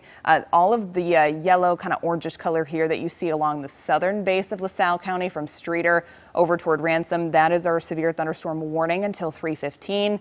Just north of the red, this is the tornado warning, just north of there. So from Ottawa south to about Grand Rapids, from a line from Farm Ridge over to Eden, that's where we could be seeing about 60-mile-per-hour wind gusts, too, along with the storm system.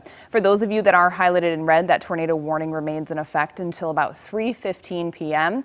Getting a look at our velocity data again, this is always going to be our best tool whenever we're analyzing possible tornado because we're looking for that rotation. Now, even from the last scan that I was just showing you, this rotation is looking even more broad. So again, that's a good sign. So far, we do not have a confirmed tornado on the ground at this point, but regardless with that rotation, all the ingredients in play, this is something that could be a main concern for us as we go throughout the next couple of minutes as we continue to analyze how this is coming together. Back to our reflectivity. For those of you that are in Hope, in addition to being in that tornado warning, we still have torrential downpours coming down. So we have rain rates that have been estimated to be over about 2 to 3 inches per hour. This is going to lead to localized flooding. So in addition to the severe thunderstorm warning that we have in effect, the tornado warning, we have also had a flood advisory that has been issued because of that localized flooding being a possibility. For those of you that are in the severe thunderstorm warning and the tornado warning, we are all at risk of seeing about 60-mile-per-hour wind gusts here. Going back to velocity data, again, to see the latest scan, looking about the same. We still have this broad rotation here. And zooming things in just with the warnings here. I want to zoom way in so we can get some communities that are just within that warning. This stretches from Eden over to Farm Ridge and then down towards Streeter, but notice just east of Streeter, that's where we have this yellow shaded area. That is a severe thunderstorm warning. You are not included in the tornado warning. This also goes down to, is it Osage, Tim? Osage? As we go toward the southern extent, Osage, okay, toward the southern extent of LaSalle, you are also included in the tornado warning. But if we look at the storm itself and zoom out a little bit, for those of you that are in Osage, it's not there just yet. We're still running probably about 10 minutes to your doorstep as this is going to the east and the southeast. So zooming out, once again, I want to give you a broad view of what's taking place across the viewing area. Not everybody is seeing the rain right now. In fact, a lot of us aren't, but we have this strong storm that is down in LaSalle County. That's where we have the tornado warning. But I'm also keeping a very close eye on these storms that you see developing off to our north and our west.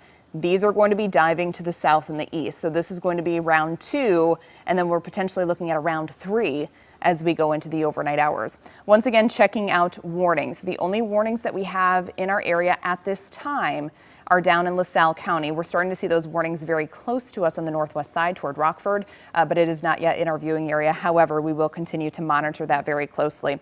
For those of you that are in LaSalle, zooming things way in again, here's what we're looking at. We have a tornado warning that is in effect until 3:15 p.m. for locations from Eden over to Farm Ridge, just south of Grand Ridge, down towards Streeter, over down to Osage as well, and then including Hope. Now, when it comes to our velocity data, this is what we're keeping an eye on in terms of rotation. We're really looking for that strong couplet. A few minutes ago, we were actually seeing better signs of rotation. It's a little more broad in a sense now, where we have our outbound winds going right through Eden, actually, and then the inbound winds are going through the Hope region. So right in between, right along I-39. This is the area that we're keeping a close eye on. But as of now, we have not received any indication that there is actually a tornado on the ground at this time. Going back to our reflectivity data, this is bringing not just the threat of a tornado, of course, but 60-mile-per-hour winds, torrential downpours. So this could be leading to some localized flooding. A flood advisory has also been issued for LaSalle County. We're also seeing that rain now extending towards Chicago and then all the way back to the south and southwest suburbs. This activity is going to continue to make its way to the east, southeast at right around 25 to 30 miles per hour. So I'm going to zoom us way back down to LaSalle County. I want to get a track on some of these storms for you. It looks like we're going to be seeing this moving easterly right around 25 to 30 miles per hour. That was the latest update that we saw. So taking where the rotation, the strongest indication of rotation is, we're going to drag this out to the east, give you some of those arrival times. 3:02 for Eagle, Streeter right around 3:07, Ransom around 3:25, looks like Dwight around 3:50, close to 4 for Garfield, as long as this is continuing to make its way to the east and hold together. But as of right now, it's really not showing a lot of signs of weakening in terms of the storm system itself. But if we look at that rotation data, it's not quite as tight as it was before. So again, that's a good thing. This is what we want to see, but still that broad level of rotation is still going to be some concern. We have that tornado warning in effect in southwestern lower LaSalle County, highlighted in red here through about 3:15. Tim, we're going to toss it on over to Tim McGill, who is also here. Hi, Tim. Hi, yeah, we are in the middle of kind of an active weather day here, and it was predicted by the Storm Prediction Center. I'll show you earlier, yesterday actually, they put out a projection for today in terms of the risk of severe weather, and there's 5 levels. There's marginal, slight, enhanced, moderate, and high. We are in level 2, a slight risk, which means more kind of isolated severe storms, and that's certainly what we're seeing. We haven't seen a whole lot of severe weather until this tornado warning was just issued for southwest LaSalle County. It's in effect for another about 20 minutes or so. So I just wanted to point out that this is what the forecast was for today, and it's kind of paying off right now. It looks like it's verifying, and this is the area, almost all of northern Illinois, northwest Indiana, in that slight risk category. That continues through tonight. As Emily was mentioning, it's kind of coming in rounds. We could get another round after this later on tonight. This round, aside from this tornado warning, has been pretty quiet overall. And there it is, that area shaded in red here across southwestern LaSalle County. Look at all the lightning with these thunderstorms. So it's an indication that some of these storms are pretty strong. We see a lot of lightning activity like that. And I have a feeling this southern flank of this line of thunderstorms was kind of uninterrupted from any cloud cover earlier today. So it had a little bit more heat instability to deal with. So that's probably why this storm in particular is more strong than some of the other storms that we're seeing on radar. But we're tracking this storm now as it continues to move off towards the southeast. That's the area under the warning. I kind of removed the lightning so you can get a better view of what's going on here. And we'll zoom in on the storm across the southwestern portion of LaSalle County. So Farm Ridge, Grand Rapids, Streeter, Reading, any town you see the name up here for, especially east of this warning and in the warning itself, are the ones that you have to be particularly careful with. You need to get into the lowest interior floor of your house. Basement is ideal if you have one. This is not the kind of storm you want to ride out in terms of a mobile home. You need to get out of there into a more substantial structure, and you need to cover up your head and get into the basement. And this is the kind of storm, don't look outside to get verification because there's a lot of rain, as Emily's been pointing out with the storm. So it might be kind of wrapped in rain. You might never see the funnel cloud, the tornado itself. No confirmation yet. I know she's checking on that probably right now in terms of an actual tornado. I just checked before I got on the air here and still haven't seen any eyewitness reports. This is a radar indicated tornado, so we're seeing signs of rotation. The updraft, the warm moist air that feeds this thunderstorm, probably rotating. So that's one of the things the National Weather Service looks for, and many times those storms go on to produce a tornado. So radar indicated, and it looks like this area in particular, southern portions of LaSalle County, Streeter, up towards Grand Rapids, really under the gun with the storm as it continues to move off towards the east. So heavy rains at the very least, and at least some probably damaging winds with the storm. By that I mean maybe 60 miles an hour or stronger that could fell some pretty big trees. So Farm Ridge area, Grand Rapids, Streeter, Reading all need to be on the lookout for this storm as it moves off towards the east. Long Point as well. Moving to the east at about 20 miles per hour, I believe is what I saw in the warning. And again, moving into some street level stuff. This is Tate Route 22, or 23 that is, Grand Rapids on North 21st Street, East 22nd Street, North 17th Street. All these roads, if you live in or near these intersections, this is where you have to be really careful because you're under a warning for the most part. Streeter in particular right now is the area that we're kind of worried about as the storm continues to move off towards the east. And again, it all started with this forecast from the Storm Prediction Center yesterday for today. And we're going to see more of these slight risk areas, I think, issued for us, maybe more than just a slight risk over the next couple of days. A very unsettled pattern over the next couple of days. We're kind of in this ring of fire pattern, heat and humidity just to the south and kind of a frontal boundary draped near us. And we could see these storms kind of fire up from time to time. So that's the latest on that. Emily, you have any new information on that tornado?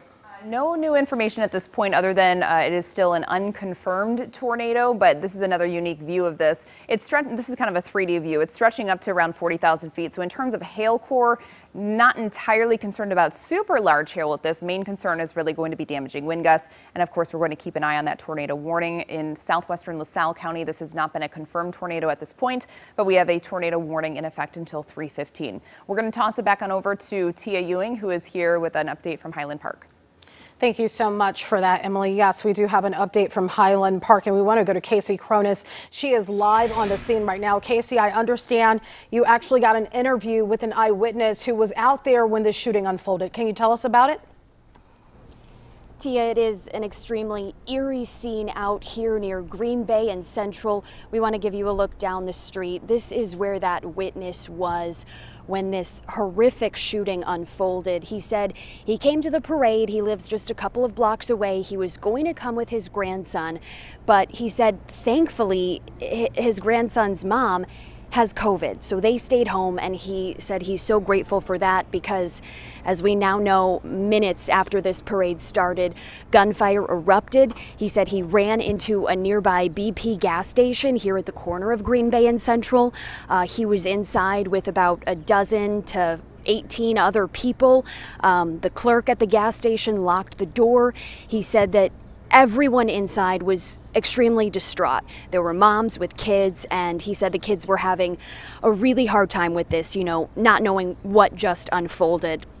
He said that after a little while, because they were in there for 3 hours, he said after a little while, some of the moms started singing Wheels on the Bus, calm the kids down a little bit, but it was really tough to be in there, although they were, of course, grateful that they were safe, staying in there again for about 3 hours until police cleared them.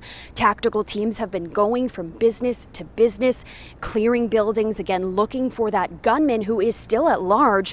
He is described as an 18 to 20-year-old white man with long black hair, wearing a white or a blue t-shirt. Initial reports stating he may have had a yellow backpack, but here on scene, as you can see, strollers are left, purses, chairs, towels, coolers. I mean, everybody just picking up and leaving as soon as they can. And I gotta say, just, when we hit 3 o'clock here, all you could hear on the scene here is some nearby church bells ringing. Very eerie. Of course, 6 people tragically killed, 24 others injured here this morning in Highland Park. Tia. Just a tragic and heartbreaking scene, that is for sure. Casey, thank you so much for that. Casey, talking about that shooter, and we know there is an active search for that shooter at this time. One police agency that is assisting in the search for that shooter is the Chicago Police Department. They put out information not too long ago that their chopper is being used to search for that suspect from the air.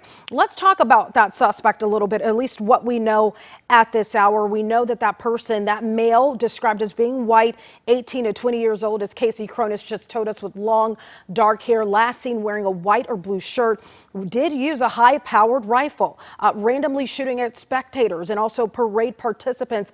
As of right now, we know the ATF is tracing the firearm because that firearm was left behind to see who bought it and where that rifle was purchased from.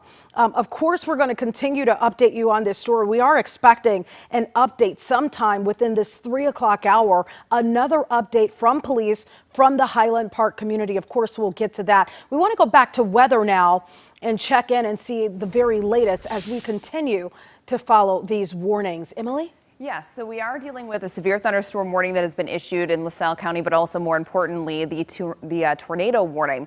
So on a scale all across the viewing area, we have rain stretching from Chicago down to LaSalle County. What we're most concerned about at this point is this storm cluster that you can see off to our southwest in LaSalle County. Zooming things in, I know this is kind of hard to see, but we have this highlighted area in red here stretching from Streeter off to the northeast or the northwest, just south of Eden, and this is stretching down toward Hope. This is now including Lonstant and down toward Osage as well. This is a tornado warning in effect until about 3:15. In addition to the potential of a tornado, of course, we're dealing with heavy downpours, so localized flooding is going to be a concern with this. A flood advisory has actually been issued for the area because of the torrential downpours coming down. For those of you that are highlighted within this red shaded area here, again, that is a tornado warning in effect until about 3:15 p.m. If you are highlighted in that area, go to a basement, the lowest level of your home. If you do not have a basement, try to get to an interior room away from windows. Bathrooms are also typically a good choice too, because you have that piping in the walls that can give you some extra protection. If we zoom things out, once again, this is a look at the viewing area. Most concern at this point is in LaSalle County. We have showers taking place elsewhere, but in terms of thunderstorm activity, that's what we're most concerned about. We have more storms that are off to our north and our west. This line of storms is going to start to make its way to the south and the east. This is also a severe thunderstorm warning that has been issued for those storms that are off to our northwest. That's kind of a sign of things to come. So we're entering into a really active weather pattern here over the next couple of days. It's not just storms tonight. We'll have another round as we go through the nighttime hours of tomorrow, possibly into Wednesday and maybe into Thursday as well. We're going to have the chance of seeing some strong to severe storms. Now, warnings that are active at this time, the viewing area for most of us is fairly quiet. It's really off to our southwest. For those of you that are in LaSalle County, we have the highlighted area that is in yellow. That is a severe thunderstorm warning. For those of you that are highlighted in red there in the far southern extent of LaSalle County, this is a tornado warning in effect until about 3:15. Getting a check, zooming things in a little bit further. There we go. We want to get some of those roads and things showing up. So from stretching from Hope, the east side, over toward the west side of Streeter, you have that tornado warning in effect. If we get a check of velocity data, we are seeing some indication of some rotation, but at this time, it's not this really strong signature that we typically look for. But regardless, you're going to want to get to your safe space. So we are seeing some of those outbound winds, the inbound winds. Right about here is where we're going to be keeping a very close eye on. This storm system as a whole, it is moving to the east right around 25 to 30 miles per hour. If we show you the reflectivity data, we're seeing some torrential downpours with this too. So take a look at just how heavy some of the rain is with these storms. So zooming out a little bit further too, I'm going to throw on the echo tops for us. And what this is showing us is just how tall those storms are. And that gives us an idea of hail cores too. So this is showing about 55,000 feet in the air for those echo tops just above Streeter. So this is a very strong, powerful storm that we're dealing with. We could be seeing some hail. The latest update that I've seen, possible hail of up to 1 inch is possible with this system that's currently making its way through LaSalle County. Once again, for those of you that are in LaSalle County, here are some of the active warnings that we have in place. All of the highlighted yellow areas, that is a severe thunderstorm warning that is in effect until 3:15. The tornado warning, that's this red highlighted area, and this stretches from the east side of Hope down toward Osage and then over towards Streeter.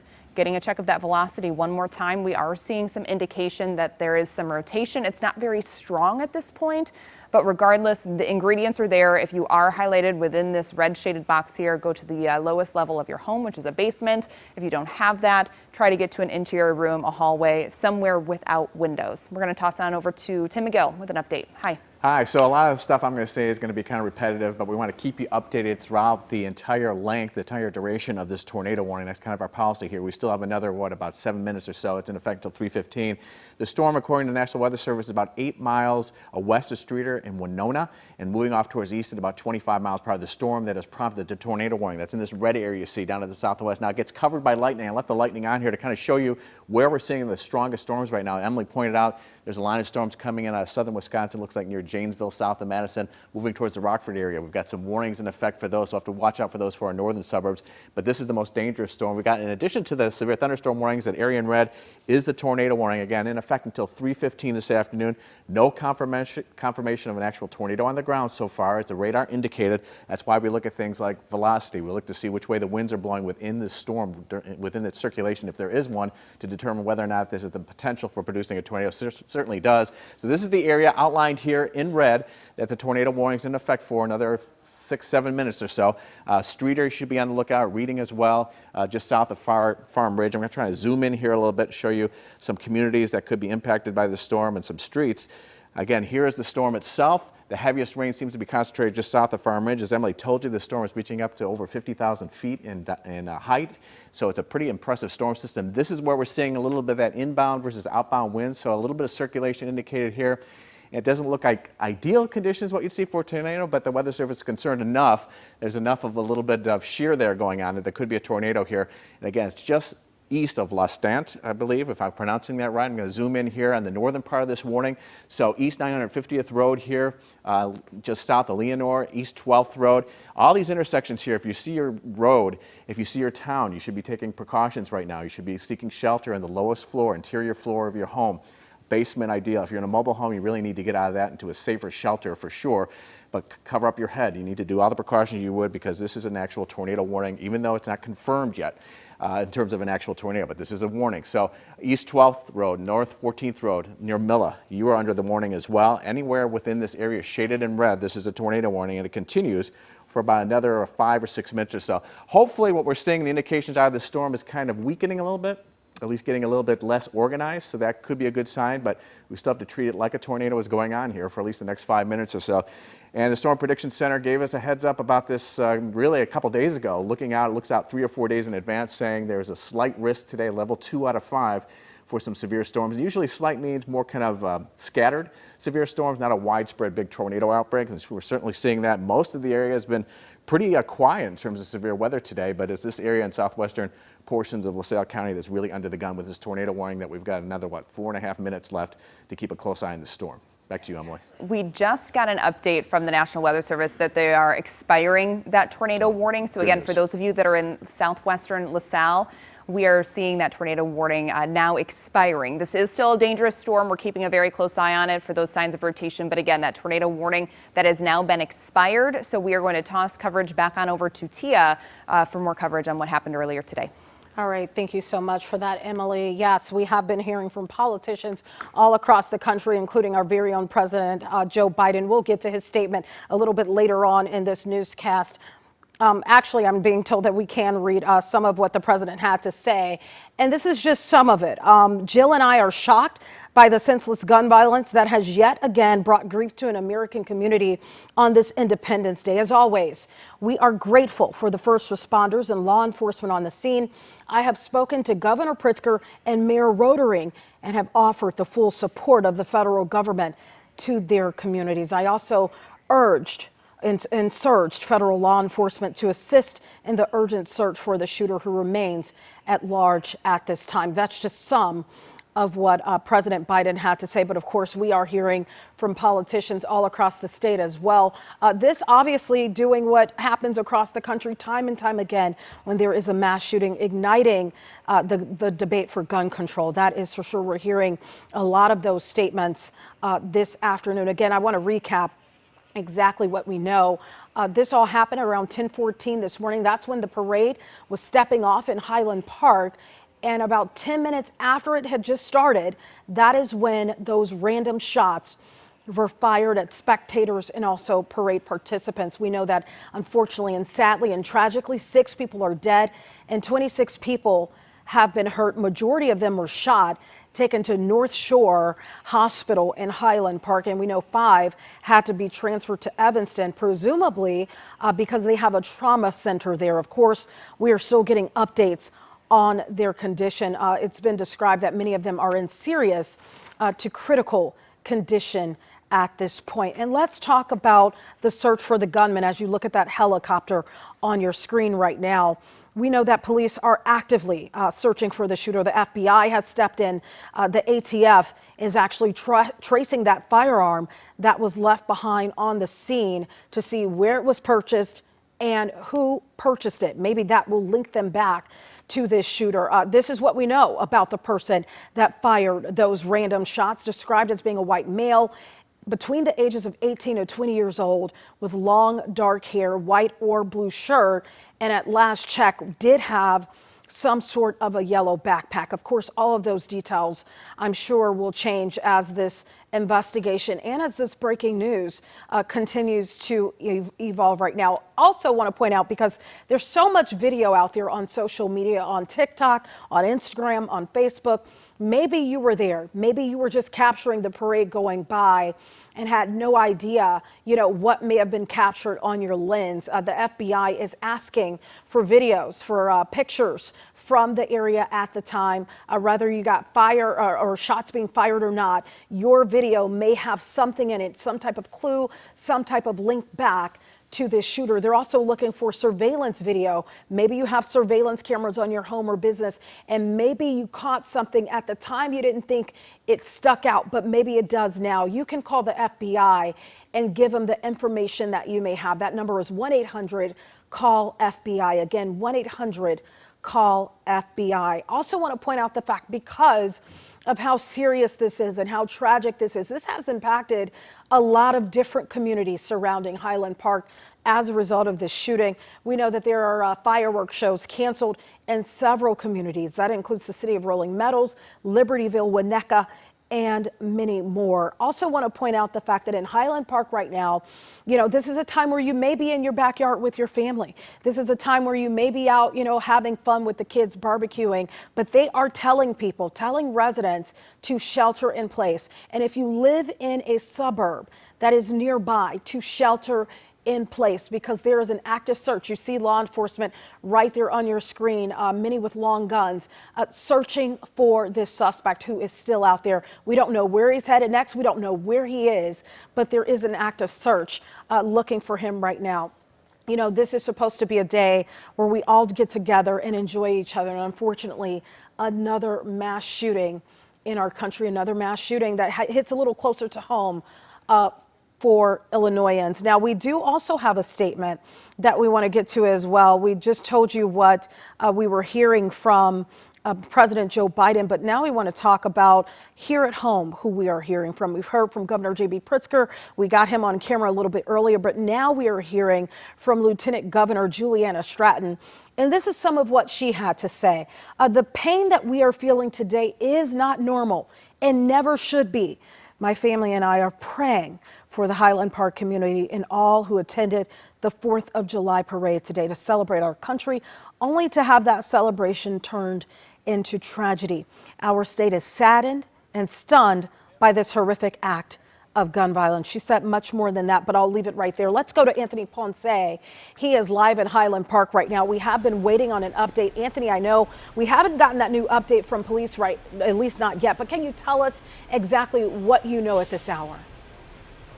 Yeah, we'll go through kind of the latest that we've heard, Tia. We were told during their last update in about an hour that they would provide another update. We're still waiting on that. A spokesperson from the Lake County Major Crimes Task Force expected to address the media again any minute. We'll let you know when he steps up to the podium, but at last check, he basically had a couple of messages for the community here in Highland Park. For families, again, that shelter-in-place order still in effect. If you are watching from home, stay inside.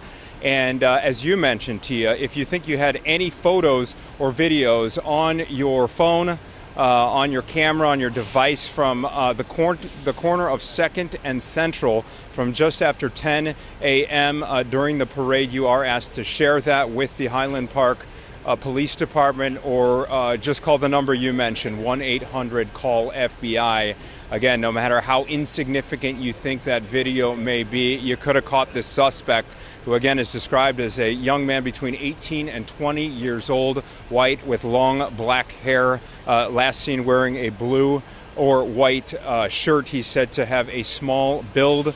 That young man still not located, and Sergeant Covelli described the search going on right now as aggressive, and said it's a very challenging crime scene as well, as they try to piece together exactly what happened shortly after 10 a.m. They said it is a massive crime scene. We're actually being kept a couple of blocks west of where it all happened in downtown Highland Park. We're right outside fire station number 33, where they have staged the media here from all over the region, and at least a dozen responding agencies that are here in Highland Park to help in the manhunt for the suspect. One thing we're still waiting on is more details about the victims involved here. Tia, we know there are 6 deceased and 24 that are right now at a number of hospitals across the region because of the sheer number of victims. As a result of this mass shooting, the nearest hospital was overwhelmed, so we understand a number of the victims were brought a little bit further south to Evanston Hospital, which has a trauma center.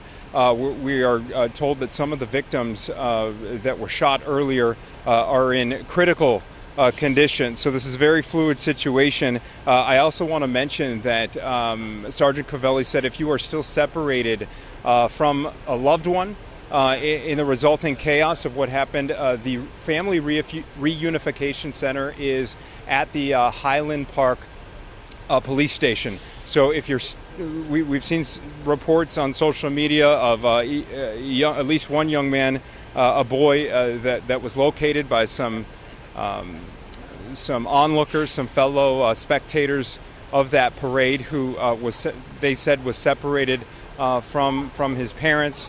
Again, if you are looking for a loved one, just head to the Highland Park police station. That's where you are told to go. At this point, all the information coming from the Lake County Major Crimes Task Force, they're describing it as preliminary, that it could change. Again, this is a very, very fluid situation, as we've also been learning about a number of previously scheduled 4th of July festivals and fireworks displays that have all been canceled, from Waukegan to Northbrook and many others in this area, not just out of an abundance of caution, but also just in the aftermath of what happened. It no longer feels like a day to celebrate, as the mayor phrased it. This community has absolutely been terrorized. What happened earlier this morning. Again, Tia, we are waiting for an update from the Lake County Major Crimes Task Force any moment. But for now, that is the latest from Highland Park at Media Staging. I'm Anthony Ponce, and I will send it back to you, Tia, in the studio. All right, Anthony, appreciate that update. And you mentioned some of the people that were injured. I do want to talk about that really quickly. North Shore Highland Park Hospital is currently treating 26 people, and we know that 5 have been transported to North Shore Evanston Hospital. Let's go back to Casey Cronus. Casey, I know you are live from the scene. Has there been any change, any updates from that location where you are? Hey Tia, that's right. We are at the corner right now of 2nd and Elm, and we want to show you there is quite a bit of a presence over here of tactical units. Let's zoom into this Bearcat here. There is a SWAT officer on the roof coming out of the top of that Bearcat with the guns drawn in this construction site. It looks to be like it's an apartment building that's being put up here at the corner of 2nd and Elm. When we were walking by, we saw several tactical members inside, guns drawn, shields out. Not sure if they're just searching this to clear it and move on to the next building, as that's what they have been doing all morning. But that's what's going on right here. And then down the street, a little bit further, closer to where the shooting unfolded earlier today, there's an even bigger presence of SWAT officers. We know some FBI SWAT officers are here. Right near us here is Niles Police. CPD is also helping out with their chopper. This is a real intensive search, as Anthony was mentioning and as Tia has mentioned. They are still, of course, looking for this gunman who killed 6 people and injured at least 24 others. Now, earlier at this construction site, we did see a tactical officer on the top floor kind of surveying the downtown area from that vantage point. So we know they are using this construction site to kind of get a better look at the downtown, but it again appears that they are right now kind of searching it, probably just to clear it so that they can move on to the next building here. So that's what's going on here, Tia, and we'll bring you the latest as we learn it. All right, Casey, thank you so much. Yeah, we're still getting new information by the hour here as this investigation is still ongoing. You know, police are actively, as Casey just told us, looking for the suspect. As of right now, not a lot known. This is what we know. We know that the gunman was described as being discreetly on a rooftop as this parade got started. He was very hard to see from the ground. And this suspect did leave a gun behind. That gun was recovered.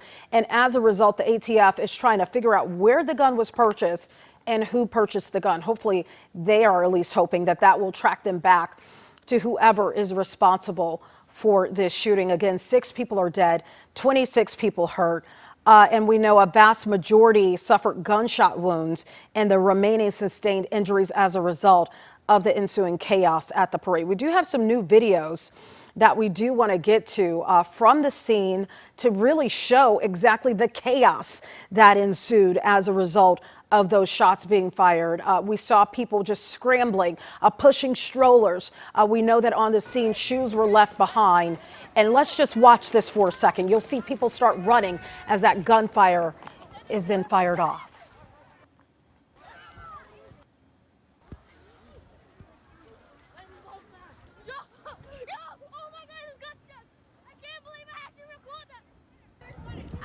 I just recorded. No, what's even more sad about this video is that, I don't know if you could see that little tiny face there that was peering into the camera. This was captured by a child who was just innocently at that parade. It's being shared all over social media this afternoon. Let's watch it one more time. You'll see people start to run, and that's when those shots were fired.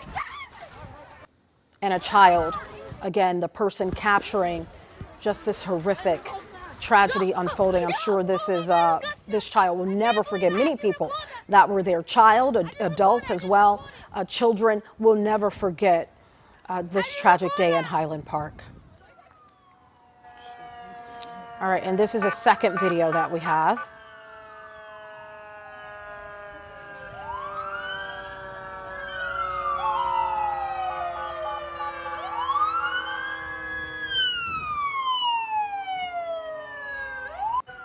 All of this being shared on social media, showing the scene, the result of the scene after those shots were fired.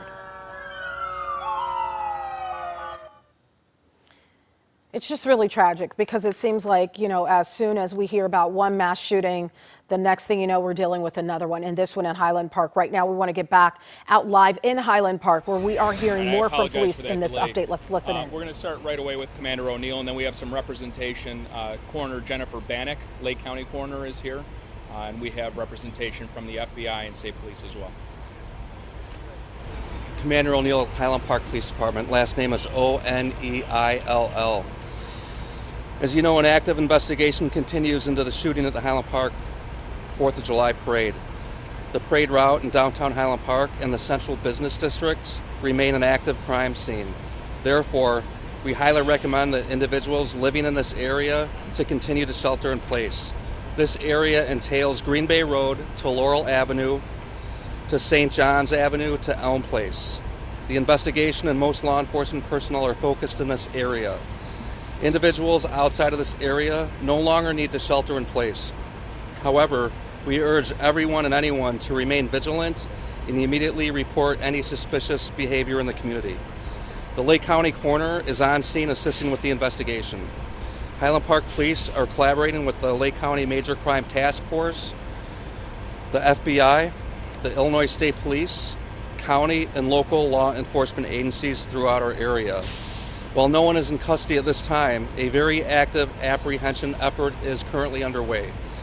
Individuals with knowledge of the incident, persons of interest, including photo or video evidence from the scene or area, are encouraged to share them with the FBI by calling 1-800-CALL-FBI.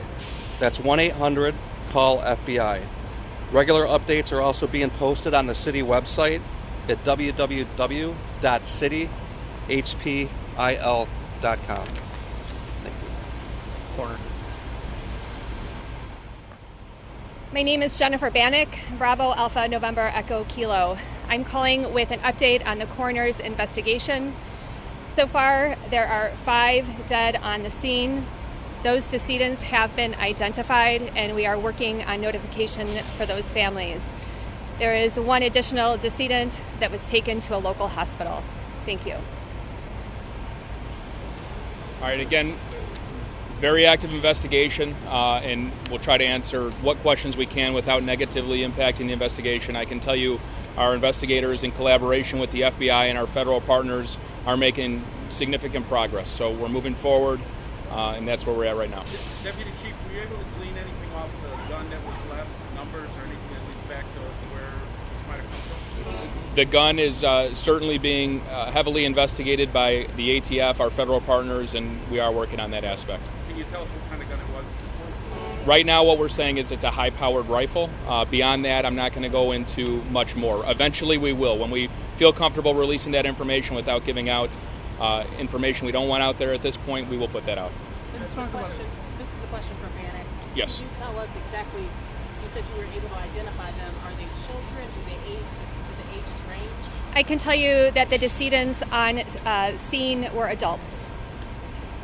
Is there an update on how many are victims at the hospital? I'm sure there might be more than 2,000 at this point.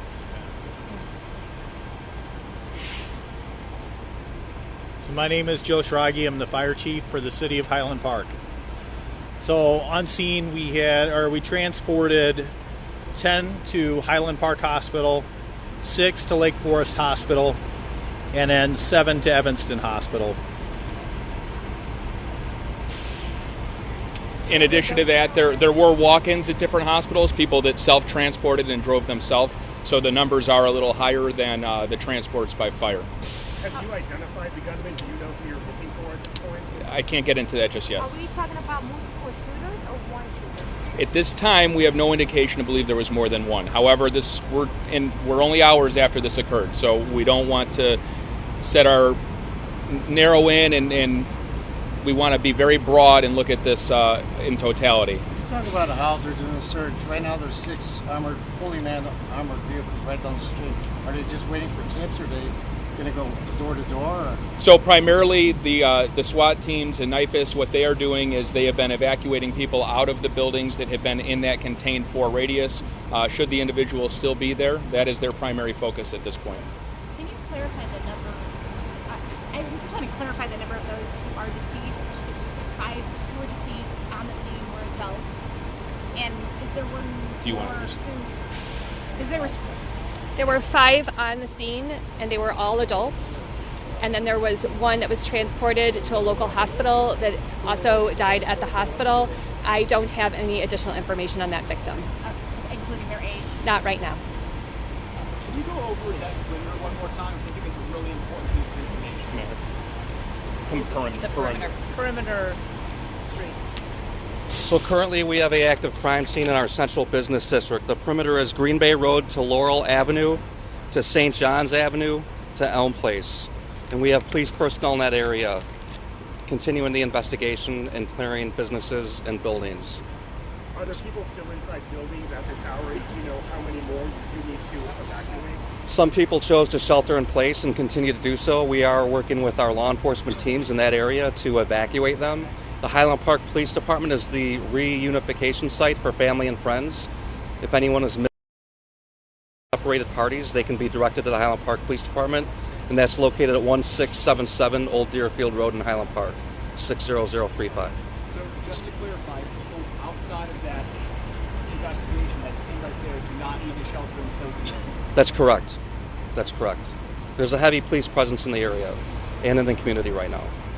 For those who were transported to the hospital, were any of them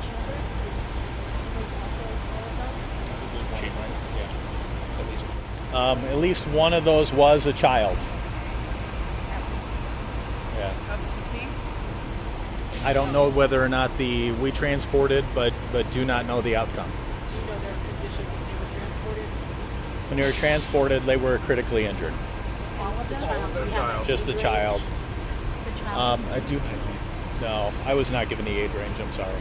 We can get that too. But the child was the one critically injured. Yes. What do the injuries range from in terms of those in the hospital right now? So they were gunshot wounds, and it varied from abdomen to limbs and such. But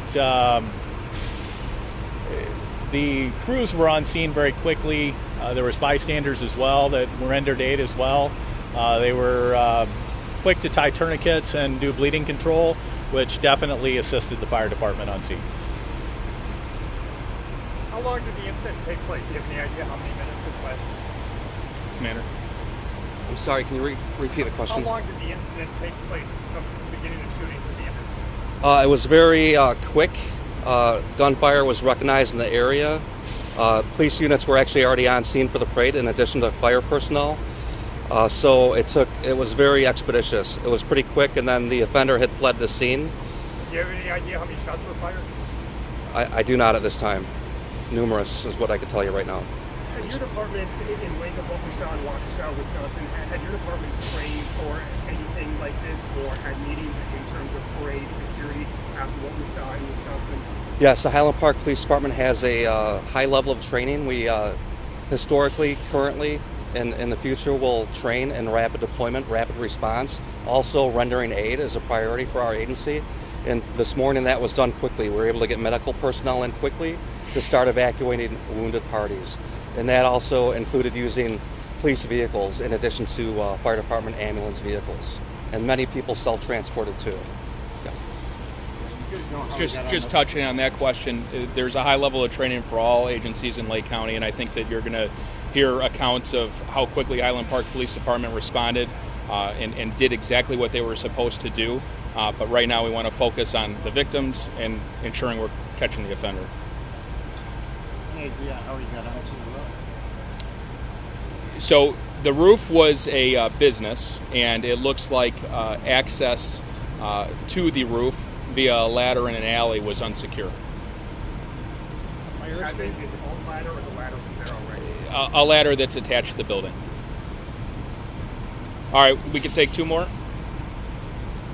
Is there any reason to believe that the suspect is in that window that you all are currently investigating right now? That's what we're still working on determining. We've had dozens of police canines out here, drones, and other technology we're using to locate and see if it can assist us in the investigation. Any further details on a suspect description or vehicle description? Not at this time. That initial description does stand. All right. We'll shoot for about 4:15 for the next briefing. Thank you. All right, so the next update will happen at 4:15 this afternoon, roughly. But we do want to recap what we learned from law enforcement and also first responders on that scene. They believe this gunman acted alone, and you just heard that the shooter accessed the roof of a business via a ladder that was attached to the building. And as of right now, that shooter is still not in custody. An active search for the shooter is underway. If you do believe you have video that may have some details as to who this shooter is, or maybe pictures, or maybe even surveillance, don't hesitate to pick up your phone. The littlest thing, the smallest thing may help police solve this. So this is 1-800-CALL-FBI. That is the number you can call. We did hear from the Lake County coroner, Jennifer Bannock. She said that 5 people are dead, all adults. They are notifying family, and 1 was transported to the hospital, also an adult. We also heard from the fire chief saying that out of the people that they transported, 23 people transported to the hospitals. 1 was a child critically injured with gunshot wounds. They've seen people with gunshot wounds, shots to the abdomen and limbs, and bystanders stepped in applying tourniquets. Let's go to Anthony Ponce. He is live there on the scene, and we'll have much more in terms of details of exactly what we just heard from first responders and law enforcement. Anthony? Yeah, Tia, I want to start with what has changed between the previous update and the one we just heard, and that is the shelter-in-place order for the community of Highland Park. It has been lifted unless you live within the confined area of Green Bay Road to Laurel Avenue to St. John's to Elm Place. I'm going to run through that once again. Unless you live within the following perimeter, you don't need to worry about sheltering in place. Green Bay Road to Laurel to St. John's to Elm Place. If you're not within that quadrant, you don't need to worry about sheltering in place at this point. Right now, law enforcement is focusing its search efforts within that perimeter. Sergeant Covelli just said that the SWAT teams that are here in the area are going building to building, and they're searching those buildings thoroughly and clearing any occupants of those central business district buildings that may have been hiding and sheltering in place in those, but they're methodically going through those buildings within that confined central business district in Highland Park. But if you're not within that district, you don't need to worry about sheltering in place at this point. That being said, no one is in custody this afternoon. He said that the latest suspect description stands. I'll run through that again, too. 18 to 20-year-old male, white, a small build with long black hair, last seen wearing either a blue or a white T-shirt. He is considered armed and dangerous. They're not sure of his whereabouts right now as the investigation into his whereabouts continues, and authorities also continue to process what they describe as a massive crime scene, where the updated number there is 23 people now transported to hospitals. One of them, as Tia mentioned, is described as a child. We don't have the child's exact age, but the police chief, Chief O'Neill here in Highland Park, said that child suffered critical injuries, was critically injured on his or her way to the hospital. Of the 5 people that were pronounced dead on the scene at the parade itself, the Lake County coroner described all of them as adults. No ages on those adults. Those families are pending notification right now. And there was an additional person who was pronounced dead later at a hospital, also described as an adult. So those are the latest details from the most recent update here outside of Fire Station 33 in Highland Park. Tia, for now, I'll send things back to you in the studio. All right, Anthony, thank you so much. We do want to talk a little bit more about those people that were injured as a result of this shooting in Highland Park. Let's go to Dane Placco with more on that. Dane? Yeah, here we're at the Highland Park Police Department right now, which is the place where they've been holding as a reunification center. You may have heard some of the earlier news conferences today. During the shooting, a number of people, families, lost touch of one another. People were running, scrambling in every direction. So they set aside this building, the Highland Park Police Department, as a reunification center. We're a pretty good distance away from the shooting scene. We're actually west of 41. All the activity, the law enforcement activity right now is going on east of 41. We got here about 45 minutes ago. It's unclear whether there's any people here inside. They're not allowing us to go inside. Are waiting for loved ones or waiting to be reunited. What we have seen are a lot of people from the community who are volunteering to bring in food and sandwiches and refreshments for the police officers. That has been happening consistently here during the 45 minutes or so that we've been at the Highland Park Police Department. We also talked to a gentleman by the name of Jonathan Bernberg, a Highland Park resident who lives just a couple blocks from where the shooting occurred. He and his family were at the parade earlier today. He came here to the police department because he was wondering whether he could get some help from an officer in checking out his home. They've been away from their home all throughout the day, and they're concerned because if the gunman is still on the loose, that they may have some open sheds or somewhere in their home that possibly the gunman could be hiding out. He was looking for some help from the police department to go back home with him and clear things out before he brings his family back. Let's hear a little bit from Mr. Bernbach. It's very scary, and just the whole neighborhood, because we live just a couple blocks from downtown where it happened. So it's a very scary thought just to think about the community and our house of being somewhere that you don't feel safe right now. We were just a half a block. We heard the first round of noise that we later learned was gunshots. Everybody kind of froze, but people, I think, at that moment were still just assuming or hoping that it was fireworks. Just a few seconds later, we heard the second burst of gunfire, and at that point, everybody started running. It was obviously chaotic. Our family got a little bit separated, but luckily we're friends, we're neighbors, and everybody was just grabbing kids. First, we went into a coffee shop because we assumed that everything was over, and then we heard police telling everyone, you need to keep going, it's not safe. So we luckily at a friend's house a block away, and we've been there for the past 5 or 6 hours. And he, like a lot of people here in Highland Park, have been unable to get back home. There is a large police presence in the downtown area in particular. There are checkpoints, block points. As we moved over here to the police station from the hospital earlier, we could see a massive police presence, especially in the area around the fire department, which appears to be being used as more of a staging area for the investigation. That's where all the SWAT teams were. Here at the Highland Park Police Department, as we say, it looks like just the administrative folks are here, a few police officers coming and going, but not a lot of activity at this scene. Again, this was the reunification center for families that got split up during the chaos earlier today. At this point, it's unclear whether anybody is still waiting to be reunified inside. So, live at the Highland Park Police Department, Dane Placco, Fox 32 Chicago. Throw it back to you for now. Thank you so much for that, Dane. And we want to go back to Casey Cronus. She's at 2nd and Elm. She's near where the parade actually stepped off. And Casey, I know when we last spoke, you talked about seeing the SWAT team, and it appeared that they were going building to building. Is that still the case out there right now?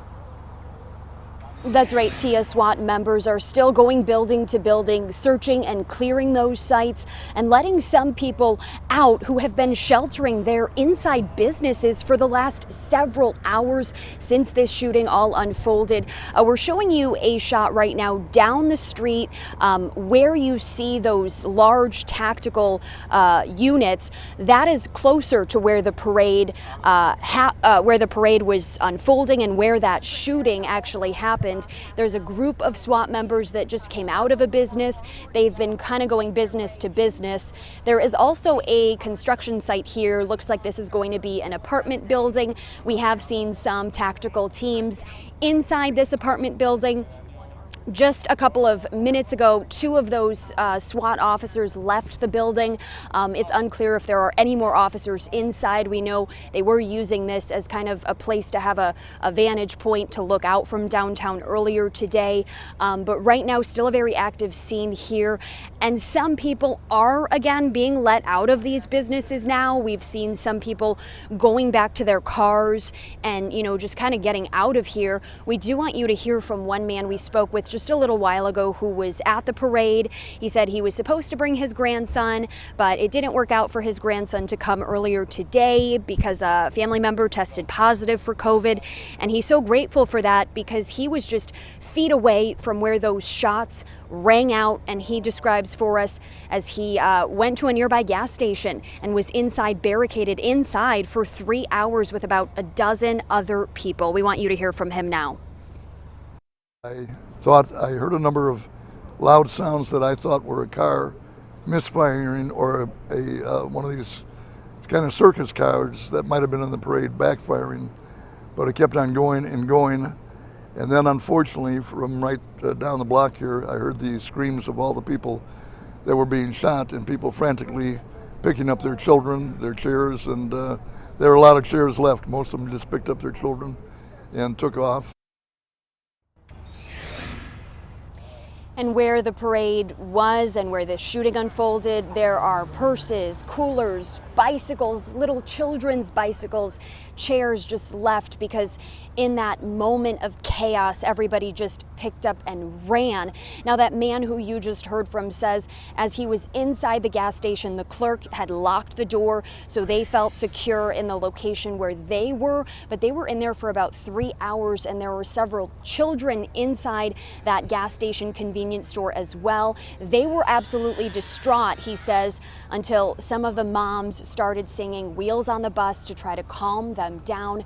Now, I do also want to mention this has been extremely difficult on the police force here as well. As we were closer to the parade route, we saw an officer exiting the scene, and he looked at the media members and he said, "Kiss your kids tonight." Tia? Yeah, just a tragic day for Highland Park, tragic day for our state, and tragic day for our country. Another mass shooting in this country. I just don't know. All right, let's talk about what we're expecting now. It is 3:47 this afternoon, but at 4:15, we're expecting an update from Highland Park Police. We're also expecting to hear from the doctors who have treated a majority of these patients at North Shore Hospital. That update is supposed to come at 4:30 this afternoon. Okay, so let's recap here and talk a little bit about what we heard in the most recent update from police and also the fire department. The fire chief for Highland Park saying that they transported 10 people to Highland Park Hospital, 6 people went to the hospital, 7 went to Evanston hospitals, 23 in total taken to area hospitals. 1 was a child. We don't know the gender or the age of that child, but we were told that that child was critically injured as a result of this shooting. In terms of the injuries of those who were taken to the hospital, gunshot wounds, people were shot in the abdomen, and also their limbs were impacted by this shooting. Bystanders, actually, many of them stepped in, applying tourniquets to those people that were injured.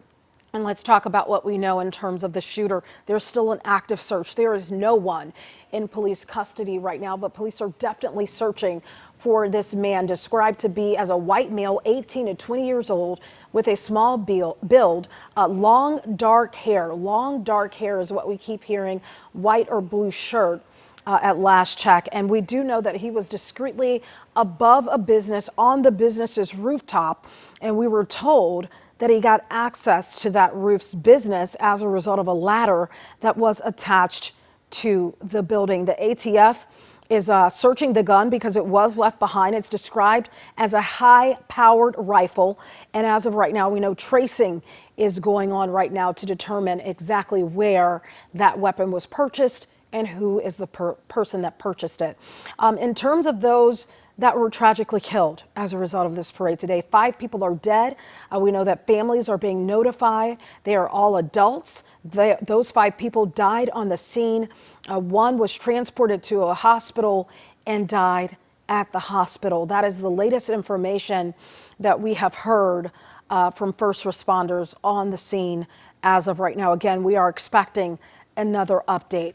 All of this happened at around 10:15 this morning. That is when the Highland Park 4th of July parade stepped off in Highland Park's business district. And within 10 minutes of this parade stepping off, that is when we know those shots were fired coming from the top of that business onto spectators and also parade participants. And you heard from Casey Cronus there, who just told us that she saw on the scene for herself, and you see it right here in that video, chairs left behind, strollers left behind, purses left behind, people left behind their shoes as they had to run for their lives. Something so innocent that we've all done. We've all gone to a 4th of July parade or festivity. It doesn't matter if it was in Highland Park, the city of Chicago, wherever. And it's a place you go and you never think twice. You never think that something like this is going to happen. But here we are talking about it on today. We did just get a statement.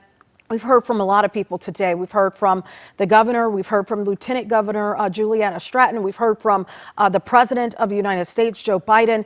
And now we are hearing from the White Sox. They have submitted a statement as a result of what happened in Highland Park today. I'll just read some of it. Our hearts are with the Highland Park community. The entire Chicago White Sox organization expresses our deepest sympathies to the families and friends of the innocent victims of today, this horrific shooting, and all of those who have been affected by this tragedy.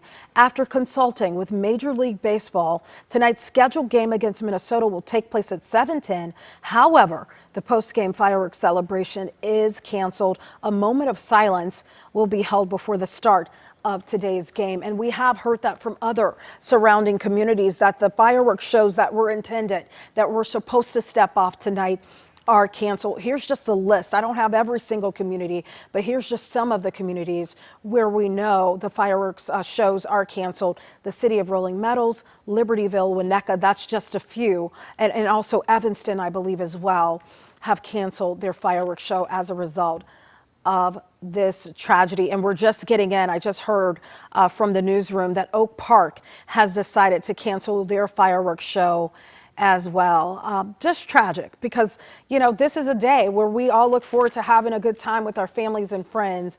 And sadly, it has ended like this. And I think it's a day that we will never forget. Definitely in the state of Illinois, we will never forget this 4th of July of 2022.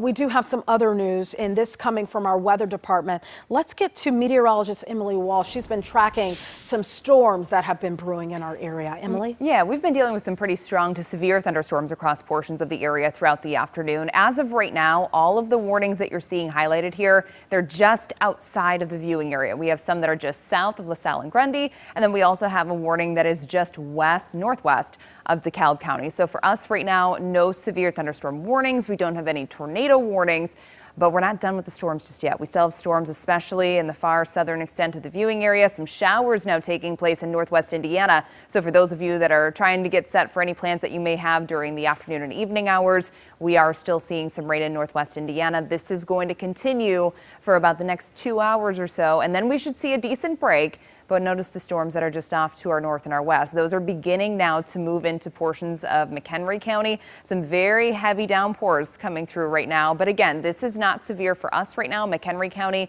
you're probably hearing some thunder, seeing some lightning, seeing this very heavy rain. But the severe thunderstorm warning, that is just off to our west and southwest. So as of right now, again, we do not have a severe thunderstorm warning within the viewing area. But regardless, these storms are going to continue to drop to the south and the east. So this is going to be our next round of precipitation moving through. And this activity is moving around 35 miles per hour to the southeast. So this is going to be diving south throughout the area. Just one more time, no active warnings across the area right now. So they are just outside of the viewing area. So we're going to have to track those very, very closely. Now, futurecast taking us throughout the next few hours. Notice northwest Indiana beginning to finally dry things out by 6 or 7 p.m. So if you do have plans as you go throughout the evening hours, most of us are going to dry out for a few hours, and then we could see another round of showers and storms developing as we go throughout the overnight hours. This model is suggesting that a lot of the storms are going to be taking a path that's further off to the north and the east.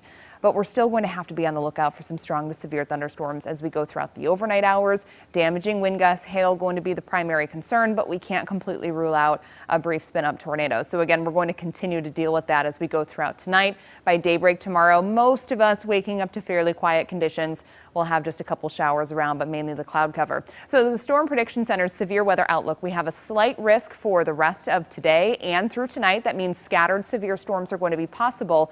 But it's not just tonight that we're stuck with the storms. Take a look at tomorrow's outlook. Same thing, slight risk. So scattered severe storms will be possible. Even as we look ahead into Wednesday, we're still going to have the opportunity for strong to severe storms. And it's not just the stormy activity that we're concerned about. We're also concerned about the heat. And here to tell you more about that is meteorologist Tim Miguel. Right, Emily, it was a little bit stormy at times today. Steamy weather ahead for us tomorrow. This is the 5-day forecast for high temperatures. Today we made it into the 80s, but look at tomorrow's high temperature forecast, 96 degrees tomorrow. So this is some of that heat and humidity fueling some of these thunderstorms. We're under this ring of fire pattern. There's a big ridge of high pressure centered really just south and east of us, and we're kind of on the outer periphery of that. This is where these thunderstorms tend to fire up from time to time. That's why we're concerned over the next couple days we'll see these rounds of storms, as Emily was talking about, that could produce some severe weather. So tomorrow, it could be that this ridge builds far enough north into northern Illinois that we reduce the threat of severe weather, but when that happens, it means we're getting into the heat, a little bit thicker heat. So we're looking at highs tomorrow in the mid-90s at least. If you factor in the high humidity, it's going to feel like about 100 to 105 or more tomorrow. So there's a heat advisory in effect for most of us from, I believe, around noon tomorrow through around 5 o'clock tomorrow afternoon. It's going to be awful tomorrow in terms of high heat and humidity. And then we drop it a little bit. Looks like Wednesday and Thursday. We still have that threat for some severe storms, as Emily was pointing out, though, during the day on Wednesday. We're just not into the heat as much, but we're still close enough to that outer ring of this big dome of heat that we could see some strong storms fire up from time to time. Look at the high temperatures tomorrow across here. This is the forecast. Now, normal highs, actually, that's not right. Normal highs should be right around 83 or 84. We're going to be 10 to 15 degrees or so above that. This is not heat index. This is the actual high temperature tomorrow. So 96 at O'Hare, 97 in Joliet, 97 in Morris. Now, the one thing that could kind of throw these temperatures off is if we do get around the thunderstorms sometime during the day tomorrow that reduces the heating a little bit because of the cloud cover, which is what happened today somewhat. These temperatures might be reduced, but I don't think that's going to happen. I think it's going to be really hot, really humid tomorrow. High temperatures getting up near 100. It's kind of academic because it's going to feel like 100 to 105 degrees around here tomorrow. So brace yourself for that. I think that's going to be the big story tomorrow. Still the threat, though, for fewer severe storms as well. So we're going to have to keep our eyes out for that as well. Back to you, Tia. All right, thank you so much for that, Tim McGill. We want to go back and talk about what's unfolding on the ground in Highland Park and talk about what we are expecting to come in the next hour or so. At 4:15, we are expecting an update from police. And at 4:30, doctors at North Shore Hospital will give us an update on some of the people that they've seen and that they've treated there. We also just got word from Governor J.B. Pritzker's office that there will be an update that will happen at 5 this evening. That update will happen from the governor himself at Highland Park's fire department on Central Avenue. That will happen at 5 o'clock tonight. Right now, we have that 1-800 call FBI number on your screen right now, and I want to point out why. The reason why is because police are saying that many people were rolling their cell phone cameras into Sunset Park, where it's like a huge carnival with rides, and I mean, it's just incredible what we put out for this every year. So people come from all over.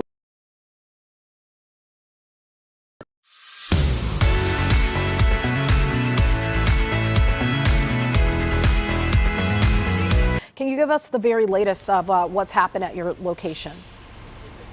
Yeah, well, we'll take them one by one. From the coroner, she confirmed 5 were dead, pronounced dead on the scene right near the corner of Central and 2nd in downtown Highland Park after the shooting rang out, and that another individual was pronounced dead at a hospital later. All of them said to be adults, although we don't have their ages confirmed. In terms of any child injuries, we understand there was at least one child that was transported to a local hospital after he or she sustained critical injuries. So that was from the coroner. Some of the identifications, she said, were pending the notification of those decedent's family members.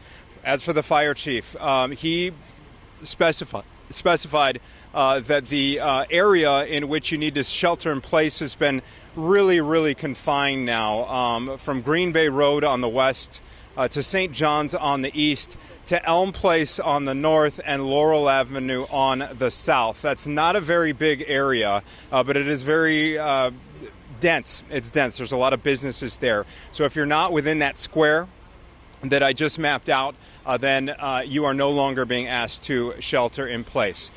Finally, from law enforcement authorities, it's been Sergeant Chris Covelli with the Lake County Major Crimes Task Force, who's been updating media members about every hour. And as you mentioned, we're expecting another update in about 15 minutes. But right now, he said there are 2 major things going on.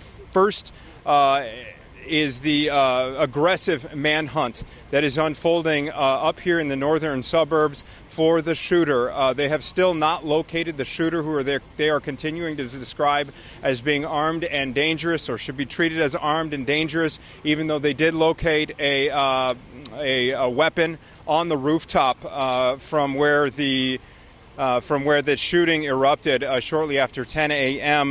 The weapon used, he is not specifying the make or model of that, only describing it as a high-powered rifle. So right now there are SWAT teams that are going building by building within that quadrant that I mentioned, not only searching for the suspect, but also clearing those buildings of any people who have been occupying those buildings and sheltering in place in those buildings since about 10 this morning. So it's been about 6 hours here. The other thing that he said is that they're trying to piece together what happened just after 10 a.m. and that is where those cell phone photos and cell phone videos could come in really handy. Again, that 1-800-CALL FBI number is vital right now. And the other thing we do want to mention is if you are a business owner and have a surveillance camera that runs, you are asked to go through that. You never know what clip, even if it seems insignificant, might help the law enforcement response here. So that's the latest from those three agencies that have been updating us so far this afternoon. Again, the shelter-in-place order has been lifted, except for the small but dense quadrant between St. John's and Green Bay on the east and west, and Laurel Avenue and Elm Place to the north and south. So that is the very latest. We will let you know as soon as these authorities step back up to the podium here. We're expecting that to happen again, T, in about 15 minutes. So we'll be checking back in throughout the evening with all those other updates that you mentioned as well. We are live this afternoon on this 4th of July in Highland Park. Anthony Ponce, Fox 32, Chicago. A tragic start to the 4th of July, that is for sure. All right, Anthony, we appreciate that. We want to go now to a phone interview that we have by a witness to all the chaos and madness. Glenn Burke, are you there? I'm here, Tia. Glenn, we want to first say that we're thankful that you're safe, and I'm sure you as well feel the same way. Prayers to Highland Park this afternoon. Tell us, where were you and exactly what you saw? Yeah, we were about a couple blocks from the start of the parade. The parade started like it has in years past with kind of a kids parade first, kids on bikes and scooters and pets, and then the main parade started with police and fire trucks. And the police and fire trucks had just gone past us. The mayor had just gone past us, and then we noticed that the marching band, I believe from Highland Park High School, had started to scatter. That was really kind of the first thing to me that stood out and was unusual. It was pretty quickly after that, that we saw some of the police officers running back towards the start of the parade route. And then, it was a few seconds, a minute or two later that police cars and fire trucks had turned around and were going back towards the start of the parade route. Police officers said, leave your stuff and get out. So we, I have a 9-year-old, a 6-year-old, and my wife and I, we were with some friends. And, our cars were pretty close by. We were able to, get into the cars and get out of the area. But it was, it was pretty intense, as you can imagine. Yeah, I can only imagine. And to have your little children there with you, you said a 6-year-old, a 9-year-old, and your wife. I'm guessing you probably didn't realize, because just looking at some of the videos, I think a lot of people initially didn't realize they were hearing gunshots. Was that the case for you as well? Or was it the crowd dispersing that gave you an indication that something bad was going on here? Yeah, it was really the crowd dispersing that is, was the indication something was up. With the fire trucks in such close proximity, the sirens were very loud. So I think that's, likely why we didn't hear the shots or didn't notice them. Glenn, had you attended this parade before, and do you live in Highland Park? Yeah, I live in Highland Park, have for several years, just a terrific community. I live about a mile south of downtown Highland Park. This is a regular July 4th tradition for us. When we moved up here, some very good friends have been doing this for forever, and they, kind of have a great spot that we started hanging out with them at, and haven't been able to do it the past couple of years because of COVID. So we were all very excited about this morning. Really just a wonderful community, very, very welcoming to us when we first moved here. Grateful for law enforcement, first responders, who are working so hard right now. Certainly hope that they're able to catch this person. Glenn, I hear the heartbreak in your voice. I hear the sadness in your voice. What do you tell your 6-year-old and 9-year-old when you have to run from a 4th of July parade? What do you tell them in the aftermath of all of this? Yeah, it's a real question that doesn't have a great answer. You try and reassure them that they're safe, which is kind of a tough conversation in its own right. To get home and get them comfortable in their surroundings was certainly helpful. But this was I don't have great answers for them, if I'm being honest. Did they ask you, Dad, what's going on? As you were you had to pack up and just leave like that? Yeah, they knew something was wrong. Both kids are super sharp, and they knew something wasn't right. They were terrific listeners. We actually had 2 cars there, and I had my son, my wife had my daughter, and we met up at home. But it was a lot of questions, that again, I don't really understand why this happened, so it's hard to explain it to them why. I was listening to someone earlier that we had on the show. I believe she was a state senator, and she was saying that for her personally, she will never go to a parade again. What are your sentiments on, your future planning and going to events like this with your family as a result of what you experienced today? Yeah, so that's it's a tough question to answer in the moment. I certainly hope that the days of parade going and fun family holiday activities are not over. I certainly don't want them to be over. At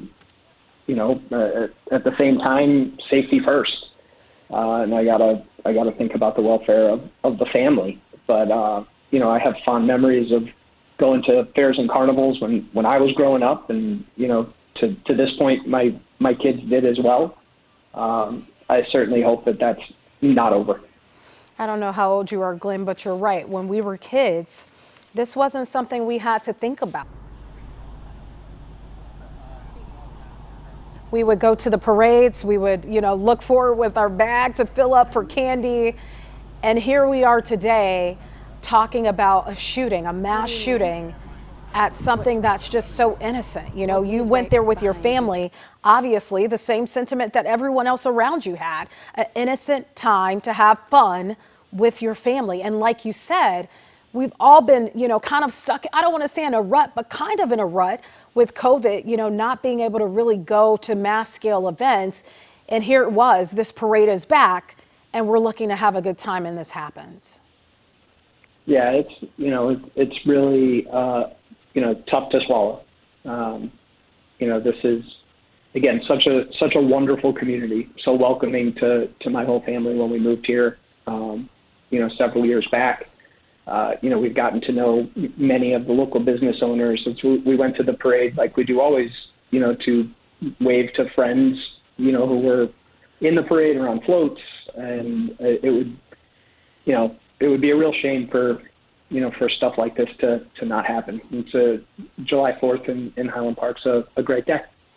Glenn, let me ask you this. When you had to get out of there, I'm guessing you weren't alone. Can you kind of describe, as this mass exodus happened, where your family was and who was around you? Yeah, a lot of other families just like us. You had people all kind of running, walking quickly the same direction. When we heard the officers say, leave your stuff and get home. Certainly at that point, there was no wasting time or anything like that. We, got the kids. Our folding chairs are likely still sitting on Central Ave, and we, got out of there. We, just, again, seeing the first responders who had just passed us smiling and waving and, celebrating July 4th and acknowledging the holiday, just a few minutes later, seeing those same officers and first responders turned around, going the other direction with the look of concern on their face that we saw, was pretty intense. Well, Glenn, I am happy that you, your wife, your 6-year-old, and your 9-year-old are okay. And we're just going to pray. We're going to pray for everyone that, there's some people that they don't have their loved ones to hug tonight as a result of them, being killed as a result of this just senseless shooting. Glenn Burke, we appreciate you joining us and telling us what you saw today. God bless you. Thank you. Take care. All right, you take care too. Let's go to Casey Cronus. She is live at the parade where all of this happened. And Casey, I understand you have a breaking news update for us at this hour. Tia, that's right. Two things we just saw unfold here near Central and Green Bay Road. We just saw a body on a stretcher. It was covered. Authorities were wheeling it away. That's all we know. That is what we just saw with our own eyes here. At the same time, tactical teams have just entered several of these businesses with their guns drawn, potentially to clear them, as we do know some of these businesses are still on lockdown here. That is what we just saw. That is all the information we have right now. It is still a very active scene here near Green Bay and Central. Right now, a SWAT team is inside one of these businesses. It looks like a jewelry store here called Harper and Ash. They just went inside there. Now, when this all unfolded, as you can see down this street, there are chairs, strollers, blankets. People picked up and left everything to get out as fast as they could to get to safety. Some people fleeing inside of these businesses, so that's why these SWAT teams are going business to business. They have to check every single corner of all of these buildings because as we still know, according to authorities, the gunman is still on the loose. Now, we don't know if, what that was that we saw. We know we saw a body on the stretcher. Again, it was covered. Unclear who that is at this time, but we will bring you the latest as we know it. Tia? Casey, before I let you go, you put out a tweet not too long ago. Can you describe what that scene was like? I know that happened before you saw this body being wheeled out of a building, but can you describe what you saw before this happened?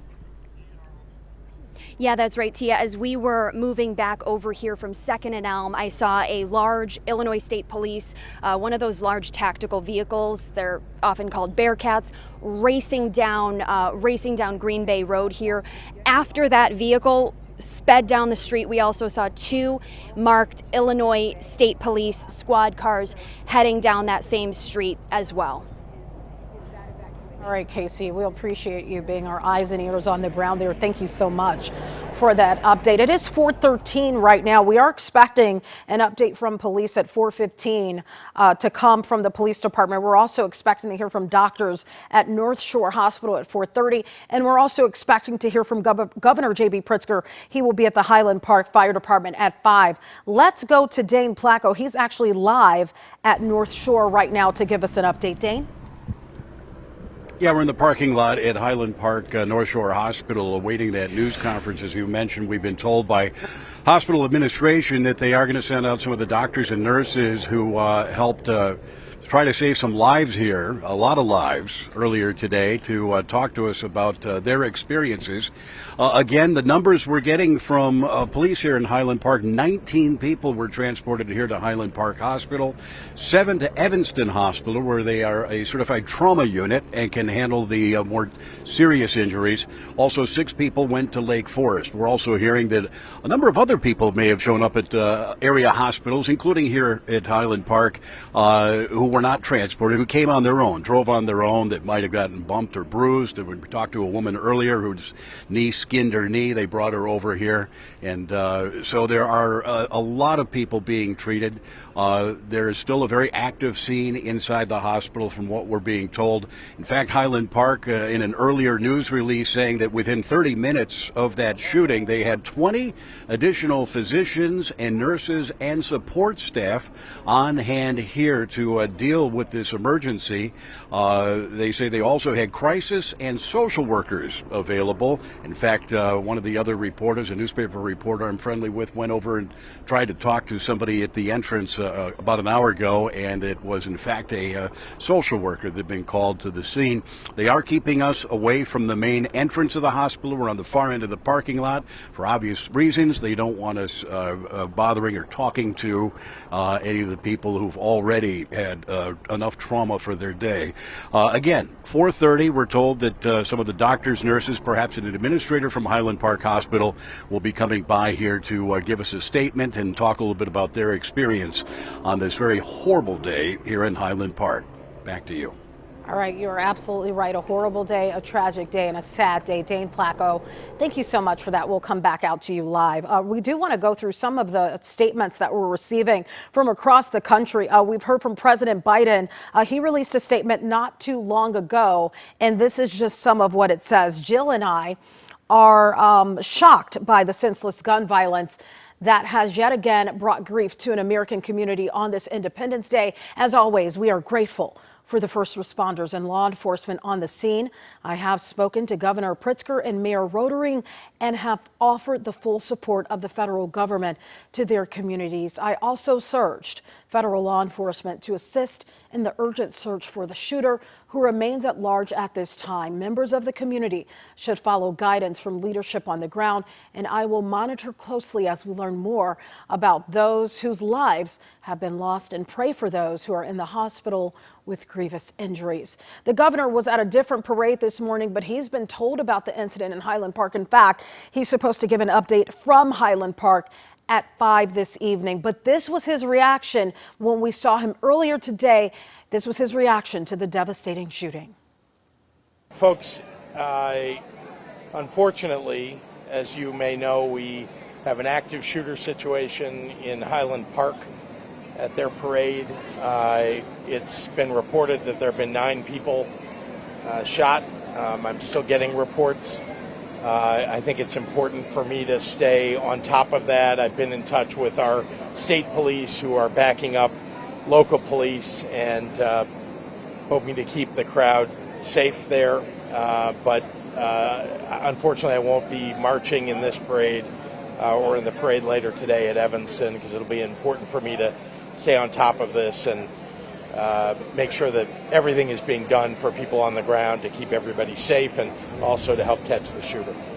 Well, out of an abundance of caution, several communities have canceled their plans for 4th of July celebrations. Some have canceled just out of respect. Deerfield and Glencoe have canceled their parade activities. Glenview's fireworks are still on, but their parade was completely canceled. Northbrook and Evanston also canceled their plans, and the town of Evanston is asking people to pick up their chairs and blankets from the parade route tomorrow. Skokie also canceled their fireworks show. The mayor of Libertyville says mass shootings recently in other parts of the country made her wonder if community parades were even safe. Now today's shooting will have them re-examine future events. It gives us pause and makes us think that now we have to scour our rooftops for local celebrations in the event that there's a sniper. It means that so much of the liberties that we have all enjoyed are now being constrained. And so that definitely makes me sad. A lot of people with those same sentiments, that is for sure. Mayor Donna Johnson, you just heard from, says Libertyville canceled its fireworks celebrations with neighbors experiencing this kind of pain tonight. And Evanston's mayor also speaking out on the tragedy, this time on Facebook. This is Daniel Biss, mayor of the city of Evanston. We received word that this morning at the Highland Park Independence Day parade, there was a mass shooting incident, a terrible, terrible tragedy. In a situation like this, it's hard to get a hold of accurate details, and the last thing I want to do is spread unsourced rumors, but it does seem as though the situation there was quite dire, and I just want to, first of all, let the people of Highland Park and all those who were there and may have been hurt or otherwise harmed, that our thoughts are with them in this terrible moment. As a result of this episode, the city of Evanston is canceling our July 4th parade and other festivities this afternoon and evening. I want to be clear about this. We do not know of any threat to the people of Evanston. We're doing this for 2 reasons. One is out of just an abundance of caution. In a situation like this, it's really important to be careful. The other is to ensure that all of our first responders are available to assist our friends in Highland Park in a situation that, as I understand it, is still developing. So I'm wishing everyone my best wishes for safety. My thoughts are with everyone. I'm asking everyone to be careful and cautious and safe. But again, reiterating that there is no known threat. I'm encouraging folks to be measured and not to panic in their reactions. Hold those who you love close to you. Be careful, be safe, and we'll be in touch with further information as it becomes available. Thank you, and I'm sorry to have to deliver this very painful news of a tragedy that occurred this morning. Painful indeed and tragic, happening right in our own backyard. You know, the scene is still very active in Highland Park. Police have been there all day, and joining us now is former FBI Special Agent Ross Rice. Thank you so much for being with us. Thank you. You know, the details are still coming in, Ross, but let's talk about what we do know at this hour. We do know that this gunman used a high-power rifle, and we know the ATF is trying to trace that firearm to exactly where it was purchased and who bought it. Can you walk us through kind of what that process looks like? Well, it generally is quite simple. There's a serial number on the weapon, assuming it hasn't been obliterated or defaced in some way. They're going to run that through their computer system to see when and where the weapon was manufactured, where it was shipped, and then go to that dealer and see who it was sold to and when. So it may take, given that's the holiday weekend, it may take 24, 48 hours to get the results back, but barring any unforeseen difficulties, it should be quite simple and straightforward. Let's talk about, you know, kind of what goes into a parade of this magnitude, or any parade. Typically when there's parades in communities, you know, I've never heard of them looking on top of rooftops, but they do have, you know, sweeps, police sweeps that go through these areas. Can you kind of talk a little bit about that? I don't know what safety protocols were in place for this event in Highland Park today. I was at a 4th of July parade myself this morning through a business and residential area. I don't think anyone there expected there to be a shooting from a rooftop, and I don't think anyone in Highland Park suspected that as well. This is another Ross, phase. Ross, I'm sorry, I got to cut you off. We're actually hearing from the doctors at North Shore. Let's listen in to hear exactly what they have to say. We know they've treated several patients.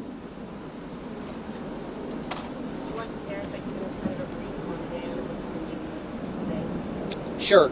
So for those of you who didn't hear, just a brief rundown of what occurred today here at Highland Park Hospital.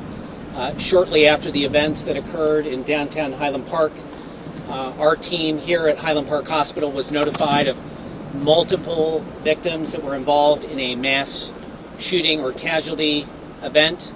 Our team very quickly activated one of our internal messaging codes called Code Yellow, which is for mass casualty and trauma response, to mobilize our surgical teams, to bring in other resources, and within a very short amount of time started to receive a number of ambulances from the emergency medical services system. We received in total about 26 total patients, 10 of which were transported by ambulance. During that time, in a very short amount of time, we had nearly 20 additional physicians and more than 20 additional nursing and support staff here in our emergency department, as well as in other areas of the hospital, to help take care of the patients that were brought in. And all of those individuals came as a result of following our protocols. We also put in an extra safety or security protocol where we locked down the hospital, hence why we're meeting out here in the parking lot as we continue to try to maintain a very safe environment in our hospital for our patients and our staff. Doctor, could you talk a little bit about the individuals? So of the 26 individuals that showed up here at Highland Park Hospital, 25 of those did sustain gunshot wound injuries. Some of them were minor, some of them were much more severe, and some of those patients were in critical condition when they did arrive here to the hospital. Any commonality between the gunshot injuries? They're all different parts of the body? They were all different parts of the body, extremities as well as other more central parts of the body as well. Do you have any specific number on what conditions those 25 are in? Are there certain numbers? Yeah, so of the 25 who came in with gunshot wounds, 19 of those individuals were able to be treated and actually discharged home after they had had their full medical evaluation and treatment. Several others did arrive in more serious conditions and did have to be admitted. We had one that had to be transferred over to Evanston Hospital under the care of our great neurosurgical team. We had a couple of other patients that need to be admitted to either our trauma surgical team, which are represented here, as well as to some of our orthopedic trauma surgeons. Doctor, can you give us an age range of people treated? Absolutely. So the age range ranged from about 8 years old was our youngest patient, up to 85 years old. How many children? I can't give you a specific number on the number of children, but it was definitely around 4 or 5. What happens in an emergency room when you get that many gunshot victims coming in at once? Well, we immediately have to make space for all these patients to come in, and hence why I commented before how we use some internal processes to mobilize resources. Our wonderful surgical and trauma staff were immediately alerted through emergency messaging that we had a number of patients that were going to need emergency medical services and their evaluation. On top of that, many other emergency physicians, pediatricians, internists, surgeons, trauma surgeons, anesthesiologists, and others were also notified and mobilized to help take care of the number of patients that were coming in. Your staff looks, of course, shaken up. What is this like? You have to do with such a mass casualty? Well, I think, listen, there's been a lot of different events that have happened in the United States, and this obviously now has hit very close to home. It is a little surreal to have to take care of an event such as this, but all of us have gone through extensive training. We go through a number of different programs, training. We practice for these events, even though we hope they never happen. And so I think our team very admirably handled the situation today. Of course, we provide services that include social work, and we have others involved that our team, as well as our patients, will have a chance to talk to therapists and counselors to debrief after something that is so traumatic. And if anyone has a loved one in the hospital, anything they need to know, or if families all been notified? So families have all had the opportunity to actually come into the hospital and wait. We had liaisons working with those family members, and all of those family members have been reunited with the patients that were here and treated at our North Shore hospitals. Anybody from the nursing staff that perhaps might want to talk to us? Does anybody from the nursing staff want to talk? Come on up. So this is Barb Croak. She's one of our emergency medicine nurses. She also does a number of administrative roles here at North Shore and has a wealth of experience. Good afternoon. Tell us what it was like for the nurses. So we have an amazing team of nurses who every day give 1,000% of their time and talent to their profession.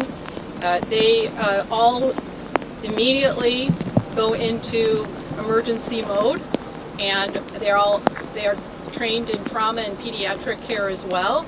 They have extensive training. They're amazing people.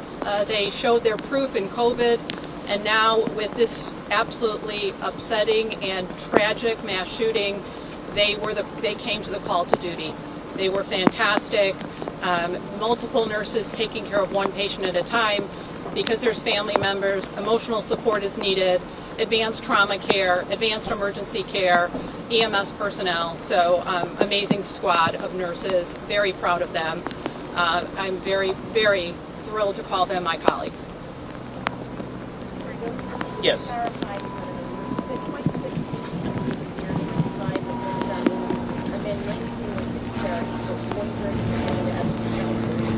Yeah, so actually we had two patients that were transferred to Evanston, one of them to get further neurosurgical care.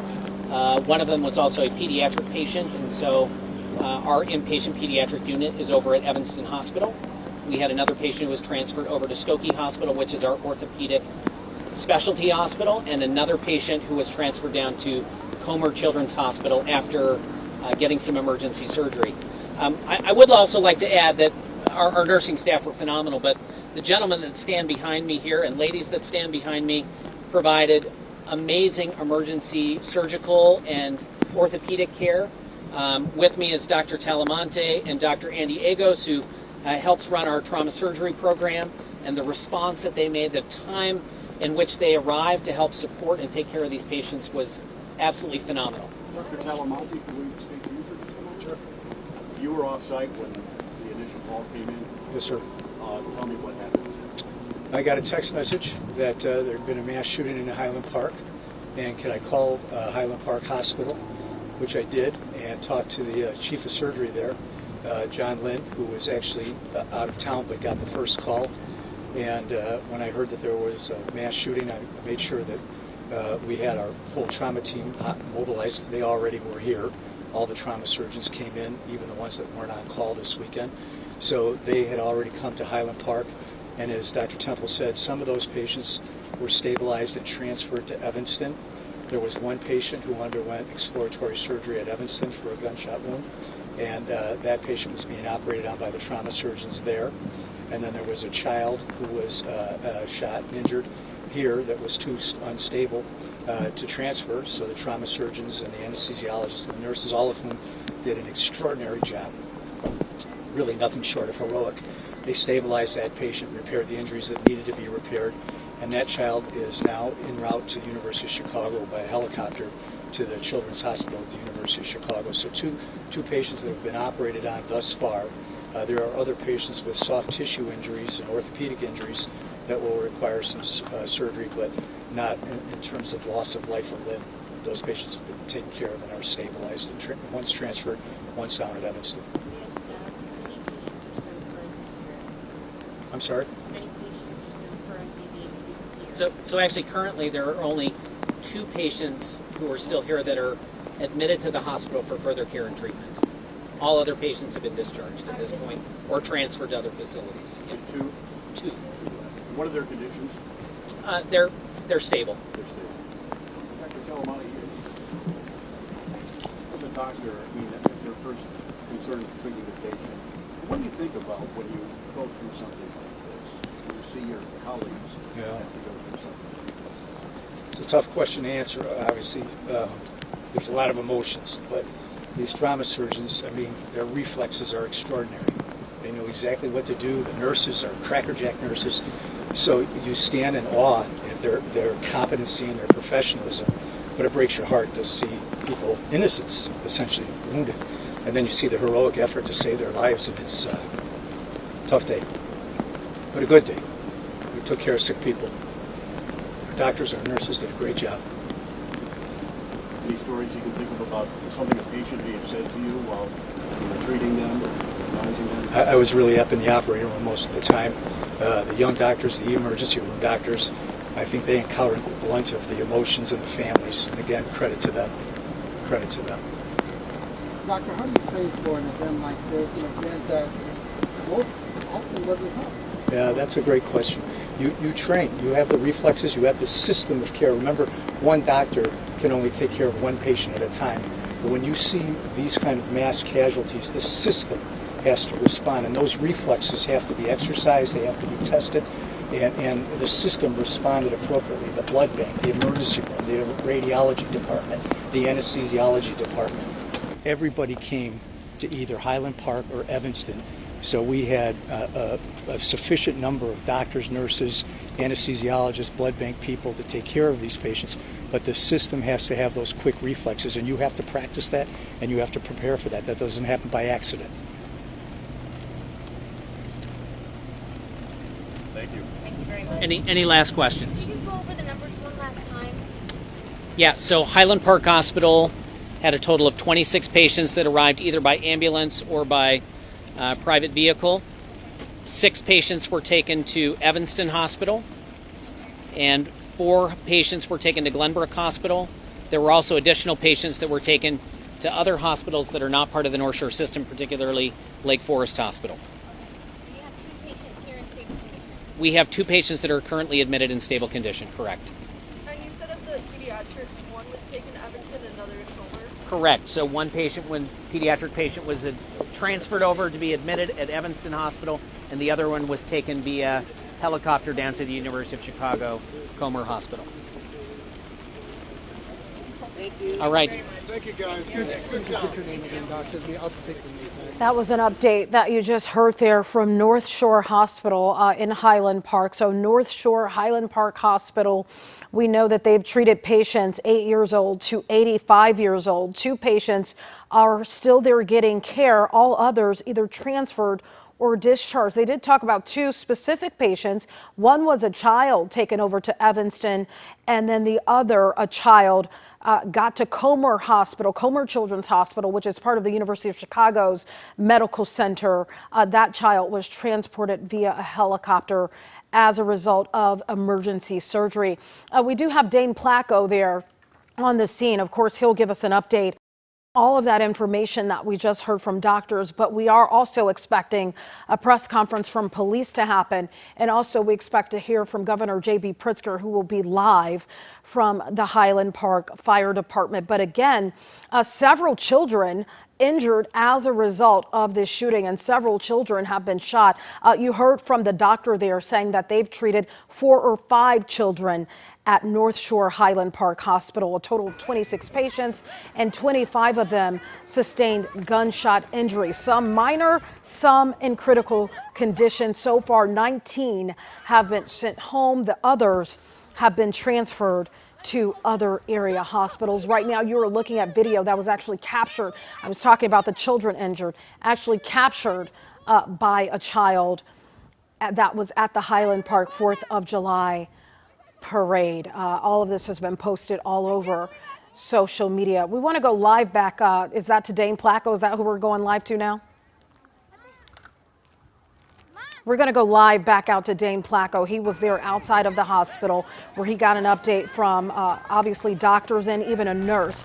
Dane, run down all the people that they've treated so far as a result of this just horrible tragedy in Highland Park.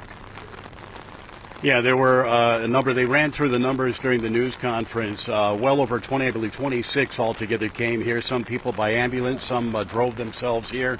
You saw one of the doctors, one of the surgeons, almost with tears in his eyes as he spoke about what it was like having to deal with a situation like this. In fact, the doctor I talked to after the news conference ended just moments ago, I talked to him one-on-one, and he said the question I'd asked him about the difficulty of going through something like this was very difficult for him to answer, because, yeah, they train for these sorts of things, and they know in the back of their head it could always happen, but bam, then one day it happens, and there you are. And he said the staff did a fantastic job here. In fact, one of the surgeons, the fellow who didn't talk at the news conference, he turned and he said, this doctor right here saved 2 lives today, including that 8-year-old child that they were talking about during the news conference.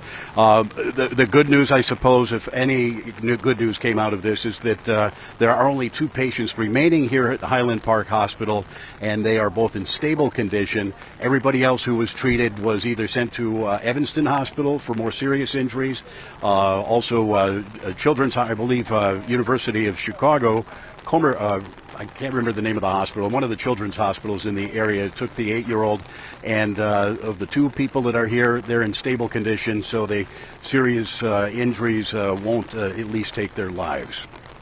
Hard day, that is for sure, in Highland Park today. Dane Placco, thank you so much for that update. And we do have an update on the weather story, too, because as you can see, it's really raining now in Highland Park. Let's go to Emily Walsh to give us much more, and also Tim McGill on the forecast. Yeah, we actually have a severe thunderstorm warning to tell you about. This is in the northern portions of DeKalb County. You can see this highlighted in yellow area. That's our severe thunderstorm warning. So we have still some strong storms across the area. The big picture here, we're seeing rain coming down very steadily in northwestern Indiana. So for those of you there, you're going to be dealing with rain for at least the next hour or so. And then this next batch of rain, that's going to continue to head to the south and the east. Now, zooming things in, once again, we do have the severe thunderstorm warning that is in effect in DeKalb County. This is for the northern half of DeKalb through about 5:15. So from I-88 northward DeKalb, you're about to see your rain picking up in intensity very quickly here. Torrential downpours expected, frequent lightning, and the possibility of 60-mile-per-hour wind gusts,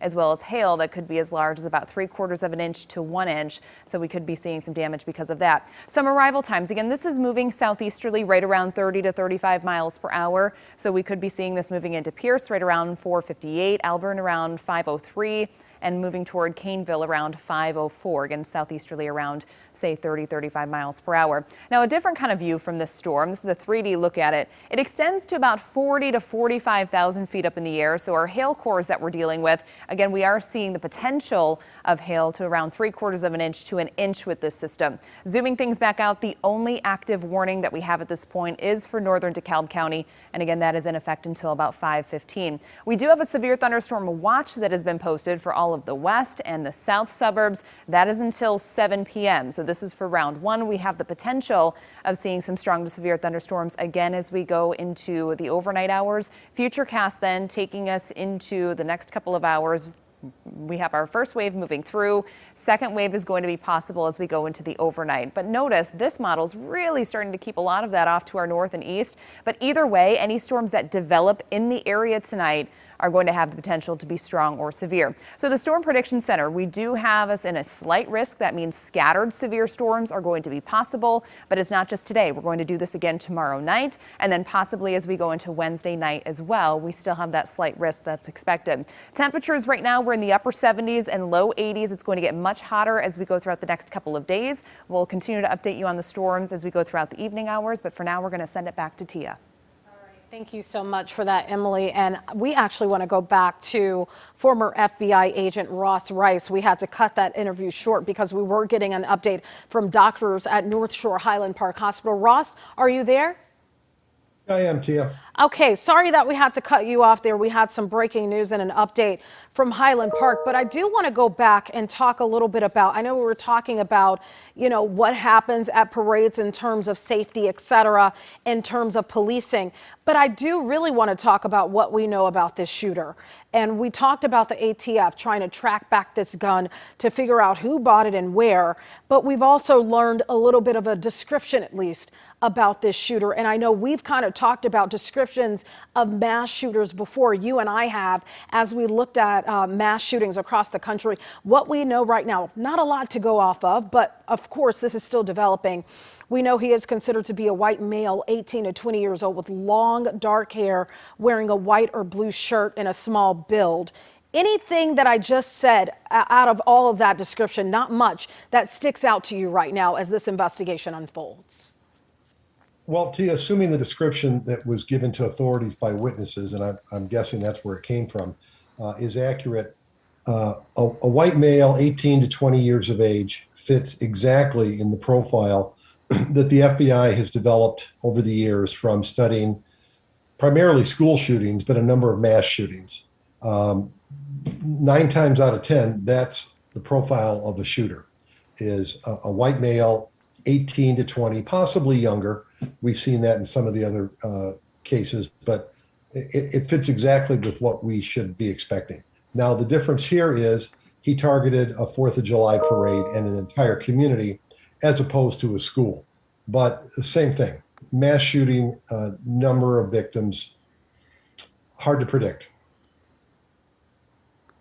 Ross, one thing that I also want to talk about with you is the fact that they're trying to figure out who did this. And one of the things that the FBI put out there right away, they put out their 1-800 number as they're calling for surveillance video. They're calling for maybe, we all do it when we're at events. We're capturing video on our cameras and we're not thinking that, we're capturing something that may be a link to a crime like this. And they're also asking for pictures. What exactly will that do as part of this investigation unfolds by asking the public to maybe give up some of those things? Well, it's quite possible that they will capture clear and concise images of the shooter. And we don't know exactly who was filming where and when, but they could have caught images of him climbing up the ladder or walking to the back of the building where the shooting took place. Getting him coming away from the scene. Obviously, he didn't stay. He wasn't apprehended.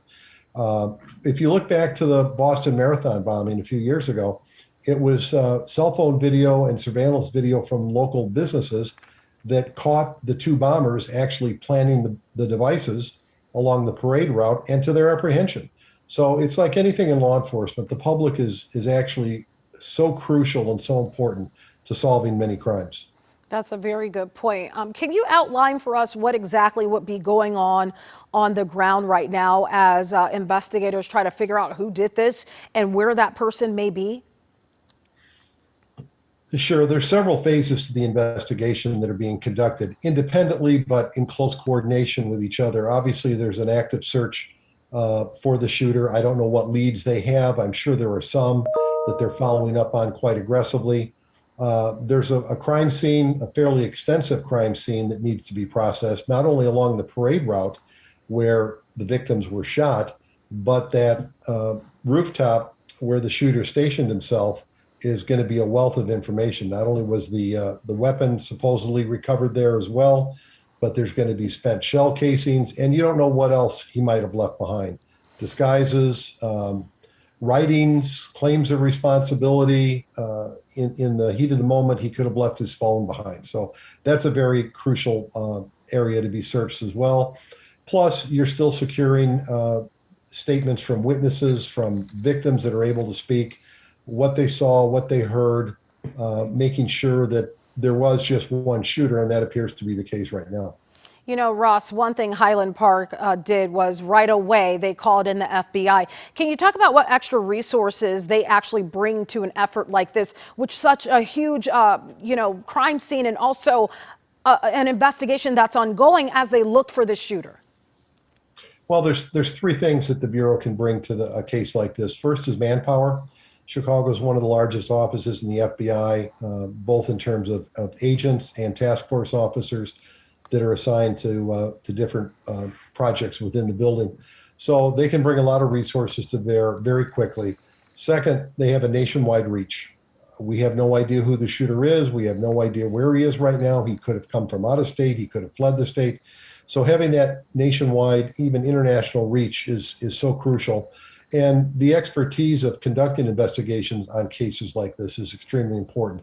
I think a key element of solving the crime is going to be digital evidence, digital footprint that the shooter's left behind, either on social media, through emails, through his cell phone. There's going to be something out there that's going to lead to his identification. And in all likelihood, it's going to come from review of digital evidence. We talked about the ATF trying to track down where that firearm came from, but we also heard from police saying that they were going to look at the shell casings. What evidence may lie there? You'll be able to tell if one weapon was involved. Again, we've been told that a weapon was recovered. We have to assume that that's the weapon that was used by the shooter. If the shell casings match that weapon and there's nothing else, then we know there was one shooter and one weapon.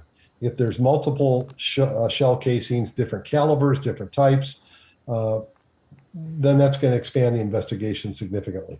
That's a good point, because they did recover what they're calling a high-powered rifle, but we don't know if any other weapons may have been used in this. Ross Rice, before we let you go, anything else you think is important as this investigation continues? Well, there's so many things that we don't know right now, Tia, and I don't think the investigators even know everything right now. They're trying to put it together. But the cooperation of the public for anyone that was at the parade today is so crucial. You may not have seen anything or realize that you've seen anything or recorded something. Take a look at your cameras, take a look at your cell phones, see what images are there, and leave it to the authorities to make the determination about what's important, what's relevant, and what isn't. Don't try and do that yourself. Absolutely. All right. Former FBI Special Agent Ross Rice, thank you so much for lending us your expertise here as we try to sort all of this out of this tragic day in Highland Park. Thank you so much. You're welcome, Tia. All right, let's go to Casey Cronus. She is live still at 2nd and Elm. And I know, Casey, the last time we spoke, you saw a scene there with the SWAT, what was presumably a SWAT team, and then they brought out someone on a stretcher covered. Has there been anything else that's changed since you've been out there on the scene? Hey, Tia, so we've moved to Central and Green Bay Road, a little bit closer to where the shooting all unfolded. After we saw one person being taken on a stretcher, they were covered. Presumably it was one of the victims who was pronounced dead here at the scene, because shortly thereafter we saw a second body being moved on a stretcher. You know, in situations like this, when there are victims that are pronounced dead at the scene. Sadly, they have to investigate and they must kind of leave everything in place as it is. So it's presumed that those people on those stretchers were two of the victims. A very painful day here, of course, for the community and for the first responders who are out on the scene. It is raining right now, so the scene has come to a little bit of a standstill. We have been seeing SWAT officers continue to go from building to building. There are a lot of businesses, of course, in this downtown area, so SWAT units have been going inside and just clearing the buildings because they are, of course, still looking for the gunman. Before it started raining, just about 10 minutes ago, we did see 4 FBI agents uniformed on the ground. They were just kind of walking around, assessing the scene, looking for any evidence they may find. FBI is here, state police is here, and dozens of nearby agencies all on hand. All right, here Casey, to assist. I'm sorry that I have to cut you off, Casey. We do have an update from police, and we want to listen in right now. Again, my name is Lou Jogman, Loujogmen, and I'm the Chief of Police for the City of Highland Park, Illinois. On behalf of the city, we extend our condolences to the family and friends of the loved ones who were impacted by this horrific incident that took place in Highland Park this morning. Our investigators have been working tirelessly on this active shooter investigation. Through law enforcement partnerships and community information and leads, a person of interest has been identified. His name is Robert Bobby E. Crimo, Crimo III. He is 22 years of age. He is believed to be driving a 2010 silver Honda Fit vehicle, license plate Illinois D. David M. Mary 80653. We have numerous federal, state, and local law enforcement agencies working on apprehending this person of interest. We continue to receive tips from the public and law enforcement partners, and we are following up on every one of them. Individuals who have information to share with the police are urged to contact 1-800-CALL-FBI. Thank you. Quickly try to answer some questions. Please understand that we have teams out very actively trying to apprehend this individual. He is considered armed and dangerous. Community should not approach him. If they see him, know his whereabouts, see the vehicle, dial 911. We are considering him very dangerous. Was it the gun or what led you to this guy's name? I can't get into that yet, but investigative leads have led us to this point. Sorry, can you repeat the name again? Yep. Got it. Where is he from? At this time, we're just going to give you the name and license plate information. We're concerned about everybody's safety. So Robert E. Crimo, Crimo III, 22 years of age, believed to be driving a 2010 silver Honda Fit, Illinois license plate D. David and Mary 80653. Are there any updates for the shelter in place? I know that there were some changes regarding the perimeter. Okay. Yeah, go ahead. So what we said at our last update, that stands. The main area, those 4 square blocks, we're asking people just to remain extra diligent, stay there. We'll get police escorts outside of there. Be very vigilant. This person is on the loose. We're working to try to figure out if he is local or if he is taken off to another area. We have multiple teams doing that right now. So we give our law enforcement some time to do their job and try to apprehend him safely. Where's he from? He's from the area. Chief, from Highland Park? From this area. We'll have more on that later. Additionally, we will have photos going out shortly of him and a similar vehicle that he is believed to be driving. What's the first letter of his last name? C. Charles Crimo. Do you have any updates on those that were separated from families? We don't have updates. Again, the reunification post at the Highland Park Police Department is still there. Anybody that's been separated or looking for family, they should be going there. That was a silver Honda Fit. Can you say it again, the whole name and the license plate? You want to give him a name? He'll do a better job than me. His name is Robert. He goes by Bobby. Middle initial E is in Edward. Crimo, Crimo III. He's 22, and again, he's believed to be driving a 2010 silver Honda Fit, Illinois license DM 80653. Okay, about an hour, 6 o'clock, we'll be back up with more updates, and we'll let you know how our apprehension efforts are going. Thank you. Where's the governor going to be at that meeting? 6 o'clock, we believe. That's a Honda. All right, so we just got an update from police and we're learning more about the person that they are actively looking for. We know that this person is 22 years old. His name is Robert E. Cremo. He goes by the name Bobby. He is from the Highland Park area, last seen driving a 2010 silver Honda Fit, and the license plate is right there on your screen. It's with an Illinois license plate of D as in dog, M as in Mary, 80653. If you know anything about him, you know anything about his whereabouts, don't hesitate to call 1-800-CALL-FBI. So that is the very latest information that we're hearing from police. Again, they are looking for Robert E. Cremo III, who goes by the name Bobby. Let's go to Anthony Ponce. He's live right there where we just got this update. Anthony? Tia, we have been getting updates from Sergeant Chris Covelli from the Lake County Major Crimes Task Force all afternoon, about every hour. This was the most significant one we've had in a couple of hours, as they announced that they are searching for a person of interest. They are about to spread photos of Bobby Cremo, this 22-year-old person of interest, in moments. That's what Sergeant Covelli just said. They're about to get photos out of the suspected vehicle involved. Again, that 2010 silver Honda Fit with Illinois plates. And again, photos of Bobby E. Cremo, Robert E. Cremo, 22 years old. He is said to be from the area. We don't know specifically whether he is a Highland Park resident, but Sergeant Covelli did say that he is here from the area. He is considered to be armed and dangerous. One thing we want to reiterate is if you do see that vehicle or see anyone matching his description, which again is he's said to be white, longer hair, and a small build, or that vehicle, the silver Honda Fit, do not approach him.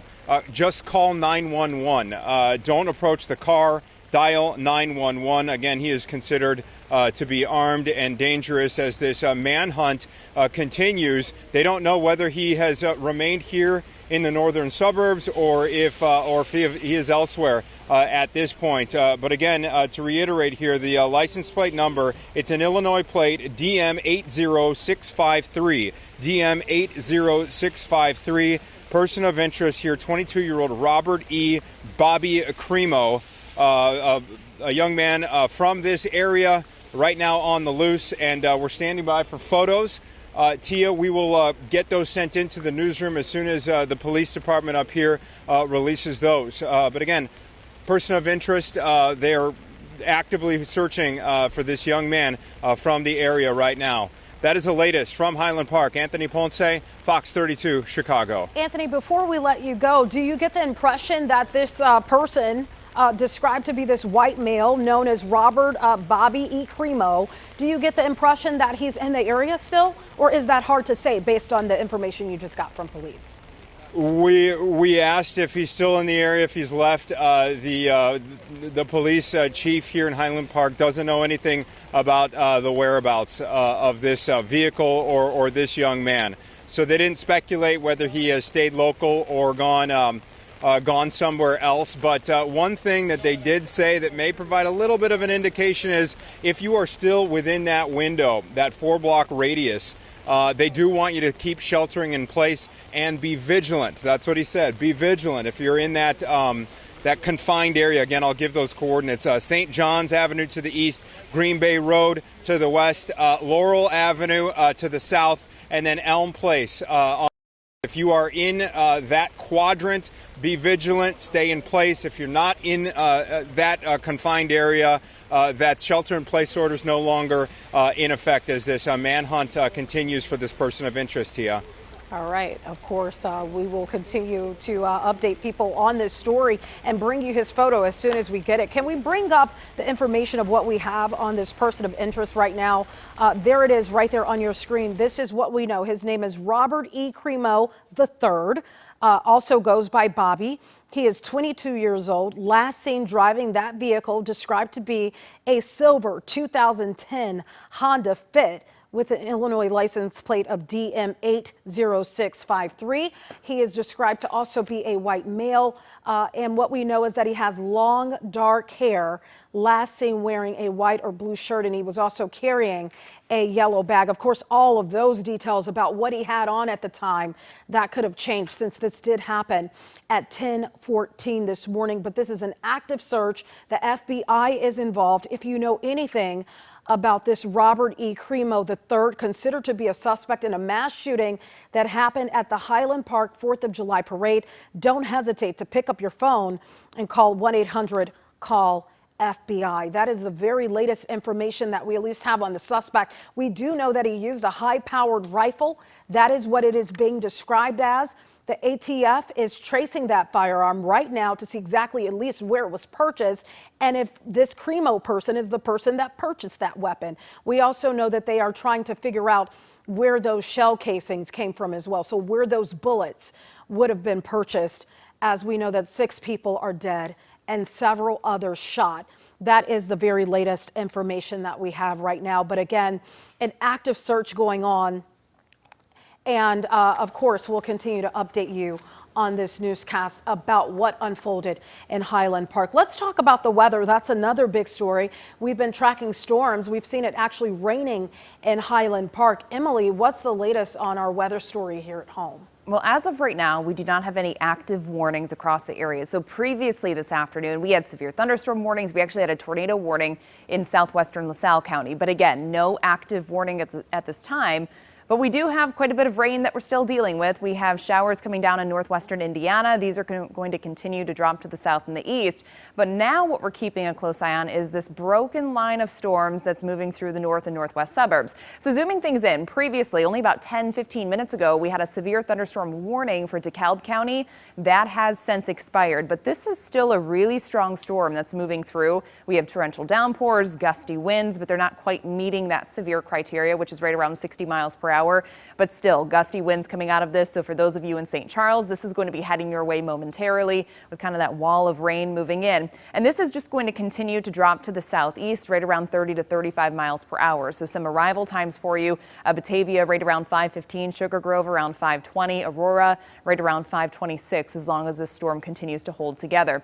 Zooming things back out, once again, no active warnings at this time, but we're going to continue to be on watch as we go throughout the afternoon, the evening hours, and tonight as well. So we do have a severe thunderstorm watch that's in effect for all of the highlighted counties here through about 7 p.m. But there's still going to be the potential of at least a couple stronger severe thunderstorms even as we go into the overnight hours. So Futurecast will time things out for you by 7-8 p.m. Most of us are seeing a nice break in the activity, but still a couple stronger cells may be possible. Models are now indicating that the worst of it may be passing mainly to our north and east. But for those of you in McHenry, Lake counties, possibly by midnight, we're seeing some of those strong to severe thunderstorms rolling through. So again, we're not completely out of the woods just yet. By daybreak tomorrow, most of us are drying things out, and much of tomorrow actually looks really nice in terms of sky conditions. But we'll see another round of rain moving in as we go into tomorrow night. That could be severe. So the Storm Prediction Center has us in a slight risk, meaning scattered severe storms are going to be possible. But it's not just tonight that we're stuck with the storms. We're going to be dealing with this as we go into our day tomorrow too. So tomorrow night, we once again have a slight risk, which means those scattered severe storms are going to be possible. And even as we advance this into Wednesday, we still have the potential of strong to severe thunderstorms. So it's going to be kind of a long week, a very stormy week. But I know on the 7-day forecast, you're going to see it and it's going to look like it's going to be raining all of the time. That's not the case. In fact, tomorrow we're looking at sunshine. It's the storms at nighttime that we're more concerned about, and basically same thing as we go into our Wednesday. So our temperatures right now, for those of you that may have plans throughout the evening hours, we're in the upper 70s and low 80s. We have that rain-cooled air now in Gary, 75 degrees, 77 in Woodstock.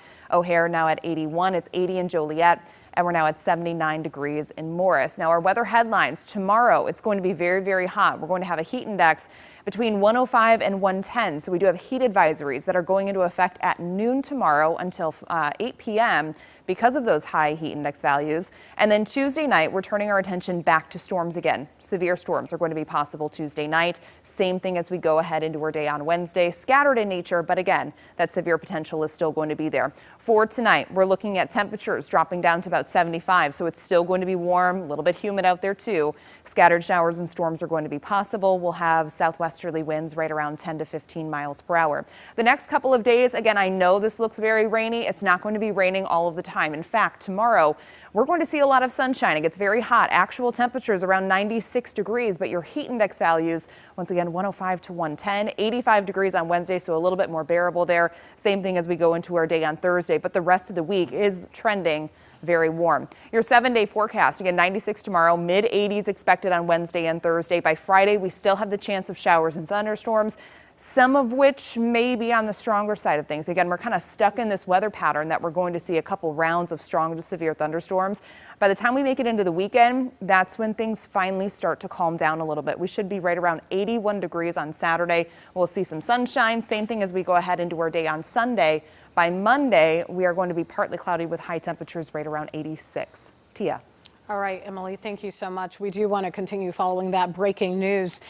Out of Highland Park, this is some dramatic video. We just got into the newsroom of gunfire that happened right from that parade route, and we want to warn you, this video is very disturbing.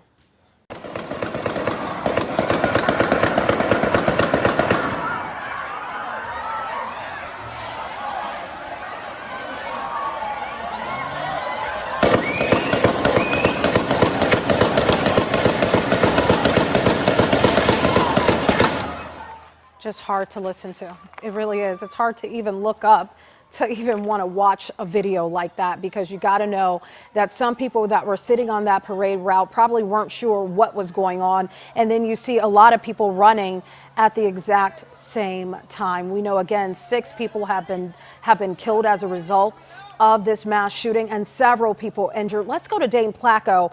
He has an update from Highland Park Hospital there, North Shore Highland Park Hospital, with an update on the victims. Let's talk about that, Dane. Yeah, just moments ago, 3 of the emergency room doctors and a large team of support staff came out here to give us an update on how they handled this crisis. That update happening about 4:30, just as the raindrops started falling here in Highland Park.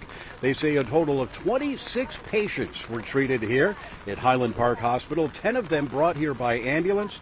Of those 26 patients treated, 25 of them had suffered gunshot wounds. Now, they range in age from 8 years old to 85 years old, we are told. 19 of those patients have been treated and have been sent home by now. 1 has been transported to Evanston Hospital, and an 8-year-old child who was badly hurt has been sent to Children's Hospital in Chicago, to a Children's Hospital in Chicago.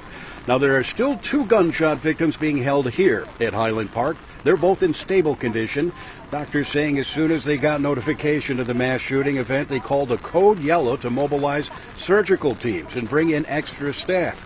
And moments ago, I asked one of the emergency room doctors, Dr. Mark Talamonte, how they handled such a chaotic and traumatic event.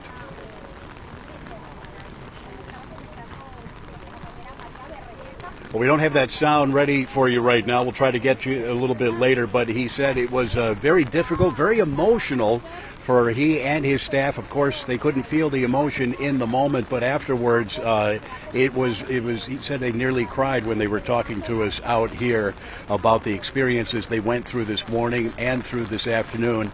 Again, 2 of the gunshot victims still here at Highland Park Hospital, both of them in stable condition. Everybody else has been sent home. That's the situation live at North Shore Highland Park Hospital. Dane Placco, Fox 32 Chicago. Back to you.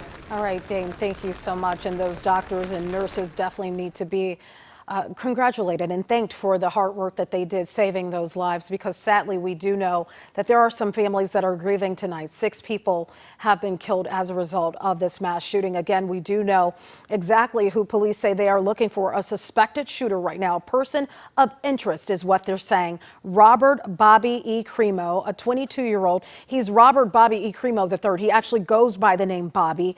He has a 2010 silver Honda Fit with an Illinois license plate. You see it right there on your screen. D as in dog, M as in Mary, 806 8653. He is from the area, and we do know that law enforcement is actively looking for him at this time. Described to be a white male with long dark hair. We do have a picture that hopefully will get up on the screen here shortly to give you a better idea of, in case you do see this person considered to be armed and dangerous.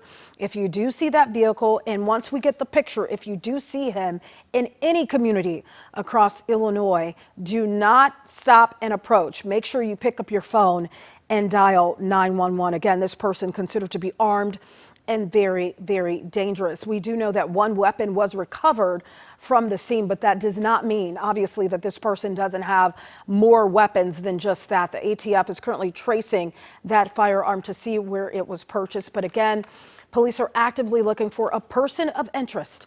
That is who they're looking for, and that is all the information about them that we have on the screen right now. Robert E. Cremo III, 22 years old, driving a 2010 Honda Fit silver in color with the license plate DM80653. That is an Illinois license plate. We're going to try to get that picture up for you so that you can see exactly who law enforcement is looking for. They did say if you know anything about this Robert E. Cremo, don't hesitate to call the FBI's hotline. That's 1-800-CALL-FBI, 1-800-CALL FBI. This is video from the scene of when those shots were fired. This video actually captured by a child, and we do know that several children were injured as a result of the gunfire that erupted at that 4th of July parade in Highland Park. Again, our hearts go out to all the families, to the entire Highland Park community, and anyone that may be impacted by this tragedy unfolding here in our state. Of course, we're going to get an update, and hopefully we're working right now behind the scenes to get you that photo. And I'm told that we do have it. We do have the photo. We're going to try to get it up for you right now, and we'll tell you more about the person that is considered to be a person of interest. That is the face of Robert E. Cremo III, described to be a 22-year-old, described to be a person of interest in this shooting, driving a 2010 silver Honda Fit with an Illinois license plate DM80653. Again, we want to point out the fact that he is considered to be armed and dangerous. So if you do see him, if you do see that vehicle, do not approach. Make sure you pick up your phone and dial 911. So again, that is the image of who police are actively searching for. That is the picture of Robert E. Cremo, who goes by the name Bobby. He is from the Highland Park area, and police are actively searching for him. They did not indicate if they thought he was still in the area or not. That was not very clear. But what was clear is that this is a serious investigation. They are looking everywhere, hoping that they find the person that you see on your screen. Looks like he has a tattoo underneath his right eye. And as you can see, he does have dark colored hair. If you know anything about his whereabouts, if you do know Robert Cremo III, and you know anything about what unfolded and how he may have played a role in this, don't hesitate to call the FBI. Let's go back to Anthony Ponce. He was there when police just gave us this photo, just gave us this information on Robert Cremo III. Any new updates you can give us now, Anthony, on this person of interest? Nothing new from authorities, but one thing to just make sure to remind all our viewers who have been following this unfolding story all day is if you see Bobby Cremo or that vehicle, to call 911. Don't approach the vehicle. Don't approach the young man. He is still considered armed and dangerous, as we finally got an identification on a person of interest here, a photograph of him, and a vehicle description, which again is a 2010 silver Honda Fit with Illinois plates DM80653. Those Honda Fits are the small hatchback Hondas, not a big car. Again, it's silver. It's a 2010.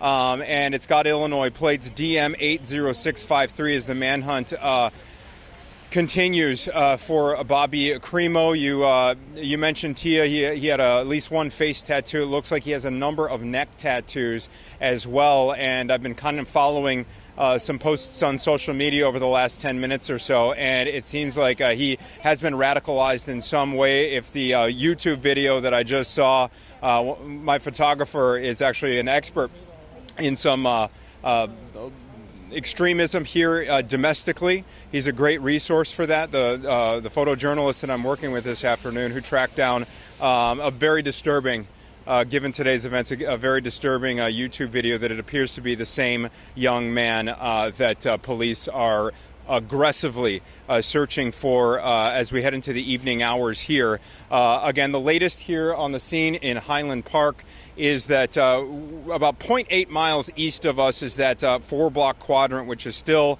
I don't want to say on lockdown, but they're saying everyone should shelter in place if they're still there.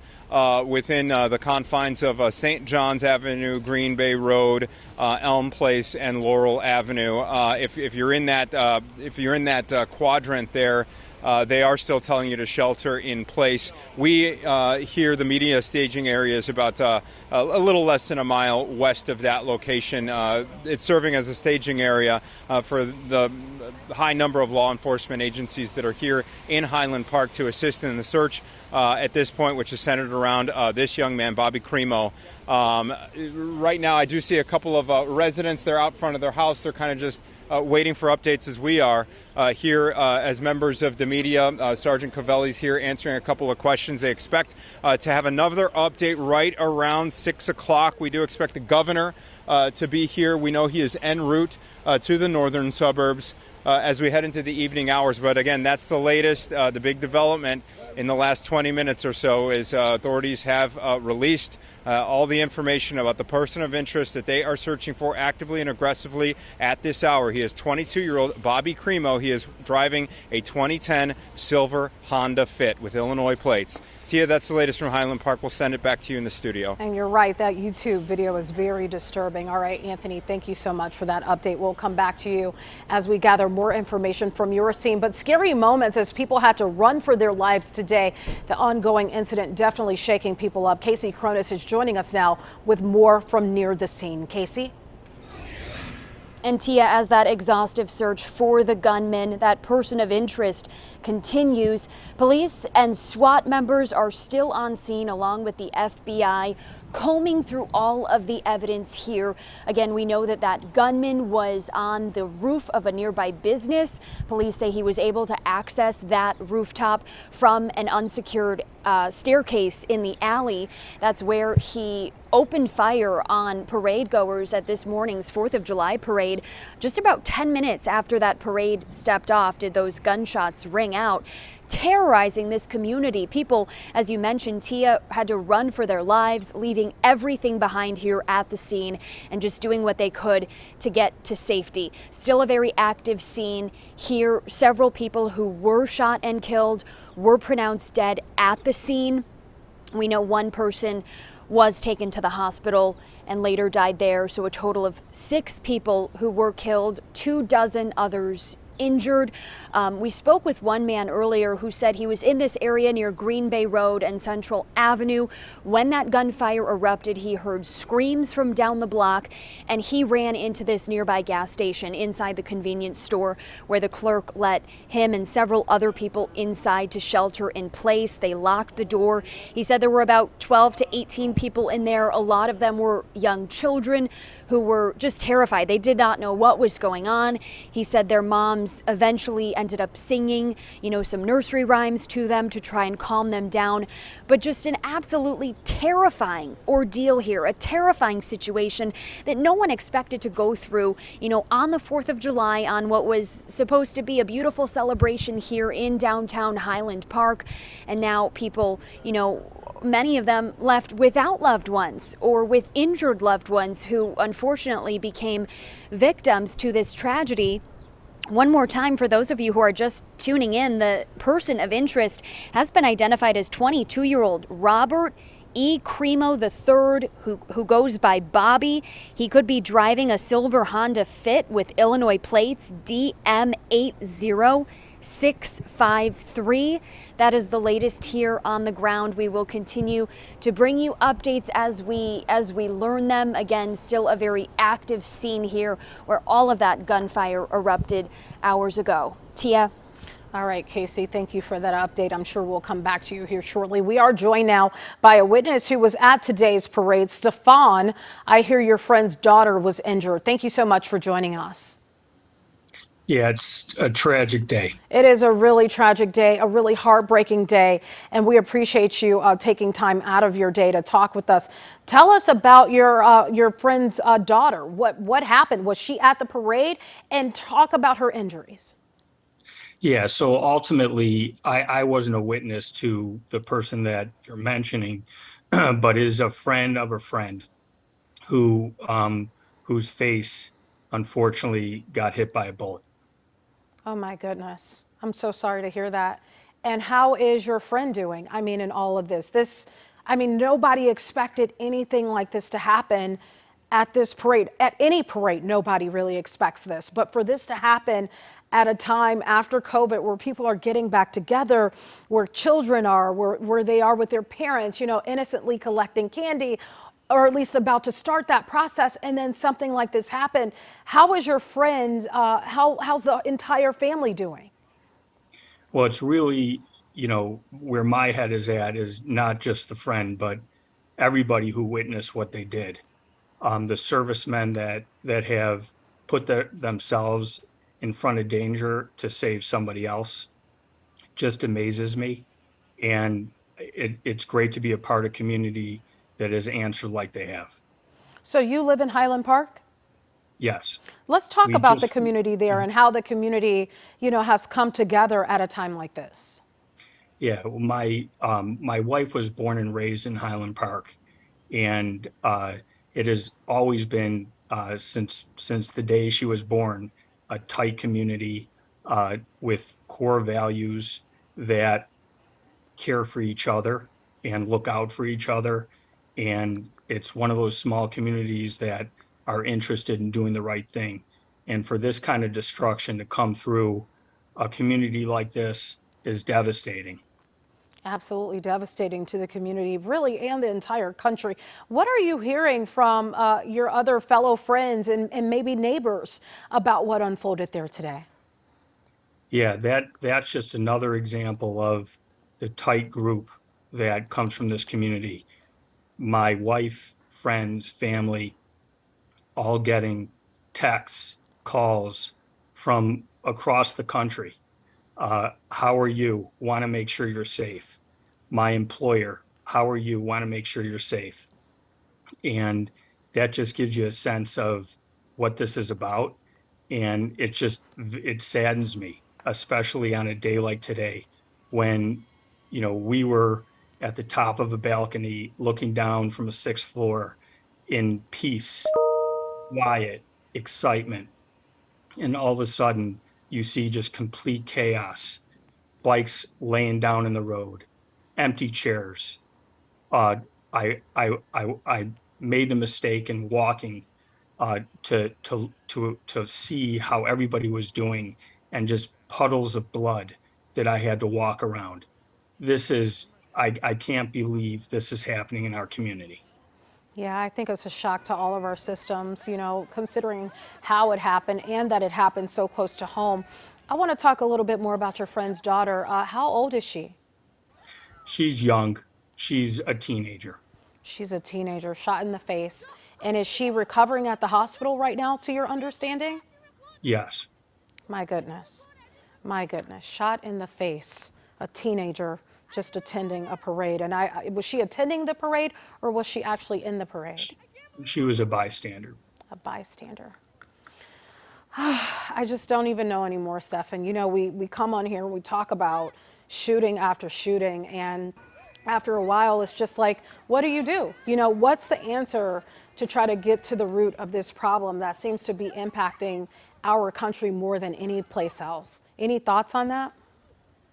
Well, I think it starts with mental health. These kids, I have a daughter who is going to be a junior in college, and then a son who just graduated college. And I see the pressures that they have between the social media messaging and the influences that they face. It's very difficult to be a parent and shelter that from them. And it just adds to their stress and pressure. And we just need to address counteracting these forces that are happening to these kids that are getting guns in their hands. Are you shocked at all about the fact that this shooter, this person of interest, I don't want to say that this is, indeed the suspect. Police are calling him a person of interest, but he does have ties to Highland Park. Are you shocked by that, to learn of that? I mean, I'm not shocked that it was a teenager. I'm a little shocked that it was a teenager come from Highland Park, but not shocked it was a teenager. A 22-year-old, Robert Cremo III, with ties to Highland Park. That is the person of interest that police are looking for right now. You seem very, I don't even know if sad is the word. I think it's a disappointment and a sadness. That's the sentiment that I get from you. What are your thoughts moving forward now? Parades, we've all gone to them. We go to them with our families. Do you still attend parades after this? That's the question that a lot of people are now asking. This isn't going to scare me personally. I'm not, no matter where you go in the world, you're at risk naturally. I just want to make the place a better place to live, and being frightened of it isn't gonna make that happen. Yeah, I understand that. Anything else that you'd like to add to what's going on right now in Highland Park? I just wish all the families health and happiness, and hopefully you'll get through this. We're all here for you. We're all going to fight through it, and I hope justice is served. We're looking at video, I believe, that you actually captured when you went down and kind of walked the main drag there. What made you go out? Obviously they were telling people to kind of shelter in place, stay where you are. What made you decide to be fearless and go out there? I see a stroller, an empty stroller, and chairs just everywhere. What made you step outside? Well, first and foremost, I wanted to get a message out there for people that probably shouldn't be in the places that they were. I wanted to try to extend a hand to anybody that might have needed it. And I thought things were under control when I did this. And surprisingly, I was more surprised that we didn't catch the shooter. And I'm still very surprised we haven't caught the shooter. I'm very disappointed that we haven't caught the shooter. That doesn't mean we're not doing everything we can to catch the shooter. But with today's technology, it's just very surprising that it's gone as long as it has without catching the shooter. Yeah, I understand your sentiment. I think part of that too is, when it's that many people at a parade and people scatter, you got to be sure about who you're looking for. There's so many people running at the same time, but I do get your sentiment, and I'm sure they're on the ground working hard to find out where Robert Cremo III is. We appreciate you joining our newscast. Prayers to your friend's daughter and prayers to everyone in Highland Park tonight. Thank you so much. Thank you. All right, so we are continuing to follow this breaking news story. Obviously, this happened in Highland Park at 10:14 this morning. Again, 6 people are dead. Several people have been shot, and we know many of those people are children. We did hear from Highland Park, the hospital there, North Shore, where they treated 4 or 5 children there. So what we know right now, they are looking for Robert E. Cremo III, described to be a 22-year-old with ties to Highland Park, last known to be driving a 2010 silver Honda Fit with an Illinois license plate of DM80653. If you see him, do not approach. He is considered to be armed and dangerous. Okay, we want to go back to Casey Cronus now. She is live on the scene. She is not that far away from where this shooting happened. Actually, we're going to go back to Casey shortly. We're going to go to the weather department. They've been tracking their own weather story there. Emily, what can you tell us? Well, we are still dealing with some showers and thunderstorms across the area, but as of right now, we do not have any active warnings. But you'll notice we still have this broken line of showers and storms extending through southern Kane County, through DuPage, and into northern Cook County, bringing heavy downpours and some gusty winds too, possibly even some small hail. But again, what we're seeing here stretching from northern Cook County over toward Aurora, this is not severe. The strongest part of the storm is actually just northwest of Aurora. That's going to be moving your way momentarily within the next 5 to 10 minutes. We do have a severe thunderstorm watch that is in effect for all highlighted areas through 7 p.m., but we still are going to be on the lookout for some strong to severe storms even as we go into the overnight. So Futurecast is showing kind of a wall of rain heading our way toward 10 p.m. So we're really going to have to watch to see how this evolves as we go throughout the later evening hours and through tonight, but we're still really going to be on the lookout for strong to severe storms from 10 p.m. to 3 a.m. So the Storm Prediction Center has all of the area highlighted in a yellow color here. That's a slight risk. That means scattered severe storms are possible. And it's not just today that we're dealing with this. Tomorrow night, too, we're going to be once again at risk of seeing strong to severe storms, and once again on Wednesday. So we're kind of stuck in this weather pattern that's going to be racing through a couple storm systems one after the other throughout the next couple of days. But it's not just the storms that we're concerned about. We're also really cranking up the heat. And here to tell us more about that is meteorologist Tim McGill. Hi, Tim. That's right. Hi, Emily. The heat's going to be a big part of the weather story, especially tomorrow. Now, today was pretty warm. The cloud cover earlier today kind of limited the warming, but we still made it up to 90 degrees in Midway, 87 degrees at O'Hare, 84 in Aurora. Average high this time of the year is around 84, so just a little bit above average. Had we had more sunshine today, probably would have saw many more areas actually hit 90 degrees. It's tomorrow. It's really going to be the hot one for us, maybe the most uncomfortable day of the year so far in terms of heat and humidity. This is the high temperature forecast for tomorrow, 96 degrees, and that temperature is cooled back to about average Wednesday, Thursday, and Friday. That means mid-80s or so, and we cool down a little bit on Saturday, but tomorrow's going to be the worst of it in terms of both heat and humidity. Dew points, a measurement of the amount of moisture in the air. When it gets up above 70 degrees, it's really, really humid, very uncomfortable. The dew point tonight's going to climb up above 70, hang right around 70 or above all the way through about Wednesday, and then get into the more comfortable range, it looks like. Still kind of humid or muggy towards Friday, but tomorrow especially watch out for this buildup of heat and humidity. It's going to be dangerous out there. As a matter of fact, there's a heat advisory in effect from noon tomorrow till 8 o'clock tomorrow night for the entire area. The combination of heat and humidity is going to make it feel like well over 100 degrees during the day on Tuesday. These are the high temperatures forecast tomorrow, 96 in Midway, 97 in Joliet, 96 in Aurora, 96 in Kankakee. That's not the heat index, it's the actual high temperature. You factor in the high humidity. This is what it's going to feel like, it looks like, by tomorrow afternoon, looking at heat index values up around 100 to maybe 105 degrees or more, according to this model. Then things will start to cool back down closer to normal, it looks like, on Wednesday. So I think we're going to get a little bit of a break during the daytime tomorrow in terms of the storms, but the trade-off is more sunshine, more heat and humidity, and then those storms probably will fire up towards tomorrow night. So that's the latest on your heat for tomorrow. Back to you, Tia. All right, thank you so much for that, Tim, that weather update. We wanted to go back live now to North Shore Highland Park Hospital. That is where our very own Dane Placco has been. He got an update not too long ago from doctors and nurses that had to treat several patients. Dane? Yeah, there was a team of 3 of the emergency room doctors and a large staff of nurses and support staff that came out here a little after 4:30 this afternoon to update us on the situation, the numbers injured, the conditions of the people still here at the hospital, and they also talked a little bit about the trauma and dealing with all this. We'll have the soundbite from that in just a moment. They say a total of 26 patients were brought here to the hospital, 10 of them by ambulance. The others were transported in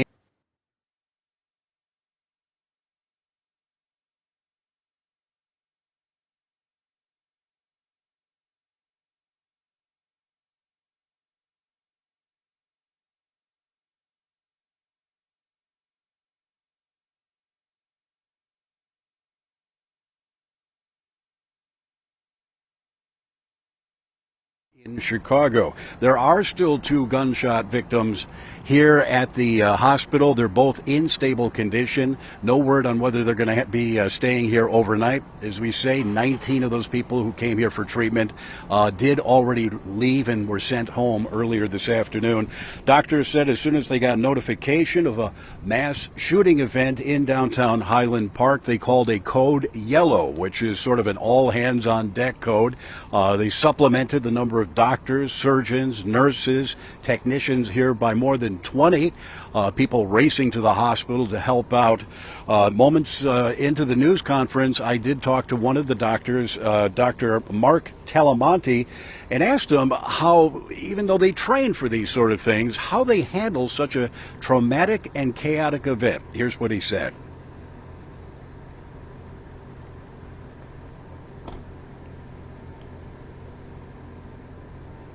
Well, apparently we do not have that soundbite ready yet.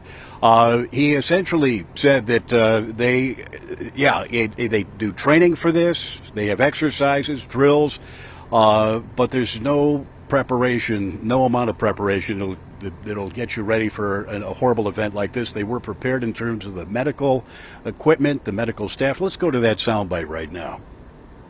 What do you think about when you go through something like this? You see your colleagues go through something like this. It's a tough question to answer. Obviously, there's a lot of emotions, but these trauma surgeons, I mean, their reflexes are extraordinary.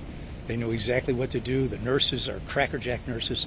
So you stand in awe at their competency and their professionalism, but it breaks your heart to see people, innocents, essentially wounded. And then you see the heroic effort to save their lives, and it's a tough day. A tough day indeed. I talked to him a little bit further, just off camera, one-on-one after the news conference, and he said he almost cried when I asked him that question. He said he almost broke because the emotion just began surging through him, and what they had to. It's one thing to be in the moment and be patching people up and putting their surgical abilities to use. It's another to step back for a moment and think about the trauma that they had just witnessed and the chaos and just the horrible nature of this very event. Very frustrating as well, they mentioned, talking about the shootings in America, the mass shootings, and very frustrating for them to have to have it come on their front doorstep as it did today. Now, I know you've been talking a little bit about the suspect, Bobby Cremo, mentioned by police, the name given by police. We've been backgrounding him here while we've been waiting in the car for some of these live shots. We can tell you there are a number of social media posts that he apparently made, some very disturbing, showing guns, talking about shooting. Those will be getting some airplay and exposure, no doubt, over the next few hours and the next few days. But a lot of really awful stuff online put by Bobby Cremo. We don't know a lot about his background just yet. It appears that a family member did run for a political office here in Highland Park. He does live in Highland Park, in fact, not too far here from the hospital. We're going to be looking into that a little bit later this evening. Back to you.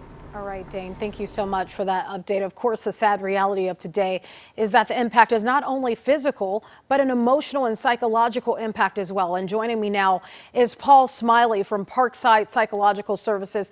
Thank you so much for being with us. I know you're looking to provide help for those impacted by today's shooting. Yes, very much so. I was there with my family earlier today at the parade itself, and just feeling helpless at times. Talking with a couple of other therapists in our practice, we tried to see what it is that we could do, and organized a pretty quick online support group where free drop-in families, a lot of parents were there asking great questions about. We were there, we saw, we heard. What do we do? A lot of like loving parents asking, how do we talk to our kids? And it was wholesome to be able to help in the way that we can as mental health resources to try to help a community heal, understand, come to terms, debrief of what happened, and to be able to work on the first steps of moving forward in what might be a long process for some. Paul, we may have to dump out and talk to the governor here shortly, but let's continue talking for a little bit before he takes to the podium. We actually spoke with a man who was at the parade as well. His name was Glenn Burke. He had a 9-year-old and also a 6-year-old, and he said he didn't really have the words to describe why they were running and fleeing from the parade today. We know a lot of children were in attendance. How do you have that conversation with them? Sorry, Paul, we'll try to get back with you. Thank you so much for joining us. We do have a press conference starting right now with Governor J.B. Pritzker and other law enforcement. Let's listen in. Who have experienced this pain and tragedy. Thank you to Governor Pritzker, Senator Duckworth, Congressman Schneider, Senator Morrison, Representative Morgan, and ISP Director Brendan Kelly for joining us today. Your support and assistance is appreciated and critical at this difficult time. Our community, like so many before us, is devastated. It's impossible to imagine the pain of this kind of tragedy until you're confronted with it. Gun violence, a mass shooting such as this, casts a much wider net of agony than what the public is typically exposed to. It's a crisis that devastates entire families and communities in a single moment. And we know it's going to take a long, long time, if ever, to heal. Again, I want to extend my thanks to the people and resources who are moving this investigation forward, and we all look forward to bringing this individual to justice. On behalf of the City of Highland Park, our hearts are broken for the victims and their families. As we always do, we support each other. We are Highland Park strong. At this time, I'd like to introduce Governor J.B. Pritzker.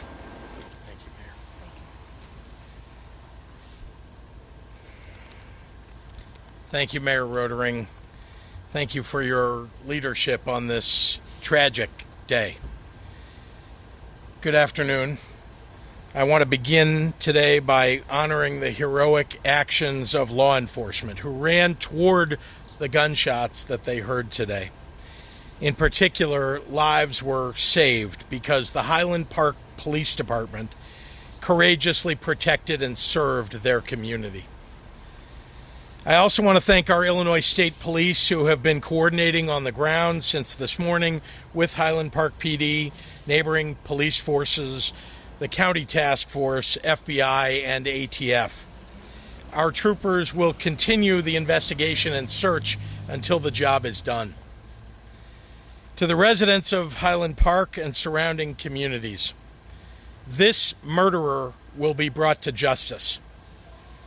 But until that happens, please follow instructions from local authorities on how best to keep you and your family safe. And please know that every resource at the state's disposal will be available to you in the days and weeks ahead as you recover from this horrific tragedy. A little while ago, I spoke with President Biden, who pledged all support the White House can provide. The president agrees with me. This madness must stop. This morning, a gunman opened fire on a July 4th parade in Highland Park, taking 6 innocent lives, leaving at least 24 people in the hospital, traumatizing countless children and families, and shattering the peace of this community. The families of 6 individuals woke up today to join a community celebration of our nation's independence. They will go to bed tonight less than whole. There are no words for the kind of evil that shows up at a public celebration of freedom, hides on a roof, and shoots innocent people with an assault rifle. There are no words I can offer to lessen the pain of those families who will no longer associate the 4th of July with celebration, but instead with grief. Please know that our state grieves with you, that MK and I and our family grieve with you. It is devastating that a celebration of America was ripped apart by our uniquely American plague. A day dedicated to freedom has put into stark relief the one freedom we as a nation refuse to uphold, the freedom of our fellow citizens to live without the daily fear of gun violence. You know what I love about 4th of July? We celebrate the founding of this wonderful nation by gathering with family and friends and enjoying parades and fireworks. Our cameras on days like this are filled with messy faces and reckless smiles and pretty sunsets, an effort to bottle up that unique feeling of sun-filled joy. That's what evil took from us today. That's what gun violence robs us of, no matter the neighborhood or the city it erupts in. If you're angry today, I'm here to tell you, be angry. I'm furious. I'm furious that yet more innocent lives were taken by gun violence. I'm furious that their loved ones are forever broken by what took place today. I'm furious that children and their families have been traumatized. I'm furious that this is happening in communities all across Illinois and America. I'm furious because it does not have to be this way. And yet we as a nation, well, we continue to allow this to happen. While we celebrate the 4th of July just once a year, mass shootings have become our weekly, yes, weekly, American tradition. There are going to be people who say that today is not the day, that now is not the time, to talk about guns. I'm telling you, there is no better day and no better time than right here and right now. It's the 4th of July, a day for reflection on our freedoms. Our founders carried muskets, not assault weapons. And I don't think a single one of them would have said that you have a constitutional right to an assault weapon with a high-capacity magazine, or that that is more important than the right of the people who attended this parade today to live. Yes, I'm angry. We as a nation deserve better. Let us pray for the injured and those who are still in the hospital tonight. And may the memory of those we lost today be a blessing and a call to action. I want to turn the podium over to our Senator, Tammy Duckworth.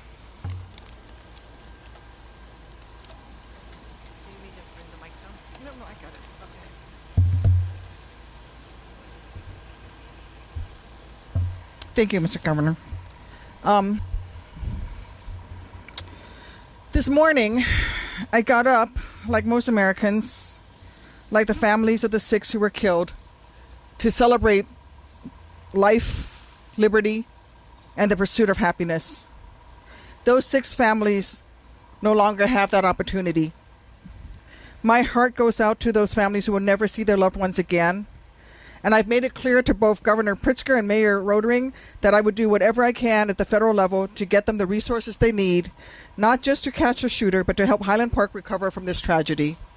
I was just on the phone with Senator Durbin, who is driving here as quickly as he possibly can to come to Highland Park. And he also sends his condolences and his thoughts. And you know, he and I recently in the Senate last month proved that bipartisan compromise on gun safety is possible. Today, we have seen that we can't just stop there. We have to do more to keep our communities safe. We have to get rid of assault weapons, high-capacity magazines, and so many other additional common sense reforms that wide majorities of Americans are crying out for. And so today I will go home and hug my babies a little tighter in gratefulness that they are safe. But I think about the babies and the families who lost moms and dads and grandparents today. And we must do more. I just listened to the sound of that gunfire from one of the videos that was captured. And let me tell you that the last time I heard a weapon with that capacity firing that rapidly on the 4th of July was Iraq. It was not the United States of America. We can, and we should, and we will do better. So I just want to thank the mayor for everything that she's done. The president gave me a call as well. The White House did. And we also just spoke to the Secretary of Homeland Security, who also have pledged to send all the resources that we need. With that, I'm going to turn this back over to Governor Pritzker.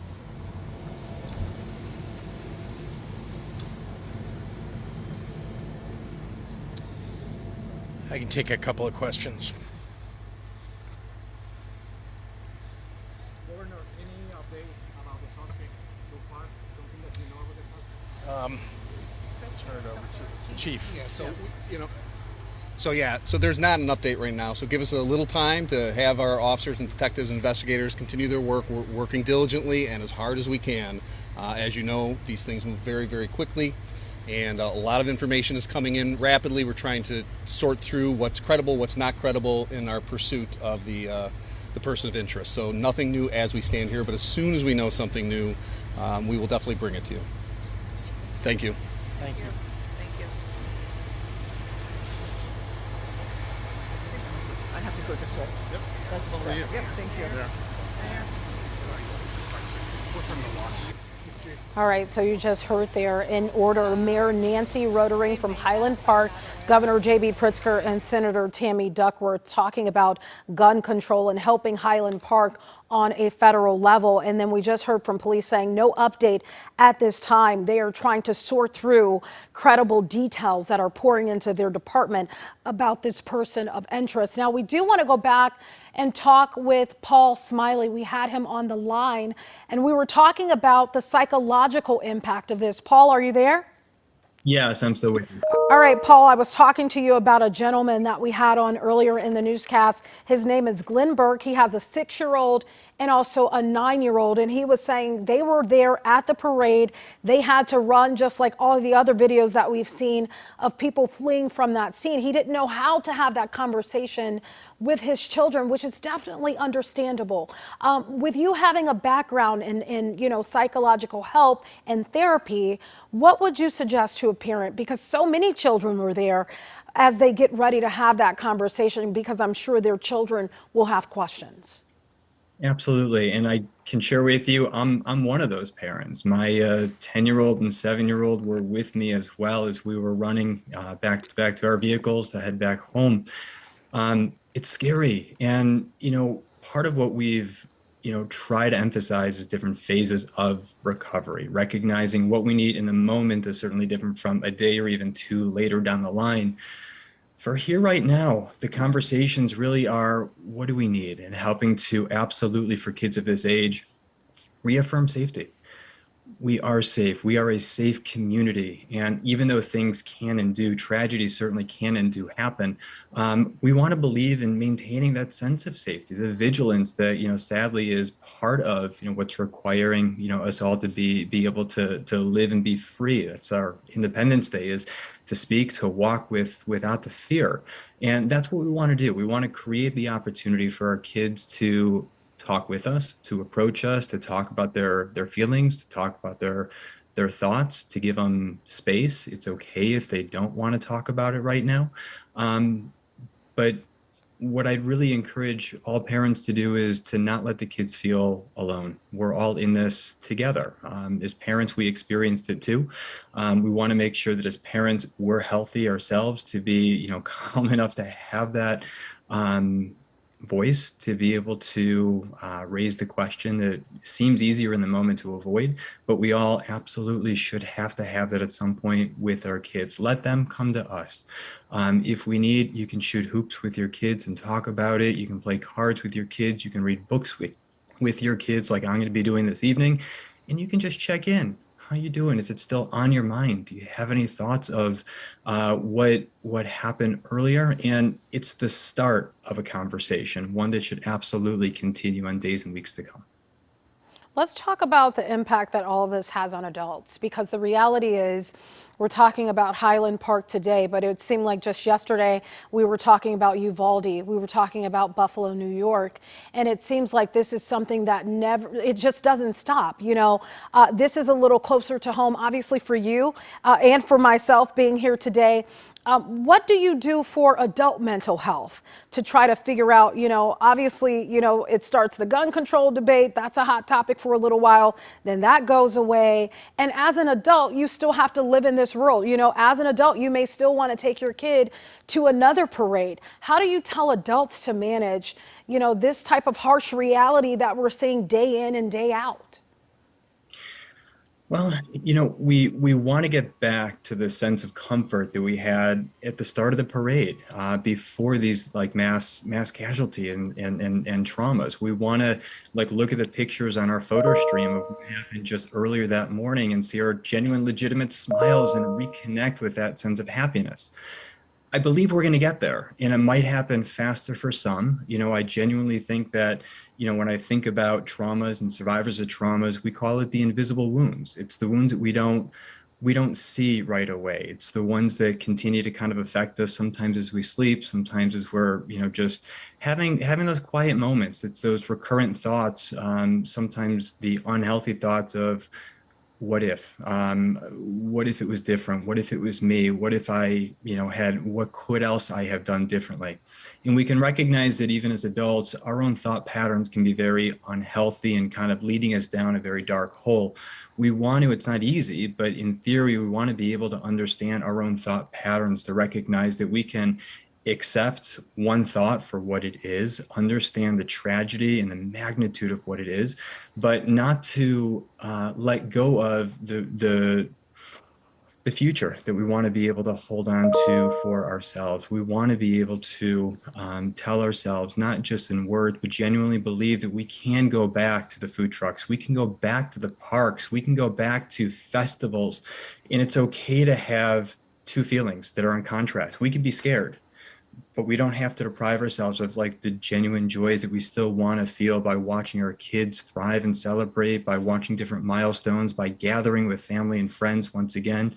This is the time to really come together as a community and not to feel so isolated as sometimes we've had to in the last couple of years, but to feel that sense of touch, to smile a little bit more, to just genuinely be kind to ourselves, be kind to our neighbors, to check in with people, so that we don't actually have any one person in the community feeling like they don't have a person. Absolutely. All right. Paul Smiley from Parkside Psychological Services, thank you so much for joining us, and thank you so much for trying to calm us all at a really chaotic time. Let's go back to our reporter live, not too far from where this mass casualty shooting happened. Casey Cronus is live on the ground in Highland Park. I know, Casey, we've been talking to you for several hours. Can you kind of lay out what's happened since you've been at that location since the last time we spoke? Hey, Tia, that's right. I mean, SWAT units have been on the scene, FBI agents, police just combing through where this shooting unfolded here at the parade this morning in Highland Park. I do want to bring in Highland Park resident and business owner Robert Burak, who was here this morning with his wife. His family was actually in the parade. He was just about 100 feet from where that gunfire came from. Thank you so much for taking the time to speak with us. I just want you to set the scene for us so viewers at home can get a better idea of what it was like when this terror unfolded. So my wife, we got to the parade a little bit early, and we got ourselves a beverage, a bottle of water and a coffee, and then we start walking down the street to get our spot to watch the parade, the 4th of July parade that our company's in every year. And then we finally got our position, and as soon as we got in our position, we started hearing a pop, pop, pop, pop, pop sound. And my wife goes, "Is that firecrackers?" And I go, "Maybe." Then after about 2 seconds, I go, "That's not firecrackers." Then my wife goes, "Those are gunshots." So immediately we looked at each other, and we said, "How are we going to get out of here?" And I says, "I know a way to get out of here." And we were just with another couple we just met, not really just met, they were at the coffee shop also. She was pregnant. So I knew I wanted to get her out and her husband out also. So we took them through the coffee shop, through their back door, through the alley, to a building on Green Bay Road that I built about 5-6 years ago, to a safe room in the basement area. And describe for me, that's your business, your building, and you have a safe room. Describe for me that room and what made you install that years ago when you put the building up. Well, I built the building out of precast concrete, and I knew it would always be a good idea to have a safe room in a building. In this day and age, what goes on in this world, you just never know. So in the basement, we built a safe room. It has utilities in it also, but it's a fortified room with a steel door. And describe for me, you said some people were actually running toward the gunfire because it was so chaotic and no one knew what to do. Yeah, so from our vantage point, which was about 100 feet away, people were running towards us, running towards Walker Brothers, and that's where the shots were going. Even my brother were actually running towards Walker Brothers. They had no idea where the shots were going, but we ran backwards, through the Central Avenue businesses. So it was very chaotic. And then finally, Robert, I just want to, bring up, in some way you are aware who this person of interest is because you have relatives who went to high school with him, Highland Park High School. Just tell us what you know about this person of interest, Bobby E. Cremo III. Bobby has a very nice father. I know his father very well. His father's a great guy. Bobby was, he always kind of did things, he was kind of a loner in high school, unfortunately. He was in, I know he was in the rapping club, I guess it was, in high school, but for the most part he was by himself and he did things by himself. And he always kind of seemed depressed, according to my relatives. Robert, we're so glad you and your family and your employers who are also partaking in the parade are okay. Thank you for your time. Tia, I'll send it back to you. Many witnesses describing it just as a war zone here, doing anything they could to get out, and sadly, some people did not make it out today.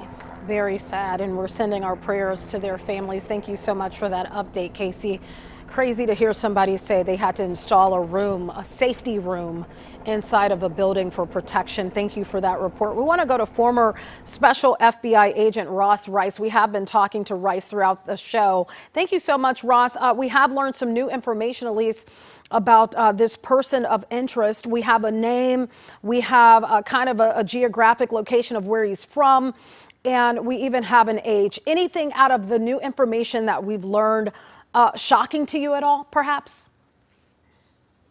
I'm somewhat surprised that they were able to identify him so quickly. It's just a couple hours, well, longer than that, but really just a few hours since the investigation has been ongoing.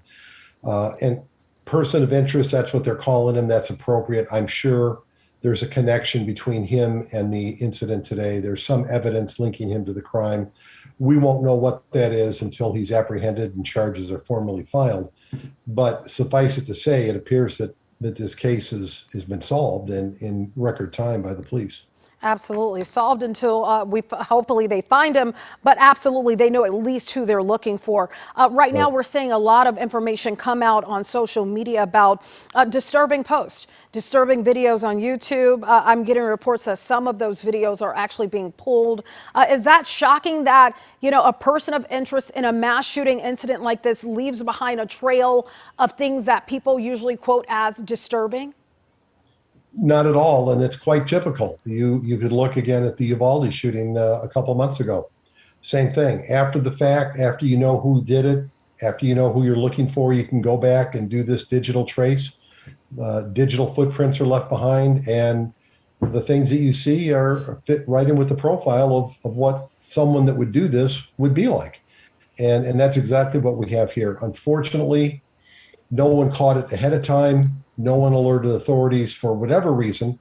I don't know how they came up with the name. My guess is a friend, neighbor, family member put the pieces together, saw a description or heard a description of the shooter, called authorities, and now we have a name and a person that go with this. Let me ask you this, Ross, because I know we've kind of talked about the profile of mass shooters before and, you know, kind of who they are, you know, usually the age, the race, etc. In this case, we're seeing the videos, and I know, you know, like you said, the Uvalde shooter, the same kind of thing. Is this a cry for help, or is this like a badge of honor to leave these videos behind? What is the purpose of leaving behind a social media trail, kind of outlining what you're planning to do or what you are going to do? A number of these social media posts, and I've actually seen some of them this afternoon, I think they could easily be construed as a cry for help that went unanswered or unrecognized. As far as a profile, as we mentioned earlier, the FBI has studied school shootings extensively for the last 20 years. And this individual, assuming he was the one involved in today's incident, fits the profile exactly of a mass shooter or a school shooter. White male, 18 to 20 years of age, 22 years of age in this case, a loner. He attended apparently Highland Park High School. That's where he executed the crime today. So it all fits. It's just unfortunate that we don't have the way and the means to identify these people and their plans before they take place. Yeah, you would think that if you, I don't know if you've seen all the videos, but some of them, I mean, Ross, they're so disturbing. You would think that someone would report them to even just be pulled down from social media, if not, you know, reporting the person, but for those videos to be taken down. I've seen people have their videos pulled from social media for far less. So I'm surprised that they would even exist still, even, you know, as this is unfolding on social media. Ross Rice, it's always a pleasure to have you here. And it's a possibility we may come back to you later on throughout our newscast. Thank you so much for all the insight. Thank you. All right, we want to go to Anthony Ponce. He is live where we just heard from Mayor Nancy Rotering, the mayor of Highland Park, Governor J.B. Pritzker, and we also heard from Senator Tammy Duckworth calling for more gun control. Anthony, can you give us an update from where you are right now? I see someone standing beside you there. Yes, this is 10th District Congressman Brad Schneider, who recently relocated his own household and his own family to Highland Park. We're going to get some thoughts from him. As you mentioned, we just heard from Senator Duckworth and Governor J.B. Pritzker. And Congressman Schneider, J.B. Pritzker described this as a uniquely American problem. He described the weapon involved this afternoon in your community as an assault rifle. Talk about what your plan is, how you're reacting to this, and what your plan of attack is in terms of addressing this. From the legislature in Washington. Yeah, this is July 4th. It's a time where the whole community comes together to celebrate America's independence, the birth of our nation, but it's also roughly the midpoint of the year, and we've had more than 308 mass shootings in this country already this year. This is a uniquely American problem. Today, as the governor said, people woke up, coming to celebrate, coming to be part of a community. This is a close-knit community. People know each other. The parade's full of students from the school organizations, social service organizations, people gathering and just celebrating. And it was shattered today when someone with an assault weapon fired, I've heard as many as 60 shots, killing 6 and wounding at least 24.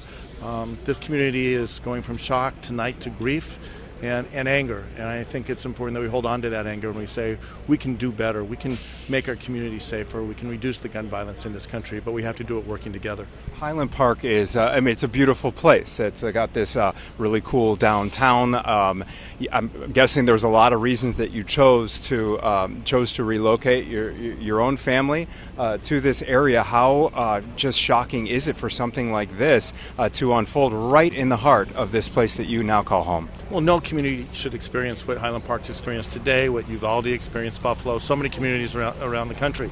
Highland Park is a special place. We're the home to the Ravinia Music Festival. People come from all over the area to listen to music, to convene and just be a part of a broader community. We have, as you said, a vibrant downtown. We have a wonderful pool area. It's a place where folks come and want to raise their family and be a part of the fabric of their community. And today that fabric was torn, and it's going to take a long time for us to bring it back together. But we're strong, and we will bring it back together. Governor Pritzker also, I think he used the phrase weekly to describe this as a new weekly American tradition, a mass shooting pretty much every week is what we're facing. Is the tide turning among you and your colleagues out in Washington in terms of coming together on this thing to solve it? I think the ones that make the news, the big stories like here in Uvalde and Buffalo, are too frequent. But as I said before, 308 mass shootings in this country already this year. That's more than daily. That's almost 2 a day. This is unacceptable. And I think the tide, we made a step. President Biden signed the Bipartisan Safer Communities Act that passed the Senate and then the House last month. But we can do more. The House has passed universal background checks. 90% of the country, more than 90%, believes that anyone who's buying a gun should do a background check to make sure that someone like the person today can't get a weapon. Right? There are things we can do, limiting access to these high-capacity magazines that allow someone to fire off 60 bullets within 20 seconds. There are things we can do working together while respecting the Constitution and respecting people's rights. All of us want to make sure our communities are safe, our kids are secure, that they can go to school, go to the park, go to a 4th of July parade, and come home safe and sound, having celebrated the ideals that define America for 246 years. All right, 10th District Congressman Brad Schneider, we appreciate your time this afternoon. Thank you for speaking with us. And on that note, Tia, we will send things back to you in the studio. Actually, before I do that, I do want to read a couple of more details from the bulletin that we were just handed by law enforcement with regard to Bobby Cremo III. They're saying a few more details on his appearance here. He's got face tattoos. There's 4 tally marks with a line through them on his right cheek, red roses and green leaves on his neck, and cursive script above his left eyebrow. Those are just some new details, but again, they're looking for this silver Honda Fit, a 2010 model DM, Illinois plate DM80653. Okay, Tia? Back to you in the studio. All right, appreciate that update, Anthony. And of course, we'll continue to give updates about this person of interest throughout this newscast. We do want to talk about the governor. We did just hear from him in the exact same place that Anthony is at right now. But earlier today, we spoke to the governor and he was told about the incident in Highland Park. This was his immediate reaction to the devastating shooting. Take a listen. Folks, unfortunately, as you may know, we have an active shooter situation in Highland Park, at their parade. It's been reported that there have been 9 people shot. I'm still getting reports. I think it's important for me to stay on top of that. I've been in touch with our state police who are backing up local police and hoping to keep the crowd safe there. But unfortunately, I won't be marching in this parade or in the parade later today at Evanston, because it'll be important for me to stay on top of this and make sure that everything is being done for people on the ground to keep everybody safe and also to help catch the shooter. And of course, we know the governor ended up being in Highland Park, where he did hold a press conference not too long ago. We also heard from President Joe Biden a short time ago. He spoke at the White House about today's shooting in Highland Park. You all heard what happened today, but each day we're reminded there's nothing guaranteed about our democracy, nothing guaranteed about our way of life. We have to fight for it, defend it, and earn it by voting. Now, we know that many communities have canceled their plans for 4th of July celebrations in response to today's shooting. Deerfield and Glencoe have canceled their parade activities. Glenview's fireworks and parade have also been canceled. Northbrook and Evanston also canceled their plans, and the town of Evanston is asking people to pick up their chairs and blankets from the parade route tomorrow. Skokie also canceled their fireworks, and Lake Forest, Mount Prospect, and Waukegan have also canceled all 4th of July activities as well. This list is just a brief glimpse of today's cancellations.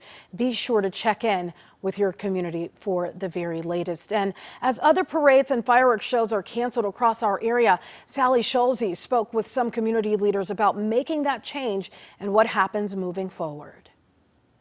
People aren't safe to go to an Independence Day parade in a small town. That's the staggering reality local leaders now face after a celebration of American independence becomes a site of carnage in Highland Park. All across the suburbs, other parades, celebrations, and fireworks are canceled. In Morton Grove, that means no Morton Grove days. Especially after COVID for 2 years, people were looking forward to have this gathering one more time and kind of be a part of the celebration. So people are really sad and stunned that this happened. The mayor of Libertyville says recent shootings like the one in Uvalde, Texas, already made her wonder if community parades were safe. Now, the Highland Park shooting will change events going forward. It gives us pause and makes us think that now we have to scour our rooftops for local celebrations. In the event that there's a sniper, it means that so much of the liberties that we have all enjoyed are now being constrained. And so that definitely makes me sad. This national tragedy thrusting the focus on guns once again. And the mayor of Evanston says we cannot accept this as life in America. It could happen anywhere. It could happen to anyone. Nobody should think they are immune. We all have to come together and fix this. Sally Schulze, Fox 32, Chicago. All right, of course, we're going to continue to follow what's going on in Highland Park, but we also want to get to our weather, which has also caused a few headaches today. Let's go to meteorologist Emily Wass for an update.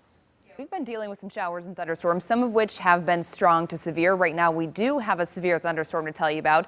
Listed here is Cook, DuPage, Kendall, and Will County, but the storm is basically already past DuPage County. It's out of Kendall County as well. So we're most concerned with northern Will and the far southwestern portions of Cook County. So zooming things in, this is in effect until about 6:30. Again, this is for northern Will and portions of Cook County here for this storm system that's starting to move through. 60-mile-per-hour wind gusts, that's going to be the primary concern. Small hail with this as well. But in terms of rotation, I think things are looking okay there. We're not concerned about a tornado threat at this time. Taking us throughout the next hour or so, timing things out, Lockport around 6:19, Homer Glen around 6:28, New Lenox around 6:33, Mokina around 6:37, and Frankfort around 6:43. And this is going to continue moving southeasterly right around 30 miles per hour or so. Zooming things out, we still have a severe thunderstorm watch that remains in effect until 7 p.m. for all counties that you see here highlighted in yellow. This includes Kendall, Grundy, Will, Kankakee, Newton, and Jasper counties. Again, that is until 7 p.m. So Futurecast, this is running us throughout the next couple of hours. We're keeping a very close eye on storm development off to our north because look at what models are indicating closer to 10 p.m. We could be seeing kind of this wall of rain coming through, damaging wind gusts. And again, this is just one model. We've seen several models come in that aren't quite as robust, but either way, we're really going to be on the lookout for strong to severe thunderstorms from 10 p.m. through about 3 a.m. Scattered storms are going to continue through the early morning hours of Tuesday, but I think by the time you're hitting the roads Tuesday morning,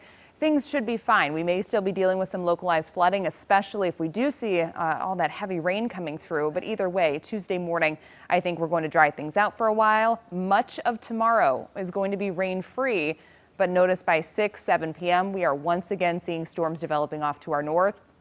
And these are going to kind of parade through as we go into Tuesday night. So again, tomorrow night, we have another chance of strong to severe thunderstorms. So your severe weather outlook from the Storm Prediction Center for the rest of this evening and tonight, we have a slight risk, which means scattered severe storms are going to be possible. This is tomorrow's outlook, looks about the same. So tomorrow night, we're once again going to be at the risk of seeing strong to severe storms. Even as we go into Wednesday, we still have that slight risk that's been posted for the west and southwest suburbs, south suburbs included in this as well.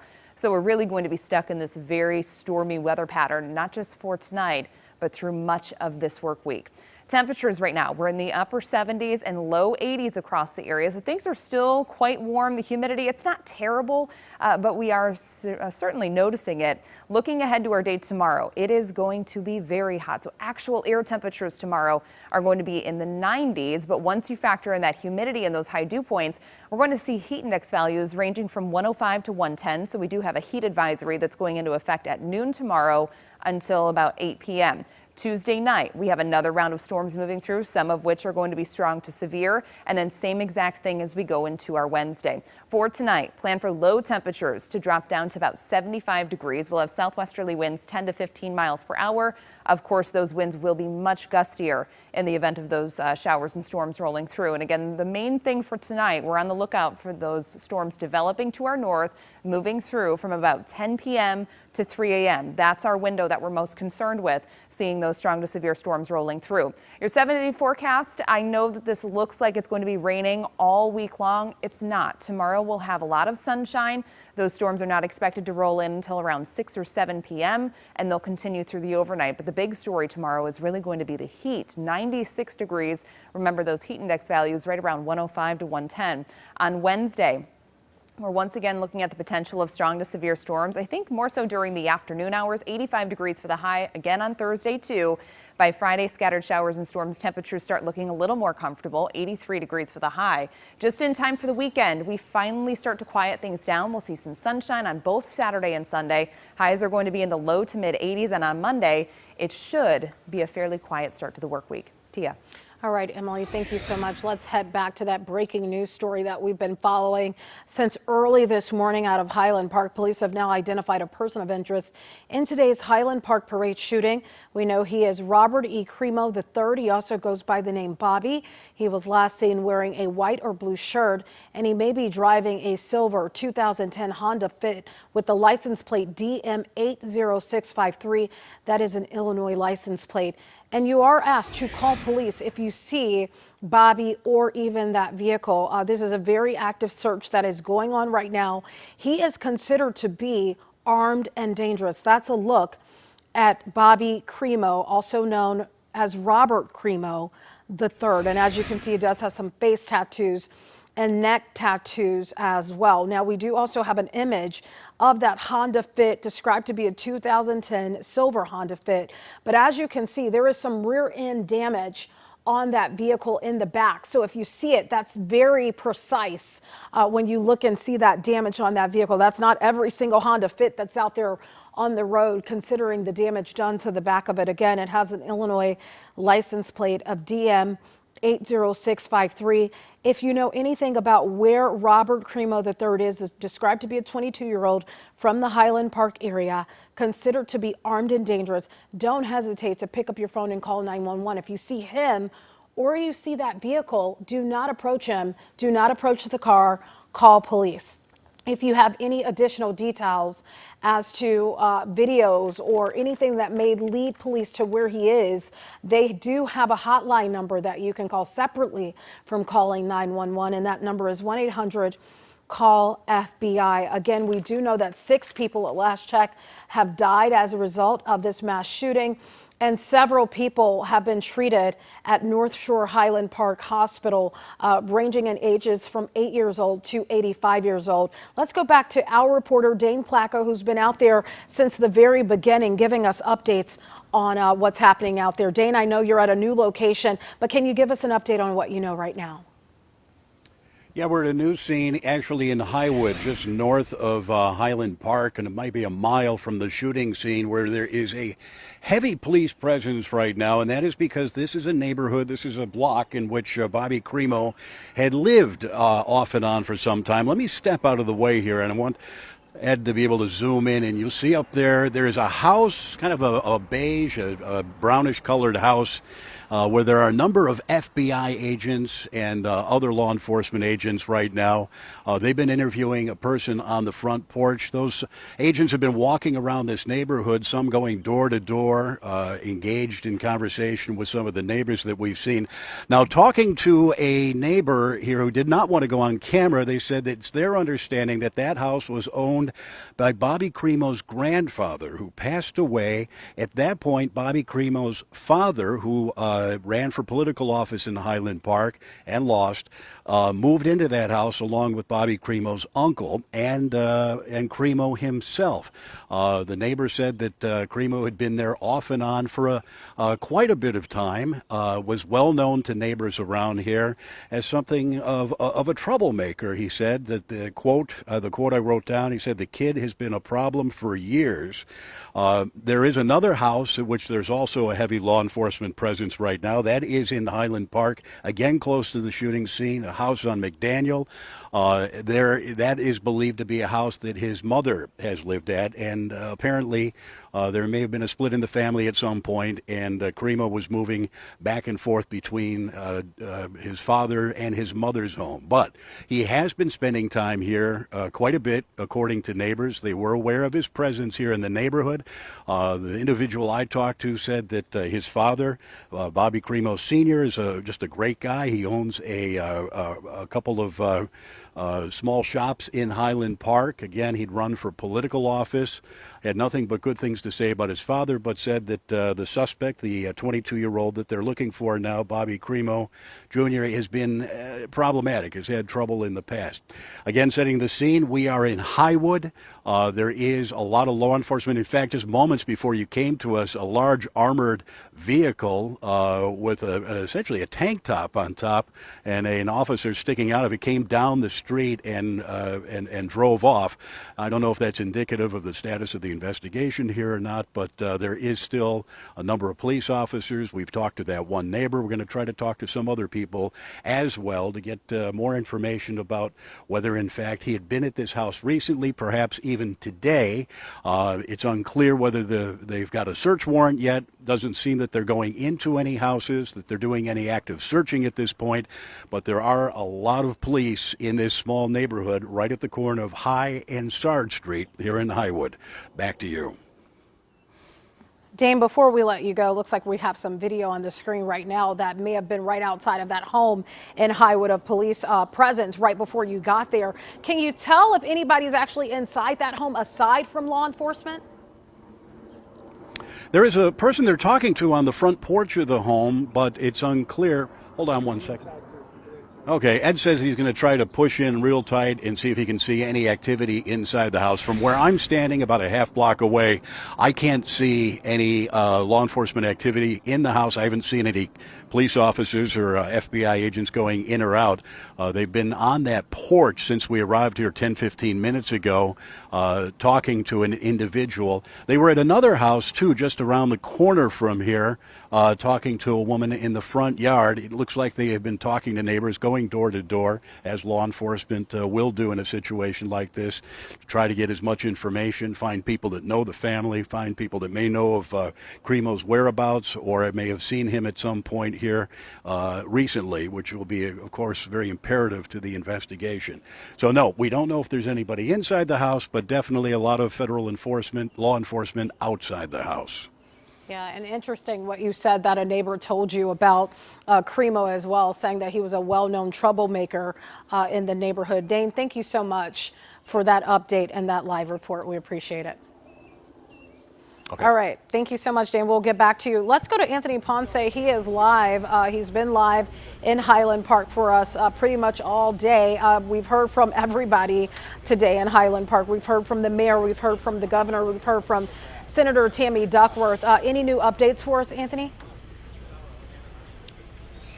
Well, Tia, I will say that there's still very much activity here outside Fire Station 33 in Highland Park. I'm still seeing squads of SWAT officers fully deployed in full tactical gear within the last 30 seconds, and some speeding, what appear to be armored vehicles deploying from this location here off of Central Street, just west of where it all unfolded shortly after 10 a.m.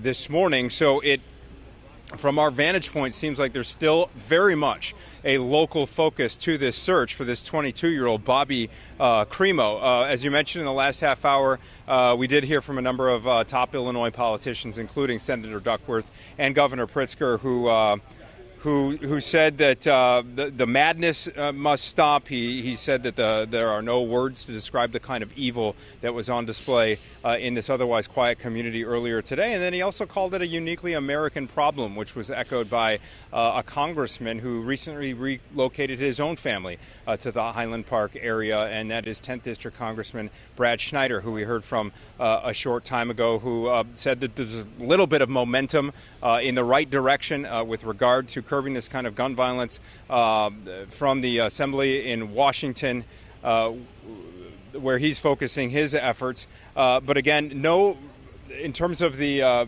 law enforcement updates from this location, which we'll be getting all afternoon, there hasn't been anything new since shortly before 5 o'clock. So I'll run through the very latest from them. They have not lifted that shelter-in-place order for the 4-block radius that is bounded by Green Bay Road, St. John's Avenue, Elm Place, and Laurel Avenue, as SWAT teams do the grueling task of clearing every building in that highly condensed area of Highland Park. It's the central downtown area, and these teams are reportedly going building by building to clear every room. It's an excruciating process. It's one of those things that just take time. And so that 4-block quadrant is really the focus of that. We have seen a couple of vehicles really go quickly to our west, away from that area. So it's kind of hard to gauge and guess as a reporter here on scene at the central location. But certainly there's a lot of activity as we head into the evening hours and the sun starts going down.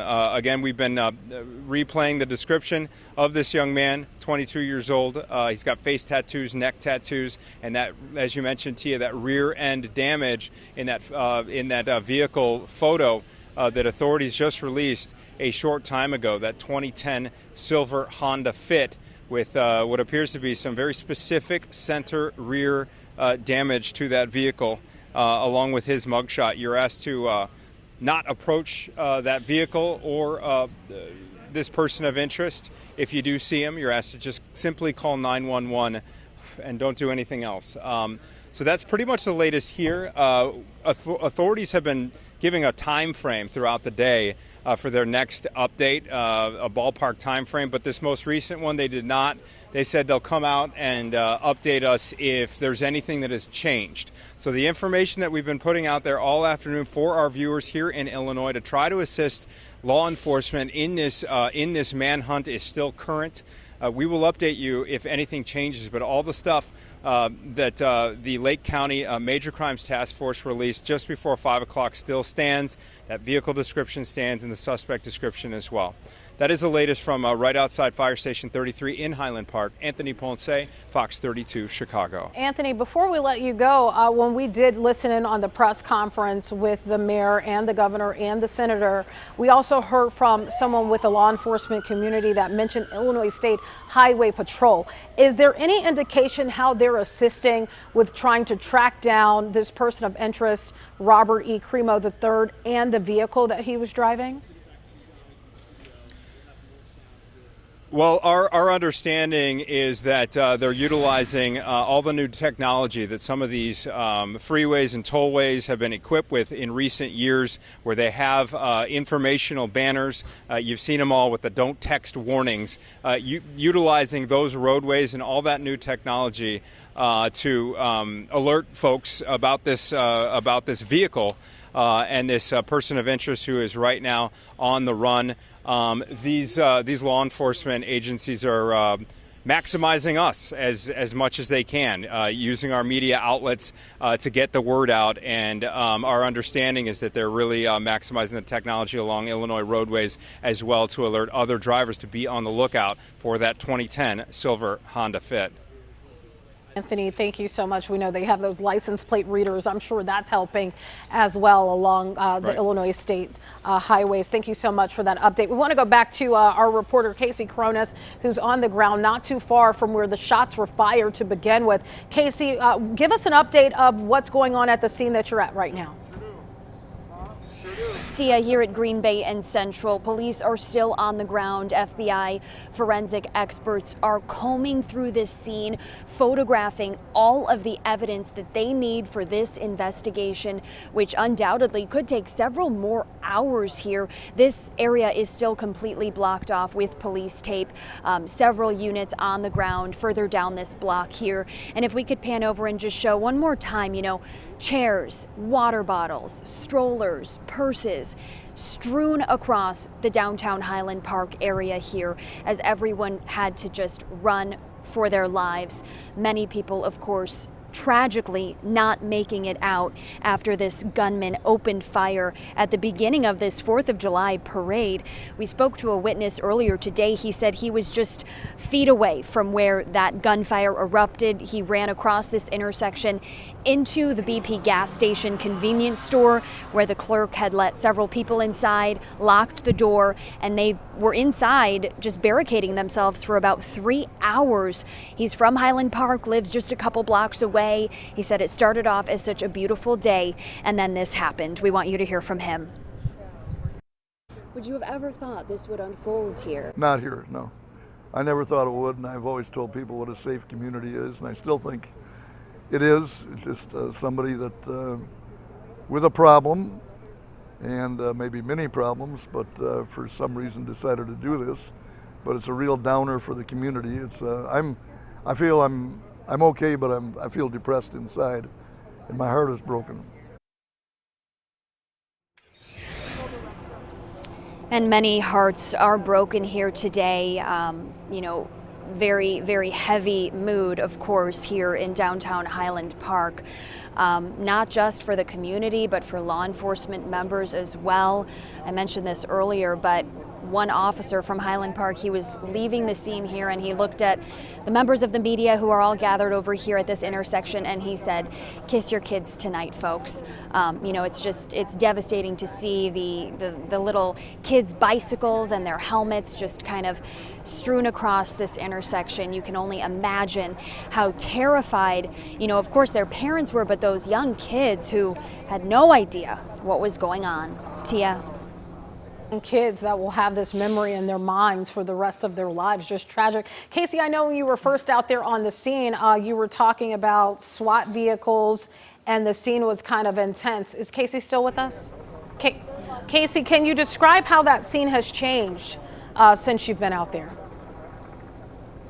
Tia, there is a helicopter overhead. It's unclear if that's a police helicopter or, another agency's helicopter, but this helicopter has sort of been hovering. So the scene has almost, it's felt like the police presence has almost shifted from the ground now up to overhead. Agencies trying to get kind of a vantage point of the whole downtown area here. Of course, still very active on the ground, but earlier we saw tactical teams going door to door to door, clearing all of those businesses. They are pretty much, it appears, done doing that. So now this investigation has sort of shifted elsewhere as that intense search for the suspect continues. All right, Casey, thank you for that update. You've been out there for a long time. We appreciate you. All right, we want to switch gears now and talk about our weather. We've seen some rain in the area and some storms brewing. Let's go to meteorologist Emily Walls for that. That's right. We've been tracking showers and thunderstorms throughout the afternoon, the evening hours, and now we're starting to get a brief lull in the activity for a lot of us. But we're really going to start to turn our eyes further to the north, where we could see more storms developing as we go throughout the overnight. Notice there are no warnings showing up here, so no active warnings at this time. Previously this afternoon, we had severe thunderstorm warnings and even a tornado warning that was in LaSalle County, but that expired hours ago. Again, no active warnings at this point. We do have some heavy rain that's currently moving through, a little bit of thunder and lightning too from Lockport. This is just north of I-80 stretching over to Tinley Park. That's where the heaviest rain is at this time, but this storm is continuing to weaken the further south and east that we go. Zooming things back out, there's a severe thunderstorm watch that's in effect through 7 p.m. for all the highlighted counties here, but even after 7 p.m. we're not completely in the clear just yet. Watch what we have on the way potentially for tonight. By 10 p.m. we could be seeing more storms developing to our north, sinking to the south and east, and this model is very, very robust with those storms. Not all models look this way, but either way we are prepared for strong to severe thunderstorms between 10 and about 3 a.m. in the morning. Damaging wind gusts and hail will be the primary concern, but we can't completely rule out the chance of an isolated tornado or two with those storms tonight. By daybreak tomorrow, when a lot of you are hitting the roads, I think most of us are getting a really nice break from this, at least from the storm potential. And then most of the daytime hours look fine until about 6 or 7. And then we're going to see another wave of storms kind of moving through as we go throughout the overnight hours. So we're really stuck in this pattern that it's going to be very stormy, not just tonight, not just tomorrow night, but for the next couple of days. So the Storm Prediction Center has most of the area in a slight risk, which means scattered severe storms are going to be possible. That's what's on tap for tonight, but tomorrow night looks about the same. We are once again highlighted in that slight risk. And then even as we look ahead into Wednesday, we still have the chance of seeing some strong to severe thunderstorms. So we're not out of the woods here just tonight. We have a couple days to get through. And on top of the storms, we're talking pretty extreme heat. Here to tell us more about that is meteorologist Tim McGill. That's right, and the most extreme heat is coming tomorrow. Today would have been a lot warmer had we not had the cloud cover that limited the heating a little bit earlier today, but as it is, we were pretty warm today. We made it well into the 80s, average high 84s, 87 at O'Hare, 90 degrees in Midway, 87 in Joliet, 87 in Peatone, and 88 degrees in Kankakee. Look at tomorrow's high temperatures. We're going to make it up to well into the 90s. I'll show you that in a second. But first, I want to tell you about a heat advisory that's in effect from noon tomorrow till 8 o'clock tomorrow night for the entire area. That's because the combination of heat and humidity is going to make it feel like 100 to 105, maybe 108 degrees around here tomorrow. So oppressive heat and humidity. Here's the high temperature forecast for tomorrow. This is not heat index values. This is the actual high temperature we're expecting. 96 at Midway, 95 at O'Hare, 95 in Aurora, 96 in Morris. So that combination of heat and humidity could make tomorrow feel like maybe the most uncomfortable day of the year so far. We'll have to wait and see how it pans out exactly. But the heat index, so this is the feels like temperature for tomorrow afternoon. We'll see more sunshine, I think, during the day tomorrow. But unfortunately, that means it's going to feel like anywhere from around 93 at O'Hare to 105 degrees. This is around 4:30 tomorrow afternoon. So heat index value is getting well over 100 degrees. The good news is it's just going to last one day, this really scorching heat and humidity. Then we're going to cool down Wednesday and Thursday. Tomorrow's high of 96 could be the warmest day we see for about almost the next 2 weeks, at least all the way through Thursday of the following week. Let's look at your heat coming on our way. Back over to Tia now. Tim, thank you so much. Right now, we want to continue to monitor the latest on this morning's shooting at the Highland Park 4th of July parade. We know it happened just after 10 this morning. 6 people were killed and 24 others were injured when a gunman opened fire. And we know that search for the gunman continues at this hour. Let's go to Anthony Ponce. He's live outside the fire department with an update on exactly who law enforcement is looking for. Anthony? Tia, within the last hour or so, leaders of the law enforcement agencies here at the media staging area released a couple more details about this suspect, 22-year-old Bobby Cremo III. They describe him as white male, 22 years old, 120 pounds, 5'11", so he's very thin. He's got several neck tattoos and a couple of face tattoos as well. They're not sure if he is in a car or on foot. So the vehicle description, once again, it's a 2010 silver Honda Fit with rear end damage to the front. It looks like the trunk. Those Honda Fits, they're the small hatchback models. And the damage is right in the center of that vehicle, right below the license plate. As for Robert Cremo III himself, again, 120 pounds, 5'11", white, and he's got longer black hair. The tattoos are described as 4 tally marks with a line through them on his right cheek, red roses and green leaves on his neck, and cursive script right above his left eyebrow. They don't know if he remains in the area here or if he has fled in that car to another part of Illinois or beyond as the manhunt continues into the evening hours here. We are still seeing a lot of police activity originate from this facility here, Fire Station 33, which is right off of the expressway and just west of that central business district where all of this unfolded shortly after 10 o'clock this morning, where Casey Cronus is closer to that. We're being kept at somewhat of a distance. Traffic is an absolute mess on this stretch of Central Avenue.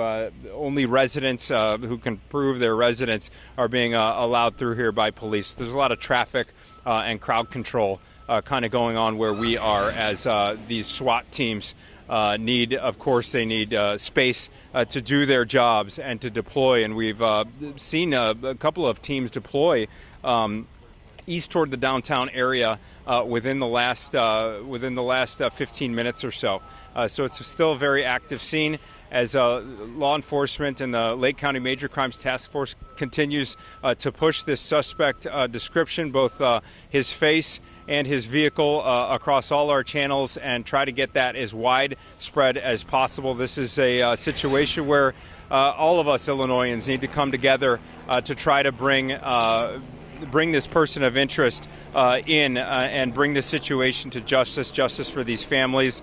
We did hear from Governor Pritzker a short time ago, who calls this a uniquely American problem, describing the weapon used as an assault weapon. He said that as many as 60 shots were fired within just a very, very short amount of time from that rooftop right along the parade route.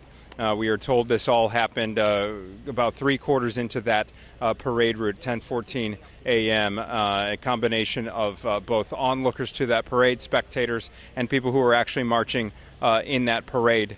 Again, we don't know the whereabouts of this person of interest right now, if he's still local, if he's made his way elsewhere.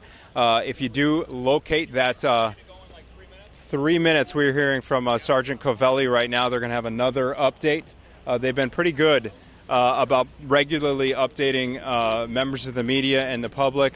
It sounds like they might have some new information, because the last time that Sergeant Covelli told us they were going to do an update, he said we're not going to do an update until they have new information to share.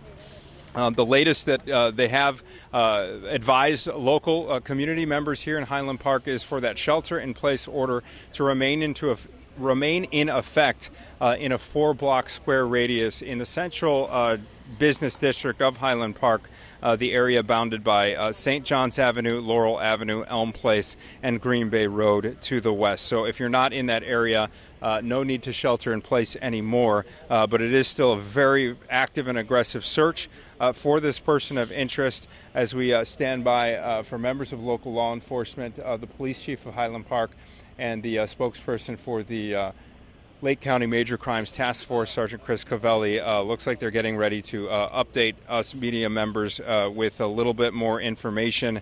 It's one of those situations where every time they step up, we're hoping for significant information. Within the last 2 hours is when they were able to identify this person of interest who's on the run right now, identified once again as 22-year-old Robert Cremo. As Dane has been reporting, he does have a strong family history here in Highland Park. Dane mentioned that this person of interest's grandfather ran for, or father, I should say, ran for political office recently here in Highland Park. We had 2 residents, people identifying themselves as residents here at Fire Station 33, say that his dad actually ran for mayor And at one Anthony- point of Highland Park. Anthony, Tia, we did you just- have something? Yes, I did. We just got some breaking news that the suspect has actually been taken into custody in Lake Forest, and I believe that's the update that you will hear from police. So this will be very interesting to find out how they were actually able to apprehend this suspect, knowing that they've been looking for him for a little bit of time now. So it will be very interesting to hear this update again. That person of interest described as being Robert Bobby E. Cremo III, a 22-year-old who lives there in Highland Park. And Anthony, I know you're waiting for this press conference to start in the next couple of minutes. I want to give you an opportunity to put your microphone up there. I don't want you to be able to miss anything, but we'll let you go for now. We'll go back to Anthony. We're going to give him time to reset so we can actually hear from law enforcement. But we have just gotten breaking news right into our newsroom about the person of interest known as Robert Cremo III, also goes by the name Bobby, a 22-year-old who lives in Highland Park, was driving a 2010 silver Honda Fit. At least they believe he was driving, with an Illinois license plate of DM80653. Obviously, you heard from Casey Cronus not too long ago. She said that she believed that air support was assisting in this search and in this investigation, as you could hear the helicopter above her, and you could also hear it above Anthony Ponce right there. But again, breaking news just into the Fox 32 newsroom that this Robert E. Cremo III has been apprehended. Let's go to that press conference outside of the Highland Park Fire Department. Let's listen in.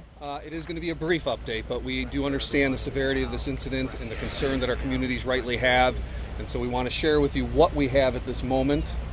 What I can tell you at this moment was approximately 15 minutes ago, the subject that we were looking for, the person of interest, Robert Cremo III, was spotted by a North Chicago unit at Buckley and 41, his vehicle, the vehicle that we were looking for.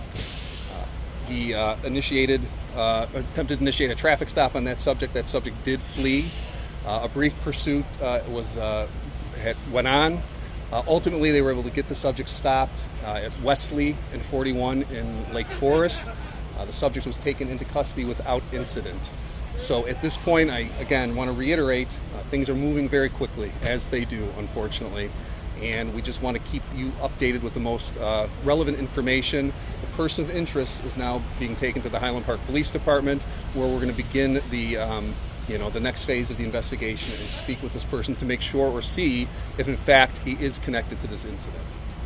So that's really where we're at right now. I would say, barring anything significant coming out of that interview, this probably would be our last press conference for this evening. We'll see how things go, but not sure how that's all going to work out. As you know, it's a work in progress, so please bear with us and let the process play out. Appreciate it. I can take any quick questions, but I may not have the information because we're talking 15 minutes. Was there a chase at all? There was a brief pursuit, absolutely. A brief pursuit. High speed? I don't have the speeds. How were officers able to get him to stop? He ultimately came to a stop. The person of interest that we're talking about here is Robert Cremo III. That is correct. The person we came out initially and gave you the information on. That stop ended at Wesley and 41? Wesley and 41. Who spotted him? It was a North Chicago police officer who was stationed on 41 with his eyes open. And what would it take for this person of interest to be referred to as a suspect? Again, we're going to have to positively connect them to the scene, and really we want to do our due diligence. We put the name out there. We want to make sure we have a number of things that would imply that this is a good person of interest, but in due deference, we want to make sure, and you all understand that. We want to make sure that we're following the process and doing everything we need to do to bring this to a successful conclusion. You know, was he alone? Idea that he was a pretty strong person to release his photo and everything. Can you tell us any more about maybe? At this point I can't, that's where we're at. Do you know if he was alone? I don't know that answer. Okay? He was spotted in North Chicago on 41. In Lake Forest. That is correct. What did you say, On Chief? Wesley? Wesley. Wesley. Yes, Oh, Wesley. L-E-I-G-H. Yes, correct. All right, so again, unless something significant happens tonight, we're going to let the process play out. We are still continuing to process any information that's coming in. We certainly want to make sure that if anybody's got information, video, or anything of that nature, to please. This doesn't necessarily mean it's over, but we're certainly we're encouraged that we have a person of interest. But again, we're going to pursue and continue to pursue everything that comes in. So thank you very much.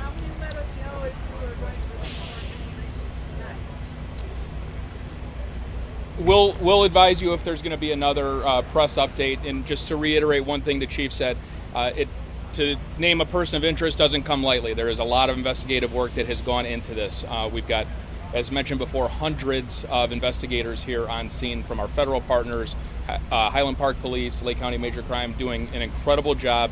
They've processed a significant amount of digital evidence today, which helped lead investigators in this direction. So calling somebody a suspect or person of interest, it's really synonymous. Okay, so this individual is believed to have been responsible for what happened, and the investigation will continue. Charges have not been approved yet at this time, and we're a long way from that. There's still a long investigation, and there are a lot of efforts that are going to continue tonight. So if we have more information later on, we will certainly update the media so it can get out to the community. Which agency actually captured the suspect? I'm sorry, sir. Which agency actually arrested Cremo? So North Chicago Police initially spotted the vehicle. They called in reinforcements, and a number of area police officers responded to that scene, and it was a collaborative effort to take him into custody. Okay? Can you guys spell your name again, especially you? Jogman, Jogmen. And what's your first name? First name Lou, L-O-U, Chief of Police, Highland Park. Okay, great. Okay. Thank you. Yeah.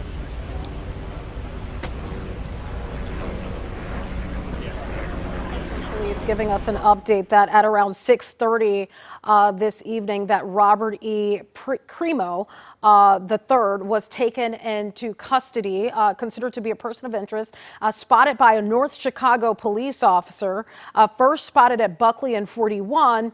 That is when that officer tried to stop him. There was a short pursuit of some kind.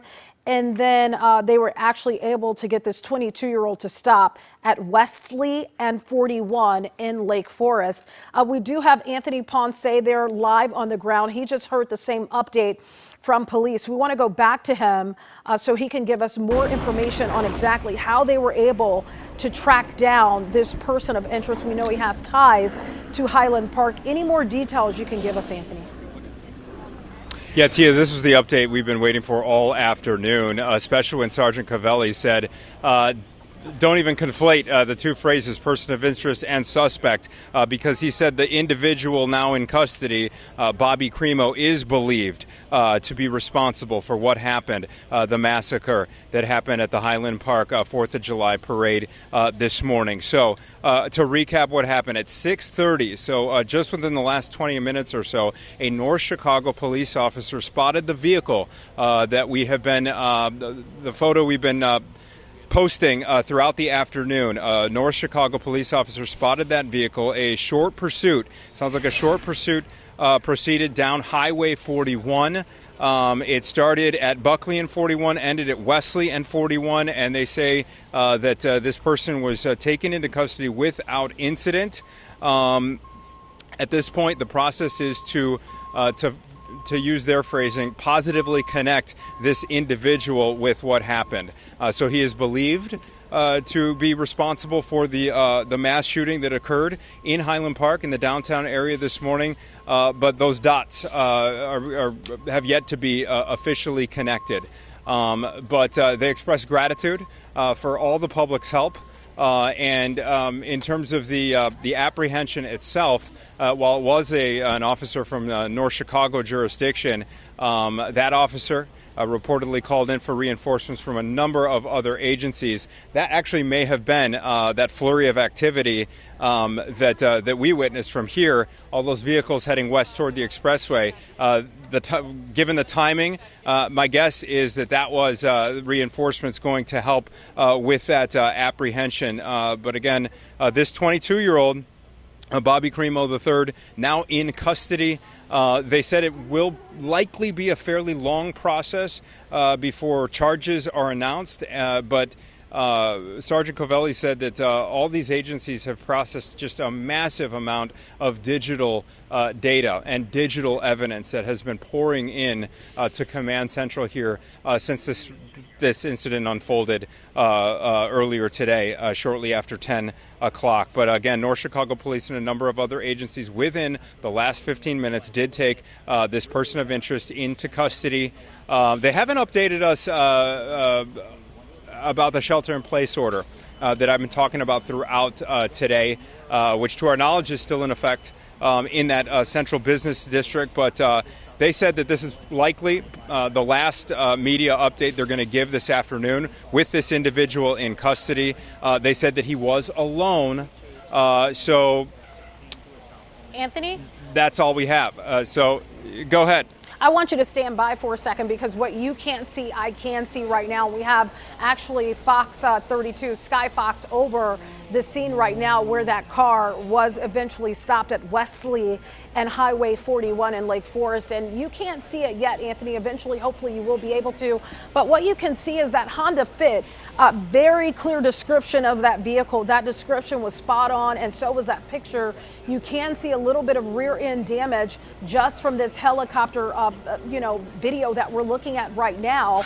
And what's really interesting about the positioning of the vehicle is that it looks like it's almost over the white line. It's about to cross and turn, and it looks like there's some type of red pickup right in front, and it stopped it. And you also see a SWAT vehicle parked directly behind it, and you also see police vehicles thereafter. So we do know, again, tell us, Anthony, about Robert E. Cremo and how he was taken into custody this afternoon. And I'll just let you know that you are talking over live pictures of the helicopter scene where he was stopped. I'll let you continue on from there, Anthony. Yeah, okay, Tia, thank you very much for setting the scene there. If the chopper is over where he was taken into custody, that is the corner of Wesley and 41, and that is where a brief pursuit ended. So a very heads-up North Chicago officer was able to spot that vehicle right at 6:30, call for reinforcements. A short pursuit proceeded on Highway 41, and that is where this individual was taken into custody, according to police, without incident. So it was a number of officers from a number of jurisdictions that conducted the apprehension, but it happened without incident. We know he has a number of strong ties to the Highland Park community. His father evidently ran for office, ran for mayor, according to two residents here, and somebody who told that to Dane Placco. So we're going to be getting a lot of information about this individual in the coming hours and coming days, but definitely a sense of relief out here outside of Fire Station 33, because as Governor Pritzker phrased it earlier, this was an act of terror. This community was terrorized and still is. And our hope is that there's a sense of relief that this individual is now in custody. According to Sergeant Cavelli, he is believed, even though he's called a person of interest, he said use that when suspect synonymously. He is believed to be responsible for what happened earlier. But Tia, this again is all happening not before all the local fireworks celebrations and all these neighboring suburbs have been canceled due to this act of terror, really, and trauma that this community is just now in the early stages of processing, with 6 people dead, with 24 people injured, and still in scattered in local hospitals with injuries ranging from minor to very, very critical, and victims ranging in age from 8 years old all the way up to the mid-80s. So just an awful 4th of July, what was supposed to be a celebration. But here at about 6:30, between North Chicago and Lake Forest, the person of interest who's been on the run all day, now in custody. That is the latest from Highland Park outside Fire Station 33. Anthony Ponce, Fox 32, Chicago. Anthony, before I let you go, it was something interesting that we heard from law enforcement. I don't remember exactly what the question was, but I found the answer to be very interesting about them needing to interview him. Can you kind of walk us through what they were saying there? Yeah, they basically said that they need to positively connect this individual with what happened earlier. Ross Rice ran us through some of the process there in terms of tracing the gun, matching the bullets, putting him at the location on that rooftop at the time. cross-referencing that with all the videos that have come in to Command Central here, all the photos. So it's all at this point about not just that interview, but connecting all those dots and positively connecting this individual who is officially, anyway, still being called a person of interest, to officially connect him with what happened. And by all accounts, there was as many or more than 60 shots fired from a high-powered assault rifle of some kind. That is a weapon that is in police custody right now. And now the individual that is believed to be connected with that weapon and with that crime scene also in custody as of about 6:30 this evening, Tia. You know, it's really interesting, Anthony. I don't know if you've checked it yet. It's in your email, but we just got a picture of this suspect being taken into custody. And if I'm not mistaken, earlier we have been describing him as wearing a white or blue shirt, right? Mm-hmm. And in this actual photo, that was the. Go ahead. Go ahead. That was the initial description, is that he was wearing a white or blue shirt. But in the photo that we have now of him being taken into custody, he must have changed clothes because his shirt is black. We have this image just in from a Fox 32 viewer that is apparently Robert Crimo III being taken into custody by police after this horrific mass shooting at the Highland Park 4th of July parade. This takedown happened in Lake Forest on Route 41 and Wesley. Police say an officer saw a car matching the description of Crimo's and tried to stop it. And we know there was a short pursuit. But again, Bobby Crimo, the person of interest in the Highland Park parade shooting, is now in police custody. And our Dane Placco just spoke with Crimo's uncle. Let's listen into that. Paul, thanks for talking to us. What did you want to say to the people who were hurt, the families of the people that were killed? I just want to say I'm deeply, deeply sorry for everyone that lost their lives and got injured. From the bottom of my heart, I'm heartbroken, and my heart is shattered to hear this, and I can't even believe it. And I just want to express my deeply sorry and my condolences to everybody. Me and my brother were very well known in Ravinia, Highland Park, and we have a good character. Everybody loves us, and this is just, it breaks my heart to even hear about all this. Tell us about your nephew, Bobby III. Had there been any signs of trouble, any warning signs recently? There's been no warning signs. As I saw him yesterday evening, and when I went home, I said hi to him. And then when I came back downstairs, I said bye. He said bye, and that was it. That was normal standards of all time. And I see nothing that would trigger him up for doing this at all. Had he ever said anything to you, or said anything to a family member that might have concerned people? No. There's no concerns that I've seen at all. And the weapon, do you have any idea where he acquired the weapon? I'm not sure, no. You don't? No. Okay. I'm not really involved with him. We just say hi and bye, and that's it. You guys were living in the same home? Yeah, we live together, yeah. Okay, explain that arrangement. It was your dad's home, right? Yes. At one time, yes. Your dad passed away, and then you, your brother, and Bobby III were living there. Yes. And he has his own apartment in the back, and I have my own upstairs bedroom, and it was separate the whole time. Yeah. So I seldom see him at times, but when I do see him, he's actually, he has helped me around the house at times, and there was no signs of trouble. I saw no signs of trouble, and if I did see signs, I would have said something, but there was no signs of trouble. What was he doing with his life? He was 22. Was he going to school? Was he working? I think he was out of. He didn't go to college, and he was like a YouTube rapper that I know, but I never even preview his videos at all. Yeah. I just know that he's on YouTube. So he was trying to do rapping and yeah, he's a rapper, and then he's also an artist. He was a good artist a while back. Was he professional? Was he getting paid for it? No. He drew good. Did he have a job? At Panera Bread, he worked from maybe 2 years ago. A couple of years ago. Yeah, but he'd been unemployed. Right. And no mental problems or psychological problems in the past? Not that I know of, no. He's a real quiet kid. He keeps everything to himself, and he doesn't express himself out. So he just like sits down on his computer, and there's no like, interaction between me and him. And having known him your entire life and learning this horrible event, what do you think? What goes through your mind? I can't even believe it. It seems like it's a dream, and I can't even imagine about it. I can't even. I'm heartbroken. I mean, I'm deeply heartbroken, and I'll be heartbroken for the rest of my life. And seeing what happened, it just breaks my heart. And I just want to tell everybody that I'm very sorry, and from the bottom of my heart, and I'm just so sorry that this happened. And that was the uncle of Robert Cremo III. That was Paul Cremo that you just heard from.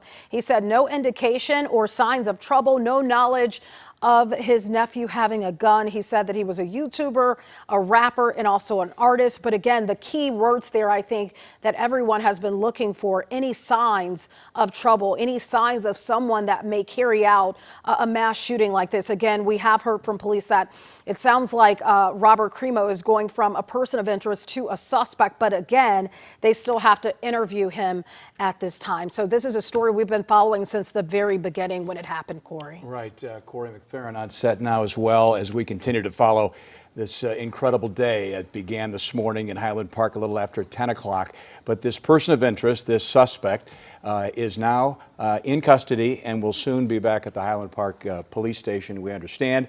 And we have Casey Cronus also on the scene nearby to update us on what she knows. Casey, what's going on now? Hey, Corey, police are still at the scene here combing through evidence, but I can say there is a sense of relief now that this suspect has been arrested.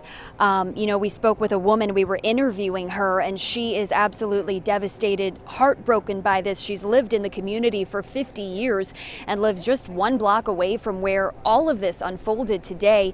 And we were interviewing her when we got word that that this suspect has been arrested. We had actually just wrapped up the interview, and you could see on her face just that almost a weight lifted, knowing that this alleged gunman is, you know, no longer on the loose, as police all morning and afternoon have been saying, you know, they are looking for this gunman, and he is considered to be armed and dangerous. So just knowing that this suspect is no longer out there is quite a relief, of course, for the residents here, but still a lot of healing to do here. I mean, this is going to take a very long time, you know, for the community to pick back up after this. You know, very tight-knit community here.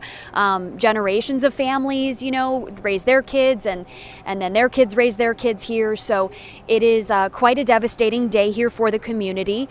We do want to play an interview, or part of an interview, with someone we interviewed before. He did say that he has relatives who went to Highland Park High School with this suspect, and says that he was a troubled teen when he was in high school.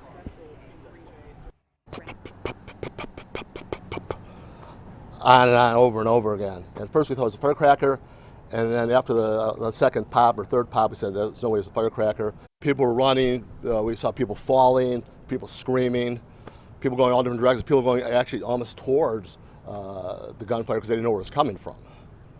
So after I've seen some videos, I was watching people, even my brother, he ran towards Walker Brothers. And if you've seen that on TV, Walker Brothers, the place was all shot up.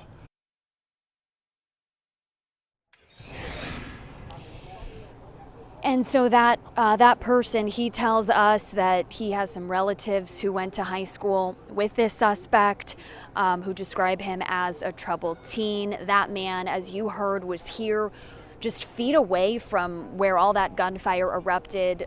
He was able to make it to safety, but of course, many people were not. 6 people killed, 24 others at least injured. So really, this investigation here is really just beginning. Corey? No doubt about it, Casey. And I think what What really strikes me as we see the scene there again and again in downtown Highland Park is the remnants, let's say, of the parade, the chairs, the tables, the drinks, the umbrella, whatever it was that people left behind because they had to leave so fast. And you just flash back to the scenes that we've seen, some of the clips of the chaos, the carnage, the fear, the horror, the disbelief that had to exist at that moment when the shots rang out again and again and again. And it just is so chilling and so heartbroken. And to see those images, it just really is hard to take. It is, Corey, it is absolutely devastating. I mean, I don't know if we can show this over here, but this little blue chair, you know, to think what a young child would have been sitting in this chair, and then nearby there's a little girl's bike. And just to think of all the kids, Corey, who were here and were just didn't know what was going on, but were just, they had to run with their families and they were rushed out of here. And just to think about that they will have this memory, right, you know, for the rest of their lives, and just the trauma that they will need to heal from, for, you know, this could be lifelong trauma. So you know, it's really just to see these chairs and strollers and little kids' helmets. I mean, my gosh, some of these helmets, it's like, you know, you could see a 3-year-old wearing them. They're so little. So just to visualize what they all were experiencing, it is heartbreaking. Heartbreaking, to say the least. And of course, you talk about trauma, our hearts and thoughts and prayers out, obviously, especially with the 6 families who are dealing with the loss of a loved one tonight, and all those who are still hospitalized and in a bad way. Casey Cronus, live on the scene for us in Highland Park. We appreciate it. Let's bring in Ross Rice right now, who's been part of our coverage all day long. And Ross, you've seen the apprehension of the person of interest, and apprehended in Lake Forest, and I wanted to get your take, what you saw, and how that came together. Well, it appears it was great police work. Kudos to that North Chicago officer who had the description of the vehicle, was on patrol, saw the vehicle, and initiated or attempted to initiate a traffic stop. Obviously, there was a chase involved. He had to call in assistance, which is normal. But the suspect eventually surrendered without incident, and hopefully is bringing this tragic situation to a close. And at what point, I think the question was asked at the impromptu news conference about 25 minutes ago, but at what point do we talk about this individual as in fact no longer just a person of interest, but the suspect in the case? When does that happen? To me, Corey, it might be a matter of semantics, but once he is formally charged in a complaint or an indictment, then he is no longer a person of interest. He becomes a suspect or a subject of the investigation. Now, as Commander Cavelli accurately pointed out, and they did qualify it by saying, we believe he is the person involved in this. Okay, we know, I think we all know that he probably was, but knowing that and being able to convict someone of the crime in a court of law are 2 different things.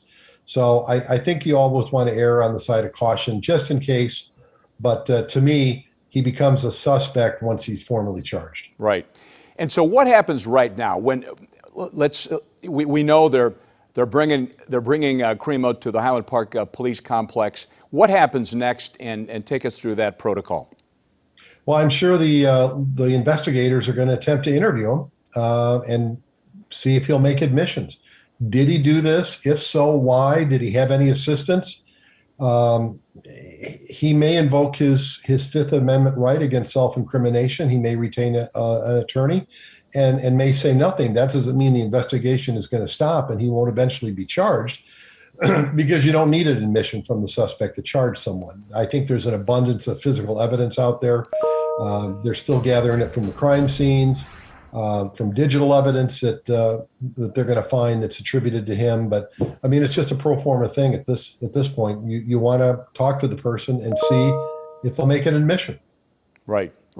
So Ross, let's stand back a little bit now and look at the big picture of how this thing took place, how it unfolded, and his ability, Cremo's ability, potentially the suspect in this awful tragic event, got away. How surprised were you that, I mean, they got their man, but it took a while, that he was able to escape and elude police for the number of hours that he did? Does that indicate a high level of planning, just bad luck, anything? How do you look at that? Well, there was clearly a level of planning involved in this, Corey. He didn't just go to the parade today and happen to take a semi-automatic rifle and ammunition with him. And he knew how to get up on the top of that building. He probably had done some sort of surveillance or reconnoitering of the location. He knew that this ladder that was used to get up on the third floor wasn't secured. So this was clearly, to me, a planned attack. How he was able to escape, you can only imagine in the chaos, and we've seen videos from people that were at the parade showing the chaos that was at the scene, with people running, people injured. He was probably able to walk down that ladder, climb down that ladder into an alley or back street or whatever it was, and just walk away. I don't think that anybody there saw him on the building and was able to conclusively identify him. Maybe they were, but to get that information to the police and get it around to officers that would have seen him leaving the scene, I think it's highly unlikely. But again, I just attribute the fact that he was apprehended so quickly after this happened, within a matter of hours, and he was taken into custody without incident. I think it's a tribute to the law enforcement community in Lake County that they were able to work together, get the information out. And again, the North Chicago officer who spotted him did a great job. Right. I was going to ask you how you sort of analyze the efforts today in trying to take care of the apprehension part of this project, this investigation today. All a big picture. It sounds like you think that they carried out this duty with great work, right? Oh, absolutely. The fact that the suspect was identified and apprehended within a few hours of the incident, I think is a tremendous feather in the cap of law enforcement. I don't think it says much for the suspect as far as the planning. Yes, he may have planned the attack, but he certainly didn't give a lot of thought to his escape, or maybe he didn't want to escape. Maybe he was just delaying the inevitable. He didn't want to be apprehended at the scene. Who knows? I mean, that's all something that the investigation post-arrest is going to try and determine. Right, and I know you touched on this a bit earlier in our coverage, but I know one of the questions that so many people ask right now is why? Why did this happen? What forced this young man to lose it to this degree and carry out, if in fact it is the guy, and we tend to think it probably is, at least the police seem to think so. Where does it come from, right? And you've covered and been a part of investigations and examinations of scenarios like this one. And you try to put the pieces together, right? And eventually you find something that maybe not makes sense, but something that tells a story, right? Well, you do. And listening to some of the witnesses that you've had on the news earlier today, listening to the uncle that you interviewed just a few minutes ago, it's clear that this young man fits the profile that the FBI has developed over the last 20 years of a school shooter. Now, again, he didn't commit his crime at a school, but it was in his community. He went to Highland Park High School. It appears that he was a disaffected, isolated young man in high school, had social problems, had potentially psychological problems that really went unnoticed or unaddressed. And rather than burst into the school, which is out for the year, fortunately, he decided to take his rage, his anger, whatever the emotion was that drove him, to the parade today. And unfortunately, he was somewhat successful. But yes, it all goes back, Corey, in my mind, to what we have in this country, which is a mental health crisis. We have too many people that are suffering from mental illness that are going undiagnosed, unreported, untreated, and this is the end result. Russ, I've heard you touch on that in the past, and I wanted you just to expound on that a little bit. If that in fact is the case, why the proliferation of these shooting cases in the last 10 or 12 years. Why did they? Why? I mean, is there a way to explain that? It started with Columbine, and look at what's happened since then, and it's copycats. What better way to take out your frustration, your rage, your anger than to go to the source with weapons and exact what in your mind you think is some degree of revenge? And they get publicized, which I'm not criticizing the media for doing. It's news. People need to know about it. But the same people that are taking this news accounts in are the same people that might have the problems and would get spurred on to do it. So it's the proverbial catch-22. I don't know how you break this cycle.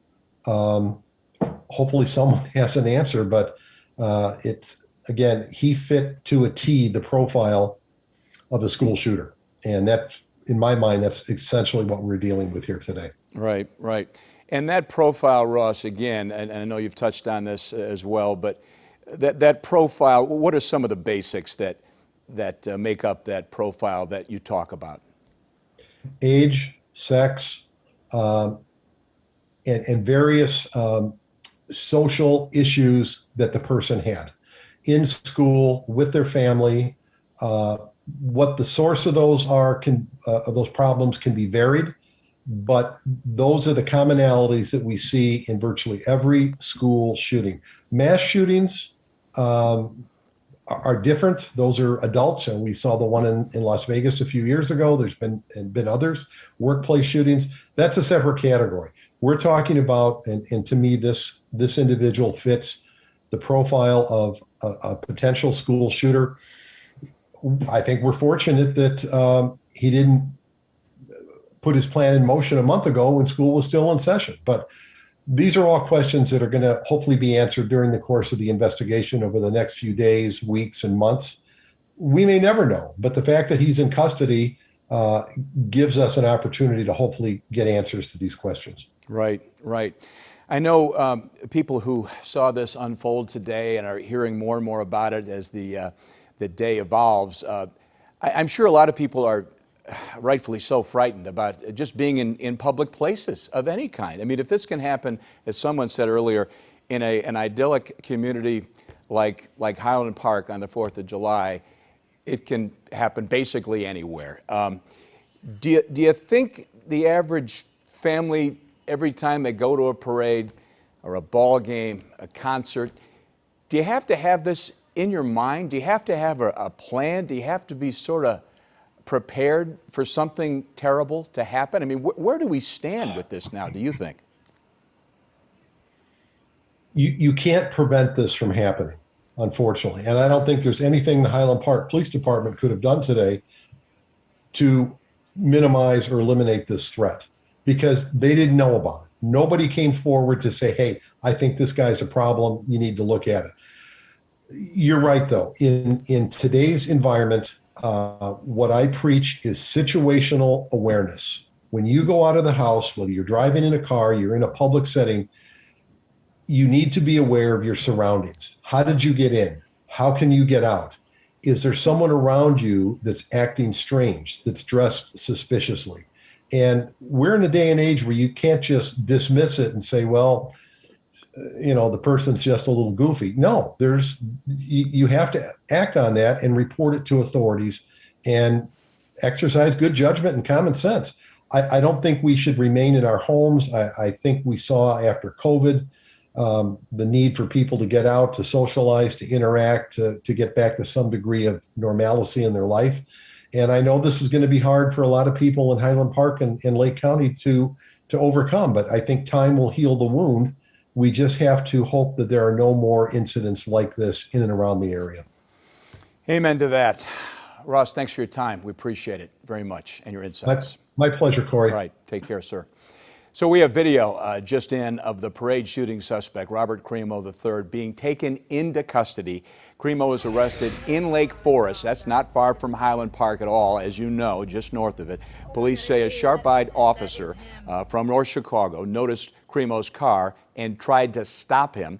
And we also have, and that's what we're looking at right here, that's the car in question, Cremo's car. Another video as well where police say there was that short pursuit. Cremo was finally taken into custody. We're not sure, short pursuit, we're not sure if that was seconds, a minute, whatever. We'll probably find out the specifics on that at some point. But all of this happens about 8 hours after the attack that shattered the 4th of July celebrations in downtown Highland Park. Again, this is video of that stop in Lake Forest. Now, Governor Pritzker, as you perhaps saw earlier, was emotional, and he was also furious after the shooting, and he spoke to the media in Highland Park this afternoon. There are no words for the kind of evil that shows up at a public celebration of freedom, hides on a roof, and shoots innocent people with an assault rifle. There are no words I can offer to lessen the pain of those families who will no longer associate the 4th of July with celebration, but instead with grief. Please know that our state grieves with you, that MK and I and our family grieve with you. It is devastating that a celebration of America was ripped apart by our uniquely American plague. A day dedicated to freedom has put into stark relief the one freedom we as a nation refuse to uphold, the freedom of our fellow citizens to live without the daily fear of gun violence. You know what I love about 4th of July? We celebrate the founding of this wonderful nation by gathering with family and friends and enjoying parades and fireworks. Our cameras on days like this are filled with messy faces and reckless smiles and pretty sunsets, an effort to bottle up that unique feeling of sun-filled joy. That's what evil took from us today. That's what gun violence robs us of, no matter the neighborhood or the city it erupts in. If you're angry today, I'm here to tell you, be angry. I'm furious. I'm furious that yet more innocent lives were taken by gun violence. I'm furious that their loved ones are forever broken by what took place today. I'm furious that children and their families have been traumatized. I'm furious that this is happening in communities all across Illinois and America. I'm furious because it does not have to be this way. And yet we as a nation, well, we continue to allow this to happen. That was Governor Pritzker just about an hour and a half ago. Certainly many people heartbroken tonight, and many are furious as well, just like the governor is tonight. We're taking a live picture right now at Highland Park Hospital. A number of victims were taken here. More than 24 victims were taken to this Highland Park Hospital. A North Shore Hospital System spokesperson said some patients were transferred to other hospitals. There were 4 or perhaps 5 children with injuries. At this point, it's not clear how many of the injured had bullet wounds. Victims who went to area hospitals ranged in age from 8 years of age to 85. One child was transported by helicopter to the University of Chicago Comer Children's Hospital. So, all that going on and a lot more. Right now we look at our skyline and we take a moment to check in with Emily Walls right now and see what's going on weather-wise. There was some rough stuff a bit earlier. Where does that stand and what do we have to look forward to, Emily? Well, as of right now, things are actually very calm across the area. We've had a break from the showers and thunderstorms. We don't have any active warnings at this point. But we're not done just yet. We have showers and storms that are now developing just off to our north. This is in southern Wisconsin, and this is developing right along a warm front. And these are likely going to start to sink to the southeast as we go throughout the next few hours. So in terms of scattered strong to severe thunderstorms, we could be looking at more of that as we go into the late evening and definitely into the overnight hours. Now, currently, we do not have any watches. Previously, we had a severe thunderstorm watch that was in effect for much of the south suburbs. That expired at 7 p.m., but there's talk of the potential of seeing another watch that's issued because of those storms that are now developing in southern Wisconsin. So Futurecast will time things out for you. Here's our next round. This model's bringing them in right around 9, 10 o'clock this evening to the north and northwest suburbs, and then watch as this really kind of blossoms up and then falls apart as we get closer to daybreak. So I think the time frame that we're really going to be watching as we go throughout the evening will be 10 p.m. through about 4 a.m. for that severe potential. If we do indeed reach severe criteria, the things that we're going to be most concerned with is going to be damaging wind gusts, large hail, but possibly even a couple spin-up tornadoes too. So we have kind of all hazards that we're going to be on the lookout for as we go throughout the overnight hours. By the time a lot of you are hitting the roads in the morning, 6, 7 o'clock in the morning, we're likely getting a nice break, and much of tomorrow actually looks fairly quiet in terms of sky conditions. We'll see a decent amount of sunshine, and we're going to warm up like crazy. It's going to be a very warm day tomorrow, mid-90s expected. We'll have heat index values that are going to be as high as 105 to 110. And then as we go into Tuesday evening, we're right back at it. So we're kind of stuck in this weather pattern for the next couple of days that we're going to have several rounds of showers and thunderstorms rolling through. So again, tomorrow, the daytime hours for the most part are going to be fairly quiet, but then we have more scattered showers and storms moving through at night. Those will have the potential of being strong to severe. And then even as we go throughout the daytime hours of Wednesday, more scattered showers and storms are going to be possible, some of which could again be severe. So because of that, the Storm Prediction Center has us in a slight risk for the rest of tonight and into the daybreak hours of tomorrow. And then same thing for tomorrow. And what that means is scattered severe storms are going to be possible, damaging wind gusts and hail being the primary concerns. But again, a brief spin-up tornado, that's not out of the question either. And then looking ahead to Wednesday, we still see that severe risk across the area. In fact, we have storms in the forecast all the way through about Friday.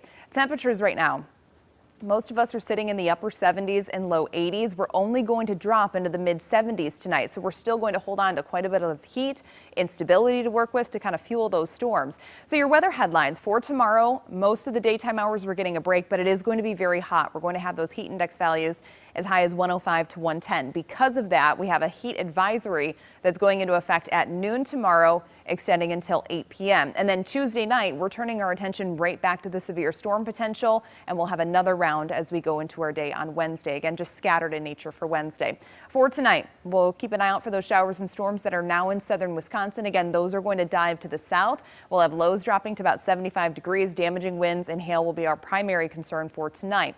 Your 7-day forecast. I know this looks like it's going to be raining all week. It's not, but each and every day we do have a chance for those showers and storms. So tomorrow it's mainly during the overnight hours. Wednesday during the day we'll have scattered showers and storms, but key word there is scattered. Not everybody's going to see it. 85 degrees for the high on Wednesday. Same thing for Thursday. Friday we're a little bit cooler. We still have that storm threat. And then finally by Saturday and Sunday we're going to start to quiet things down. We'll see some sunshine. Temperatures very seasonable for this time of the year, low to mid 80s. And we should start off next work week on a calmer note. Corey? Emily, thank you. Appreciate the update. So let's recap what has happened so far. The parade shooting suspect, Robert Crimo III, has been taken into custody. Crimo was arrested in Lake Forest, just a short distance from Highland Park. Police say a sharp-eyed officer noticed Crimo's car and tried to stop him. And then a short time ago, our Dane Placco spoke with Robert Crimo's uncle, and here's what he had to say. Paul, thanks for talking to us. What did you want to say to the people who were hurt, the families of the people that were killed? I just want to say I'm deeply, deeply sorry for everyone that lost their lives and got injured. From the bottom of my heart, I'm heartbroken, and my heart is shattered to hear this, and I can't even believe it, and I just want to express my deeply sorry and my condolences to everybody. Me and my brother were very well known in Ravinia, Highland Park, and we have a good character. Everybody loves us, and this is just, it breaks my heart to even hear about all this. Tell us about your nephew, Bobby III. Had there been any signs of trouble, any warning signs recently? There's been no warning signs. As I saw him yesterday evening, and when I went home, I said hi to him, And then when I came back downstairs, I said bye. He said bye, and that was it. That was normal standards of all time. And I see nothing that would trigger him up for doing this at all. Had he ever said anything to you or said anything to a family member that might have concerned people? No. There's no concerns that I've seen at all. And the weapon, do you have any idea where he acquired the weapon? I'm not sure. No. You don't? No. Okay. I'm not really involved with them. Like, I mean, we're like, we just say hi and bye, and that's it. You guys were living in the Yeah, same home. yeah. We live together. Yeah. Okay. Yeah. Explain that arrangement. It was your dad's home, right? Yeah. Yes. At one time. Yes. Your dad passed away, and Right. then you, your brother, and Bobby the third were living there. Yes. And And he has his own apartment in the back, and I have my own upstairs bedroom, and it was separate the whole time. Yeah. So I seldom see him at times. But when I do see him, I mean, he's actually, I mean, he has helped me around the house at times, and there was no signs of trouble. I saw no signs of trouble, and if I did see signs, I would have said something, but there was no signs of trouble. What was he doing with his life? He was 22. Was he going to school? Was he working? I think he was out of he didn't go to college, and he was like a YouTube rapper that I know, but I never even preview his videos at all. Yeah. I just know that he's on YouTube. So he was trying to do rapping and yeah, he's a as rapper, job. and then he's also an artist. He was a good artist a while back. Was he professional? Was he getting paid for it? No. He drew good. Did he have a job? At Panera Bread, he worked from maybe 2 years ago. A couple of years ago. Yeah, but he'd been unemployed. Right. And no mental problems or psychological problems in the past? Not that I know of, no. He's a real quiet kid. He keeps everything to himself, and he doesn't express himself out. So he just like sits down on his computer, and there's no like, interaction between me and him. And having known him your entire life and learning this horrible event, what do you think? What goes through your mind? I can't even believe it. It seems like it's a dream, and I can't even imagine about it. I can't even. I'm heartbroken. I mean, I'm deeply heartbroken, and I'll be heartbroken for the rest of my life. And seeing what happened, it just breaks my heart. And I just want to tell everybody that I'm very sorry, and from the bottom of my heart, and I'm just sorry, so sorry that this happened. The suspect, Bobby Cremo's uncle, having a tough time putting it all in perspective. Right now, we are joined on the phone by Kate Rappel. She shared some dramatic video of Cremo being taken into custody. Kate, thanks so much for jumping on with us. How did you come upon this scene, and how did you know to start filming? Did you assume it was what it was right away, or did you know?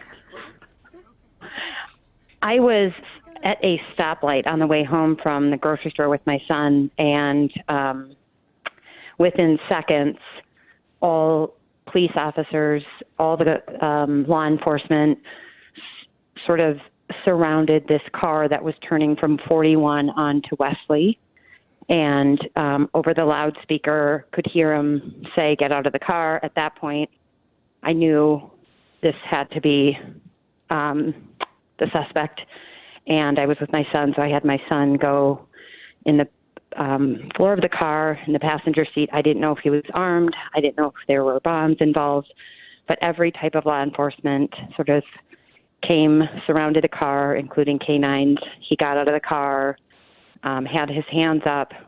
I got a perfect look at his face and recognized him from the tattoo underneath his eye. And they ascended onto him. He went down on the ground, and they cuffed him. And I am just obviously so heartbroken. Our entire community is, and my thoughts and prayers go out to all the family members who were affected so deeply. And this is just horrific and tragic, and just can't give enough appreciation to all the law enforcement who worked on this all day, and especially at the end to get him into custody. Right. Kate, thank you for that play-by-play description of exactly what you saw. Was there any interaction? Could you hear any verbal exchanges between those officers on the scene and Bobby Cremo? No, he was silent. He had a very, sort of smuggish look. He had very little emotion. He didn't seem to resist.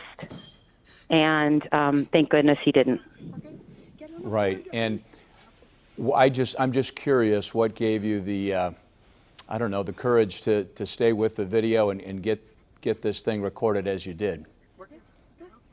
I have no idea. I think I was thinking about all the victims and, wanting this person in custody, and my phone was in my purse and I grabbed it and I just did it. And the only thing I'm happy is that he is in custody. For sure. And a lot of people echo that thought. And Kate, if I can ask, what community do you live in up there? We live in Lake Forest. In Lake Forest. We are. So you can certainly, you feel the pain of Highland Park, and I guess all of Chicagoland feels their pain, but particularly because you are a neighboring suburb, as you mentioned earlier, your heart really goes out to all who are affected by this. But really, this sort of affects everybody, doesn't it? It affects everybody. It affects every surrounding community. It affects the entire state of Illinois. It affects the country. And, our deepest condolences for all those who passed away and those who were injured, and just so grateful for all the law enforcement who were our heroes today. Great point. And so, Kate, one final wrap-up question then. We see a photo of Cremo on the ground, an officer taking care of him in terms of cuffing or whatever he's doing to make sure he's secure. And then was it pretty fast? They get him into a squad car and take him off? What happened then? Yes, they got him into a squad car, and I believe they took him away pretty quickly, pretty immediately. And then helicopters were there, and I immediately, we had to stay there for a few minutes after that, and then they allowed us to pass through, and I went home and told my husband, and we were in a bit of I think my son and I were in a bit of shock. But, I'm sure you were. I'm sure it was a moment that shook you, and it would anybody. How many different police vehicles were on scene, do you think, at that point where you saw them? Oh, goodness. Armored vehicles, police, looked like, I would say 20, and then men. I mean, it was incredible. It did give me a sense of, wow, we are so lucky. I did feel protected, even though I didn't know if he was armed, if he had a bomb in his car, that those things were running through my mind as I'm sitting there at the stoplight and filming. But I'm sure that's the case. What happens? Yeah. If he starts shooting or right. But all their guns were drawn, so they were probably weapons pointing at him. They were ready, right. Kate Rappel, thank you so much for your account of what you saw today, and appreciate you sending that video out. Thank you so much. Yes.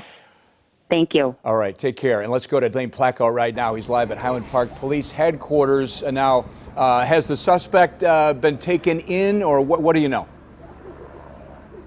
Corey, we don't believe he's been taken into the police headquarters here yet. We believe he is on his way in this direction, although we do not know for certain that he is going to be brought here. It's possible they could bring him downtown for federal charges. As you can see, though, a number of people have gathered here outside the police department. There's a Sally Port right there. Ed's taking a shot of it right now. If he does come here, we would presume they'll open one of those garage doors and bring the squad car in and do the transfer inside. A lot of people, as you can see, a lot of Highland Park residents coming out here tonight. They want to see with their own eyes the suspect in this case, Bobby Cremo III. They thought they were going to be watching fireworks tonight or taking part in the 4th of July festivities at the local park. Unfortunately, all of those, of course, have been canceled, so they're here to see the person that is behind that unfortunate cancellation and the horrible shooting here earlier today. I want to talk to a couple of these folks that came here. In fact, there's a couple that born and raised, I'm told, in Highland Park. Your name is? Susie Edick. Susie, yeah, tell me why you came by the police station tonight. Well, we live in the neighborhood, so when we heard that he'd been, apprehended, we figured we wanted to come out here and just see the person that's totally just destroyed people in this wonderful community. I was born and raised here. I took my kids to these parades every year. It was something that we looked forward to. And when I heard what happened today, I was in shock. It took me a minute to really process what I was hearing, because I've always felt like this is one of the safest communities you could possibly live and raise your family. It just didn't seem possible this happened here. And what's a stunning sight is when you go to the area where the parade was being held, even now, you see rows and rows of empty folding chairs, tables, kids' bikes. Yeah, it's just really disturbing. We went up there just to take a look, and it is ominous just to see the whole wonderful downtown, which is such a beautiful downtown. Just these empty chairs, kids' dolls, just things strewn all over the place. It was very depressing. What needs to happen in this community now? I think that it's going to be hard, but I think it's such a tight-knit community. People live here, they go to college, they come back, they raise their kids, and it just continues on from there. And I just think everybody will rally together. I think everybody feels what's happened here, and I think everyone who lives here has the same feeling. It's just a great community to raise your family in, and I think people will just have to bond together, I guess. Yeah. Susie, thanks for talking to us. You're very welcome. One of, I'd say probably 50 or 60 people out here. In fact, let's take another shot. As we pan around, you can see a number of news media as well, live trucks, a lot of people on standby waiting for the suspect, Bobby Crimo III, to be brought here to the Highland Park Police Department. If in fact he is going to be brought here to the Highland Park Police Department, we do not know that definitively. Again, as we said earlier, if he does come here, we doubt we're going to lay eyes on him specifically. We may see him in a silhouette in a squad car coming through the parking lot here. Chances are he'll be brought into the garage and moved into a jail cell at that point. So that's the situation, Corey, right here at the Highland Park Police Department. We're on standby. We'll see. We'll let you know if he is brought here, and we'll bring you that video as soon as we can. Dane Placco live for us in Highland Park. Dane, thanks so much. Again, 6 people dead, 25 others injured by gunfire. The suspect, Bobby Crimo III, is in custody. Thanks so much for being with us. Obviously, it has been a long and difficult day for so many people. We've been able to extend our coverage, and we appreciate you being with us. We're back with the very latest and a full recap on the Fox 32 News at 9. We'll see you then.